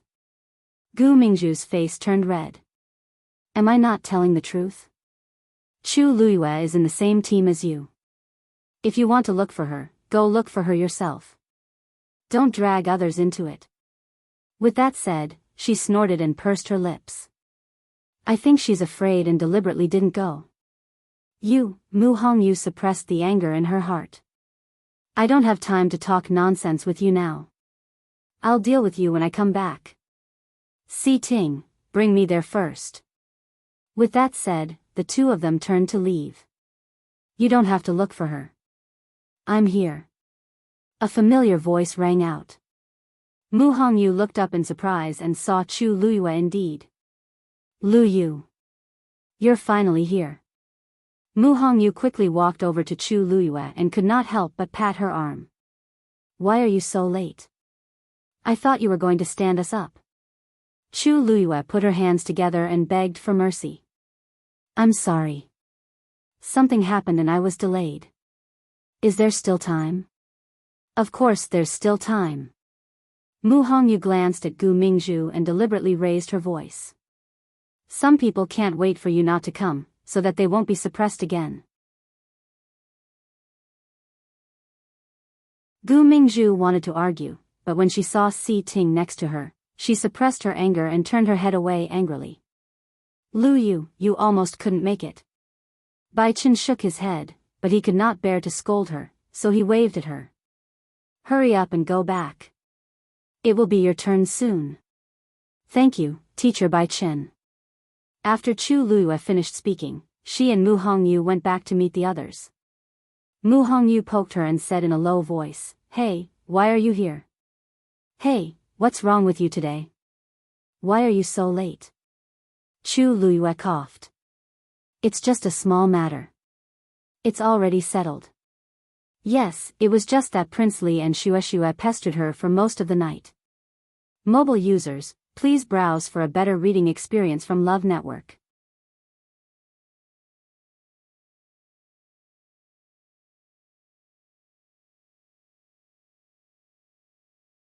The topic of discussion was obviously related to Wanling Mountain and the magical beast tide. Some of the senior brothers and sisters who had been there would often talk about what had happened during the magical beast tide in the past 1 or 2 years, causing the freshmen to be even more curious. If only I had broken through to become a stage 4 warrior. Mu Hongyu muttered softly as she walked. She had been cultivating diligently during this period of time, and she was even close to breaking through. But for some reason, she was still a little short. Originally, she had planned that if she could successfully break through, her strength would increase greatly. Then, she would be able to choose a better and more satisfactory magical beast during this magical beast tide. But now, it seemed that this was not going to work. Hongyu, you can't rush cultivation. Liao Zhongshu gently reminded her. Of course, I know that. But who doesn't want to break through? Don't you want to? Liao Zhongshu did not argue with her and only shook his head with a smile. Mu Hongyu sighed. Why can't I be like Lu Yu? Although I'm a stage 1 warrior, I have the strength of a stage 3 warrior. I might even be stronger. Chu Luiyue smiled but did not say anything. She actually did not want to. Mu Hongyu looked at Gu Mingfeng again. Oh right, weren't you about to break through previously? Why haven't you done anything yet? Gu Mingfeng, who had been silent all this while, looked indifferent as he lightly said, it's probably not time yet. Chu Luiyue looked at him again and was in deep thought. Gu Mingfeng, doesn't seem to be that simple. A somewhat cold gaze suddenly fell on her body. Chu Luiyue's gaze moved slightly and met Chu Xianmin's gaze that was about to retract. That pair of eyes still had hatred and resentment that had not faded away in time. Chu Xianmin did not expect Chu Luiyue to be so sharp and hurriedly turned her gaze away. This was a rare opportunity that she begged for from the Crown Prince. She had to make good use of it. Chu Luiyue sneered in her heart. Chu Xianmin really did not give up on her evil intentions. Rong Jin did not come this time, which showed that the severity of the matter was far beyond her expectations. She just did not know what the situation in the imperial city would be like when she returned. After 2 days of trekking, the crowd finally arrived at the foot of Wanling Mountain on the morning of the 3rd day. Looking up, the mountains were undulating.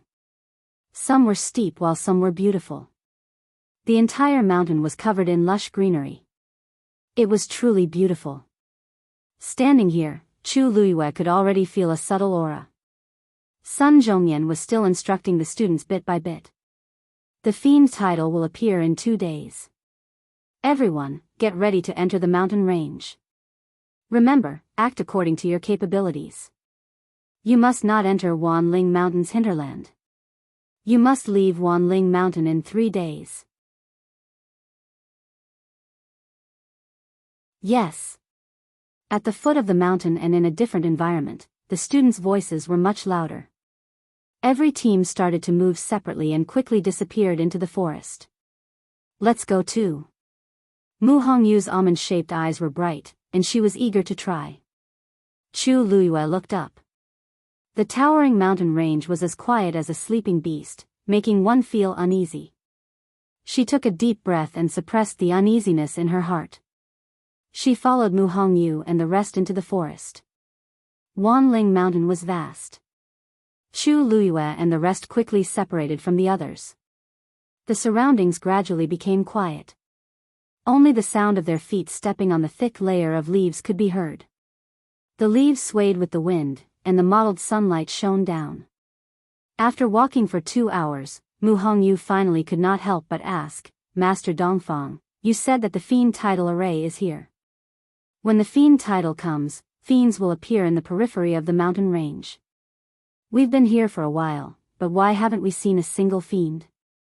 Chu Luiyue was about to speak when she suddenly felt a cold aura. Her expression turned stern as she looked in a certain direction. Come out.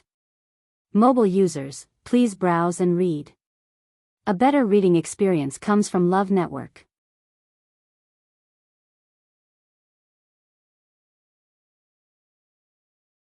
Chapter 126.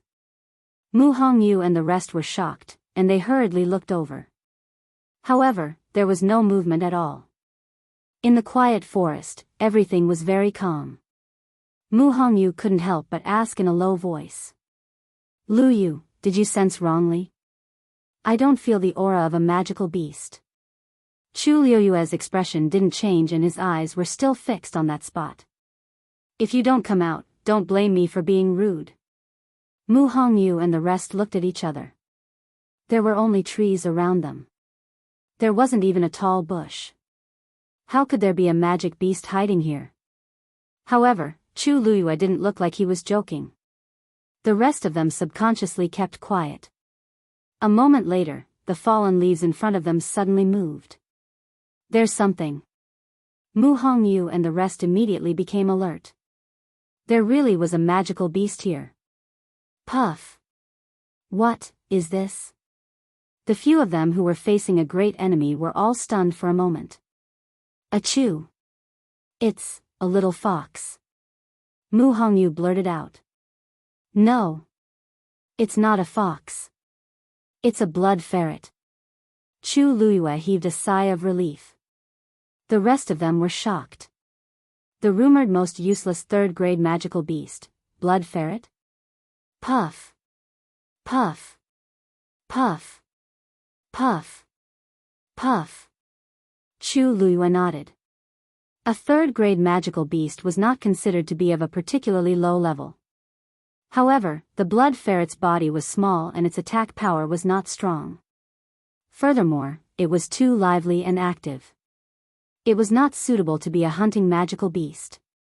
Such blood ferrets were usually kept as pets by the aristocratic families. Ah, forget it then. The few of them were disappointed. They did not expect that the first demonic beast they encountered after entering Wanling Mountain would be a blood ferret. Chu Liyue nodded. None of them had any magical beasts, so they came with high hopes. However, blood ferrets were not suitable for hunting.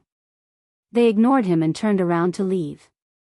However, just as Chu Liyue was about to move, he suddenly stopped and lowered his head to look. At some point in time, the little thing had bitten the hem of her clothes and was looking at her eagerly. Chu Liyue was silent for a moment. They did not want to hunt the blood ferret, but it seemed like it wanted to go with them. Chu Liyue bent down and wanted to take it away. However, the little thing seemed to know her intention.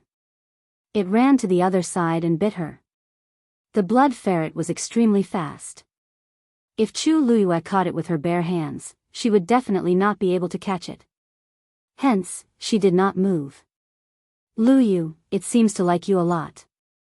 Mu Hongyu could not help but say with a curious look on her face. She had only heard of the blood ferret, but she had never seen one before. It looked quite cute. Chu Liyue also found it strange and said to the little thing, "Don't worry." She said to the blood ferret, "We don't intend to do anything to you. You'd better not follow us." After saying that, the blood ferret blinked blankly. It seemed to take a while before it understood what Chu Liyue meant. She didn't want it anymore.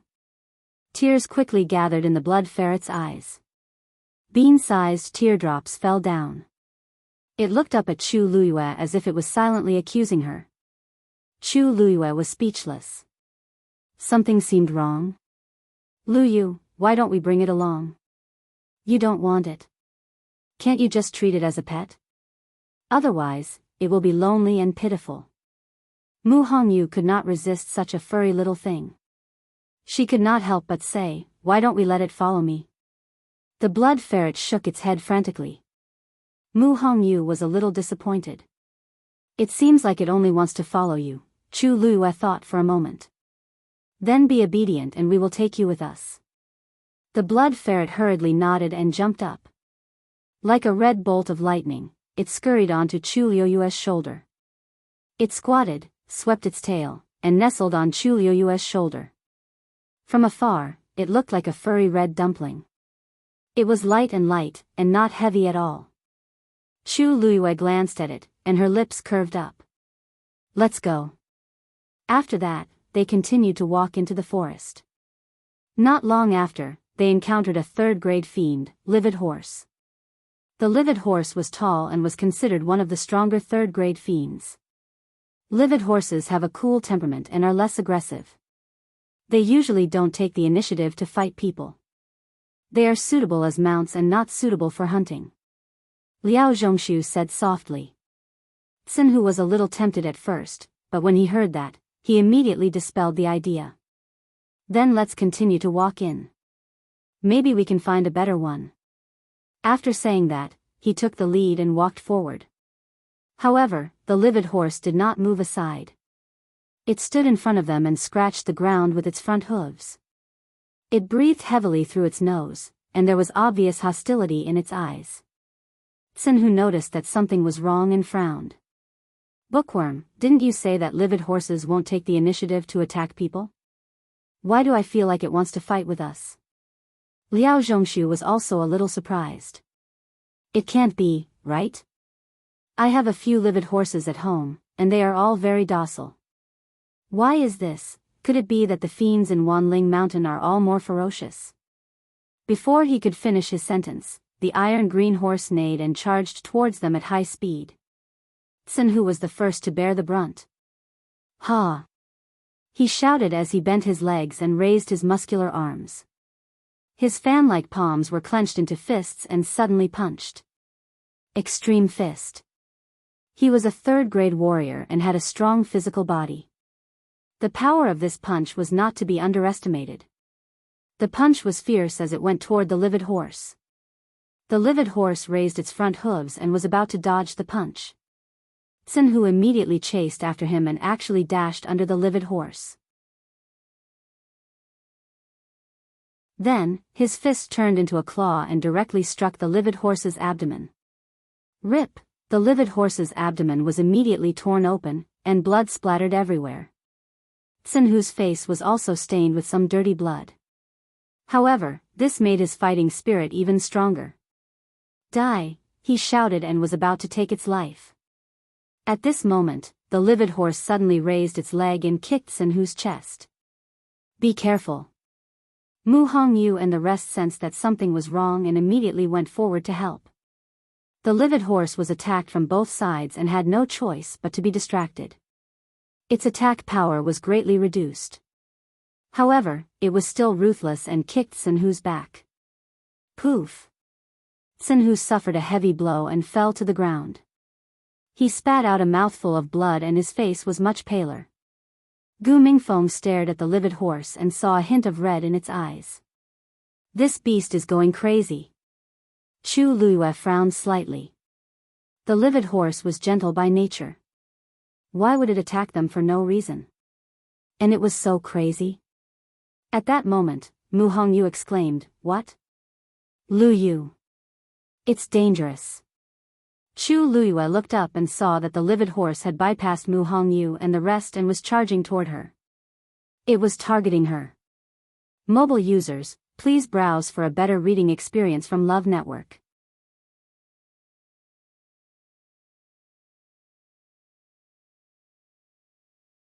Chapter 127. Chu Luiyue's eyes darkened as he drew his sword from his waist and stabbed forward. Pfft! That bright and sharp sword pierced the steel azure horse's neck with unparalleled precision. The steel azure horse let out a painful neigh as its eyes turned even crazier. Its body moved and it continued to attack Chu Luiyue without a care for anything else. Chu Luiyue's expression was cold as he flipped his wrist. That long sword suddenly slashed horizontally, forcefully severing the steel azure horse's neck. Thump! The huge, greenish head fell to the ground with a dull thud. The wound that Chu Luiyue had cut was still bleeding profusely. The steel azure horse's eyes were wide open as it twitched twice before it stopped breathing very quickly.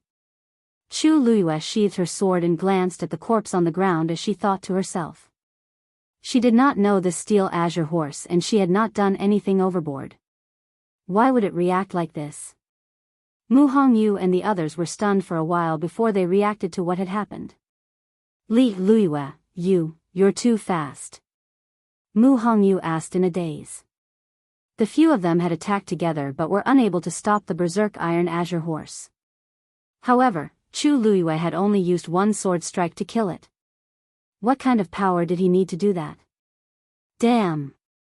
You were still holding back when you were competing with Chu Qianmin? Tsinhu, who had fallen to the ground, finally got up.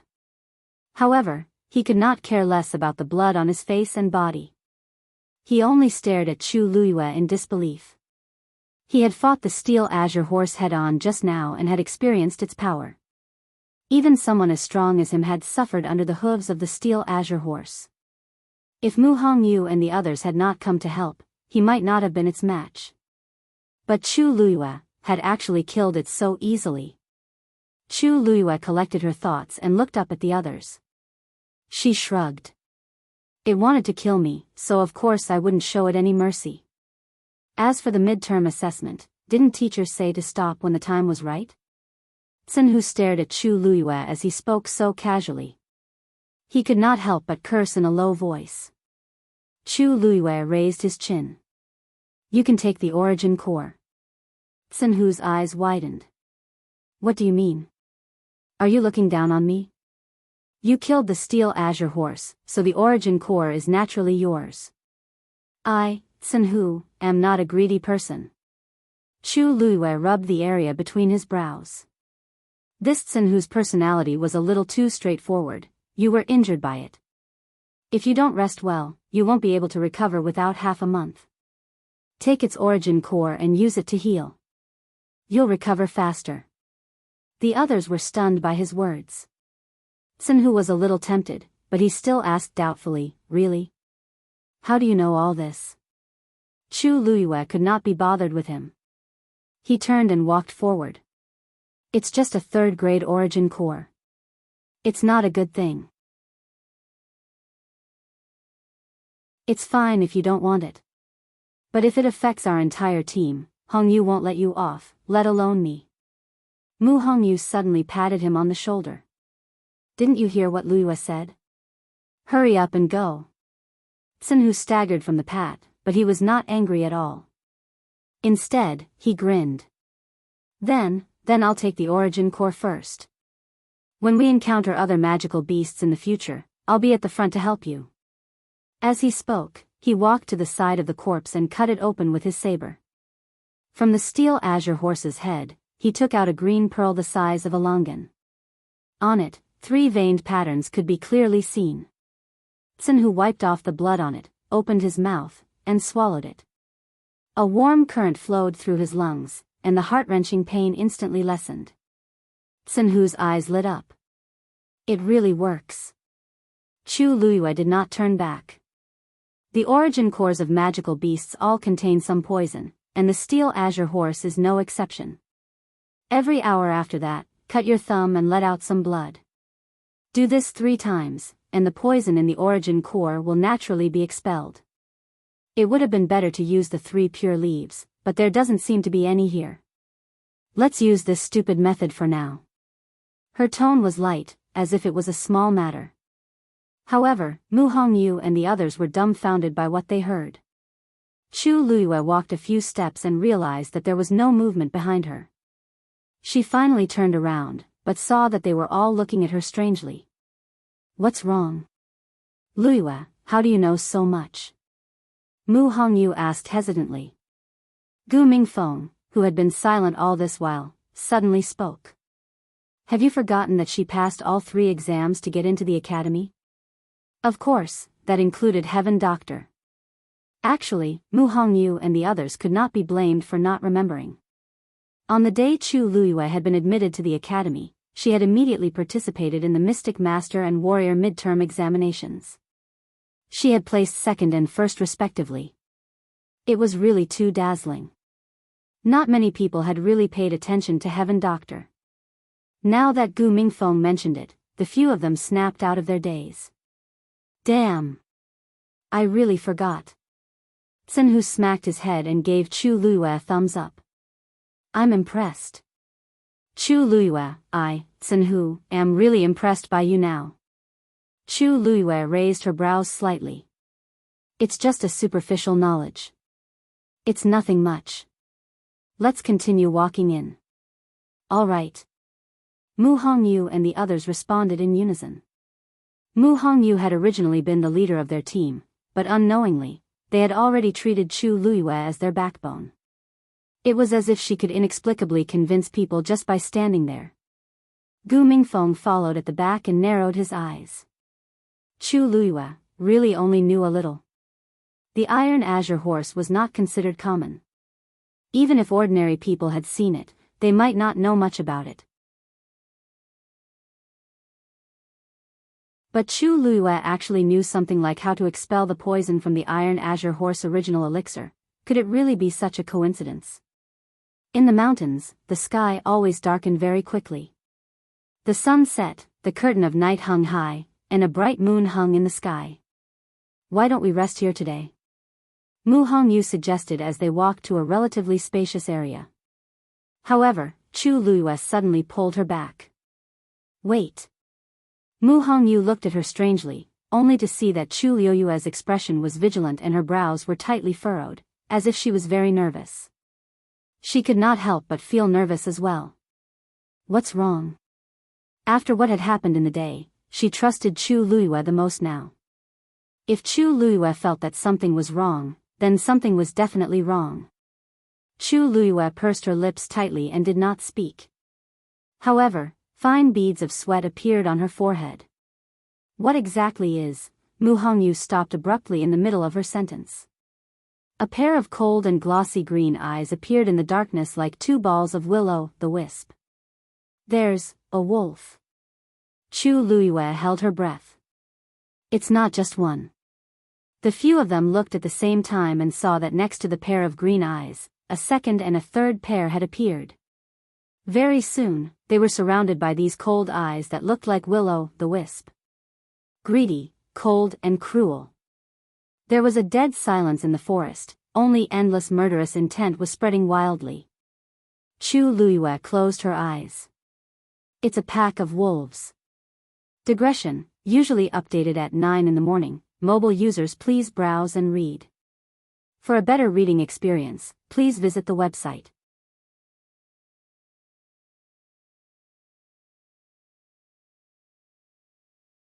Chapter 128. Chu Luiyue's eyes darkened. He drew his sword from his waist and stabbed it forward. Poof! That bright and sharp sword accurately pierced the livid horse's neck. The livid horse let out a painful neigh, and its eyes became even crazier. It moved its body and continued to attack Chu Luiyue without caring about anything else. Chu Luiyue's expression was cold as he flipped his wrist. The sword suddenly slashed horizontally and cut off the livid horse's neck. Plop! The livid horse's head fell to the ground with a dull thud.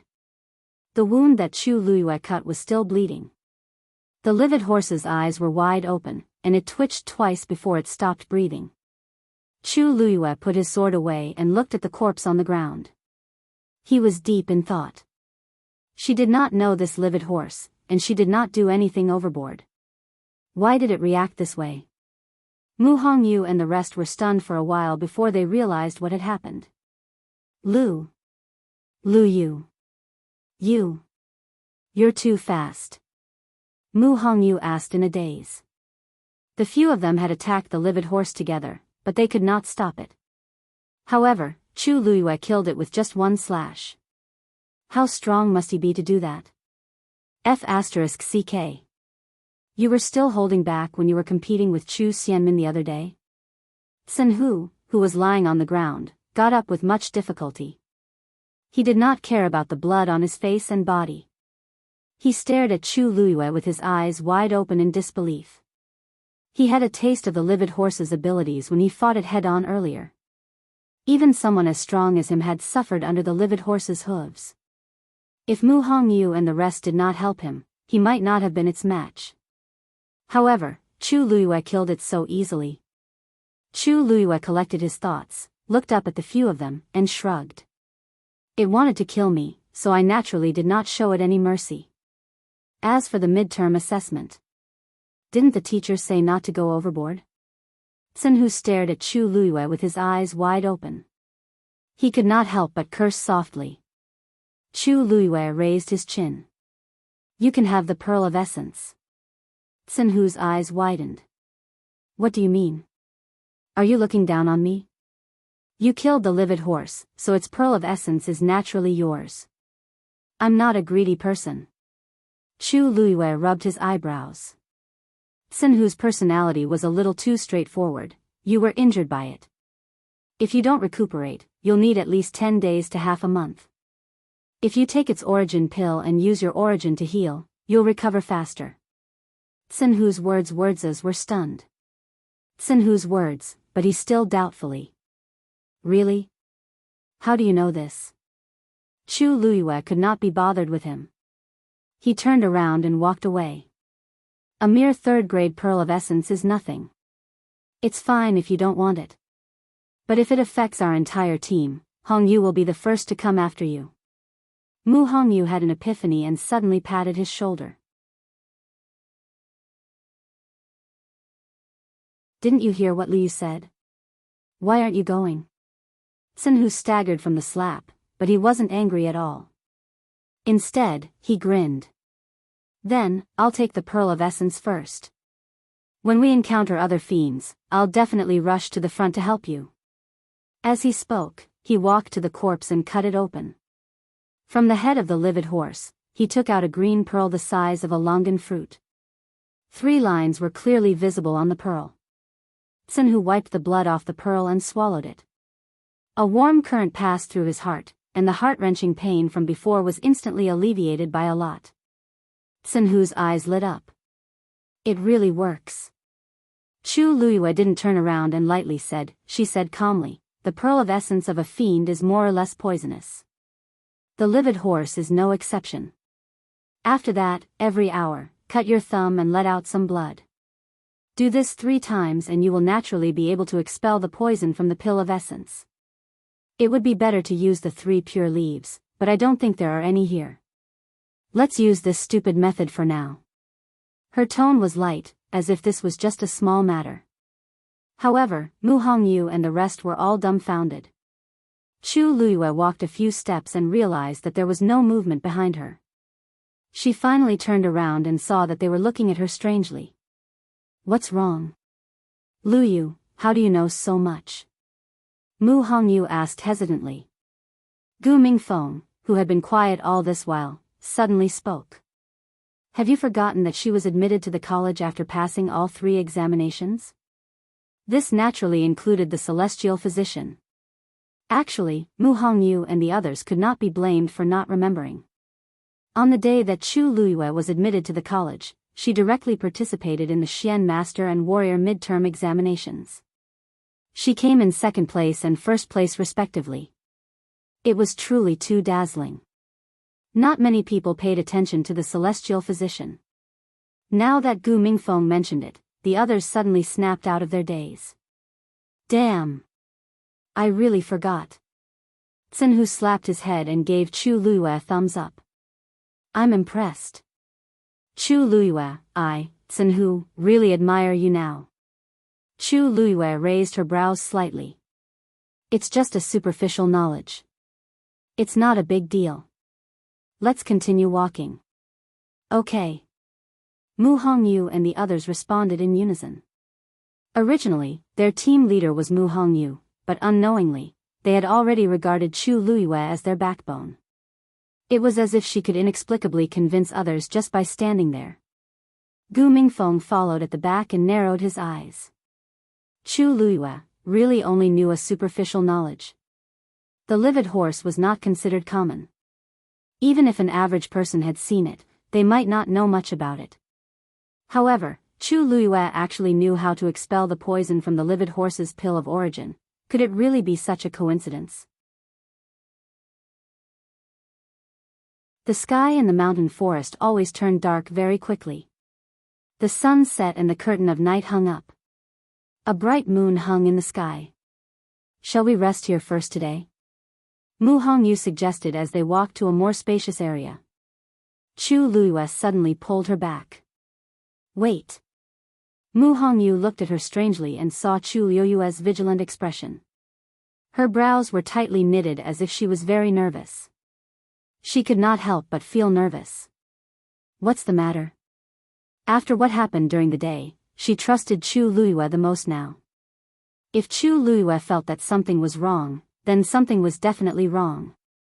Chu Luiyue pursed her lips tightly and did not speak. However, fine beads of sweat appeared on her forehead. What on earth? Mu Hongyu abruptly stopped halfway through her sentence. A pair of cold green eyes appeared in the darkness like two balls of will-o'-the-wisps. There's a wolf. Chu Luiyue held her breath. Not just one. The few of them looked over together and saw a second and third pair of green eyes appear one after another beside that pair of green eyes. Soon, they were surrounded by these cold eyes that looked like will-o'-the-wisps. Greedy, cold, cruel. There was a deathly silence in the forest. Only endless killing intent was spreading crazily. Chu Luiyue closed her eyes. It's a pack of wolves. Digression, usually updated at 9 a.m. Mobile users, please browse and read. A better reading experience comes from AI Network. You're tuning into the Romantic Tales YouTube channel. Don't forget to subscribe and join us on this journey to catch the most captivating stories.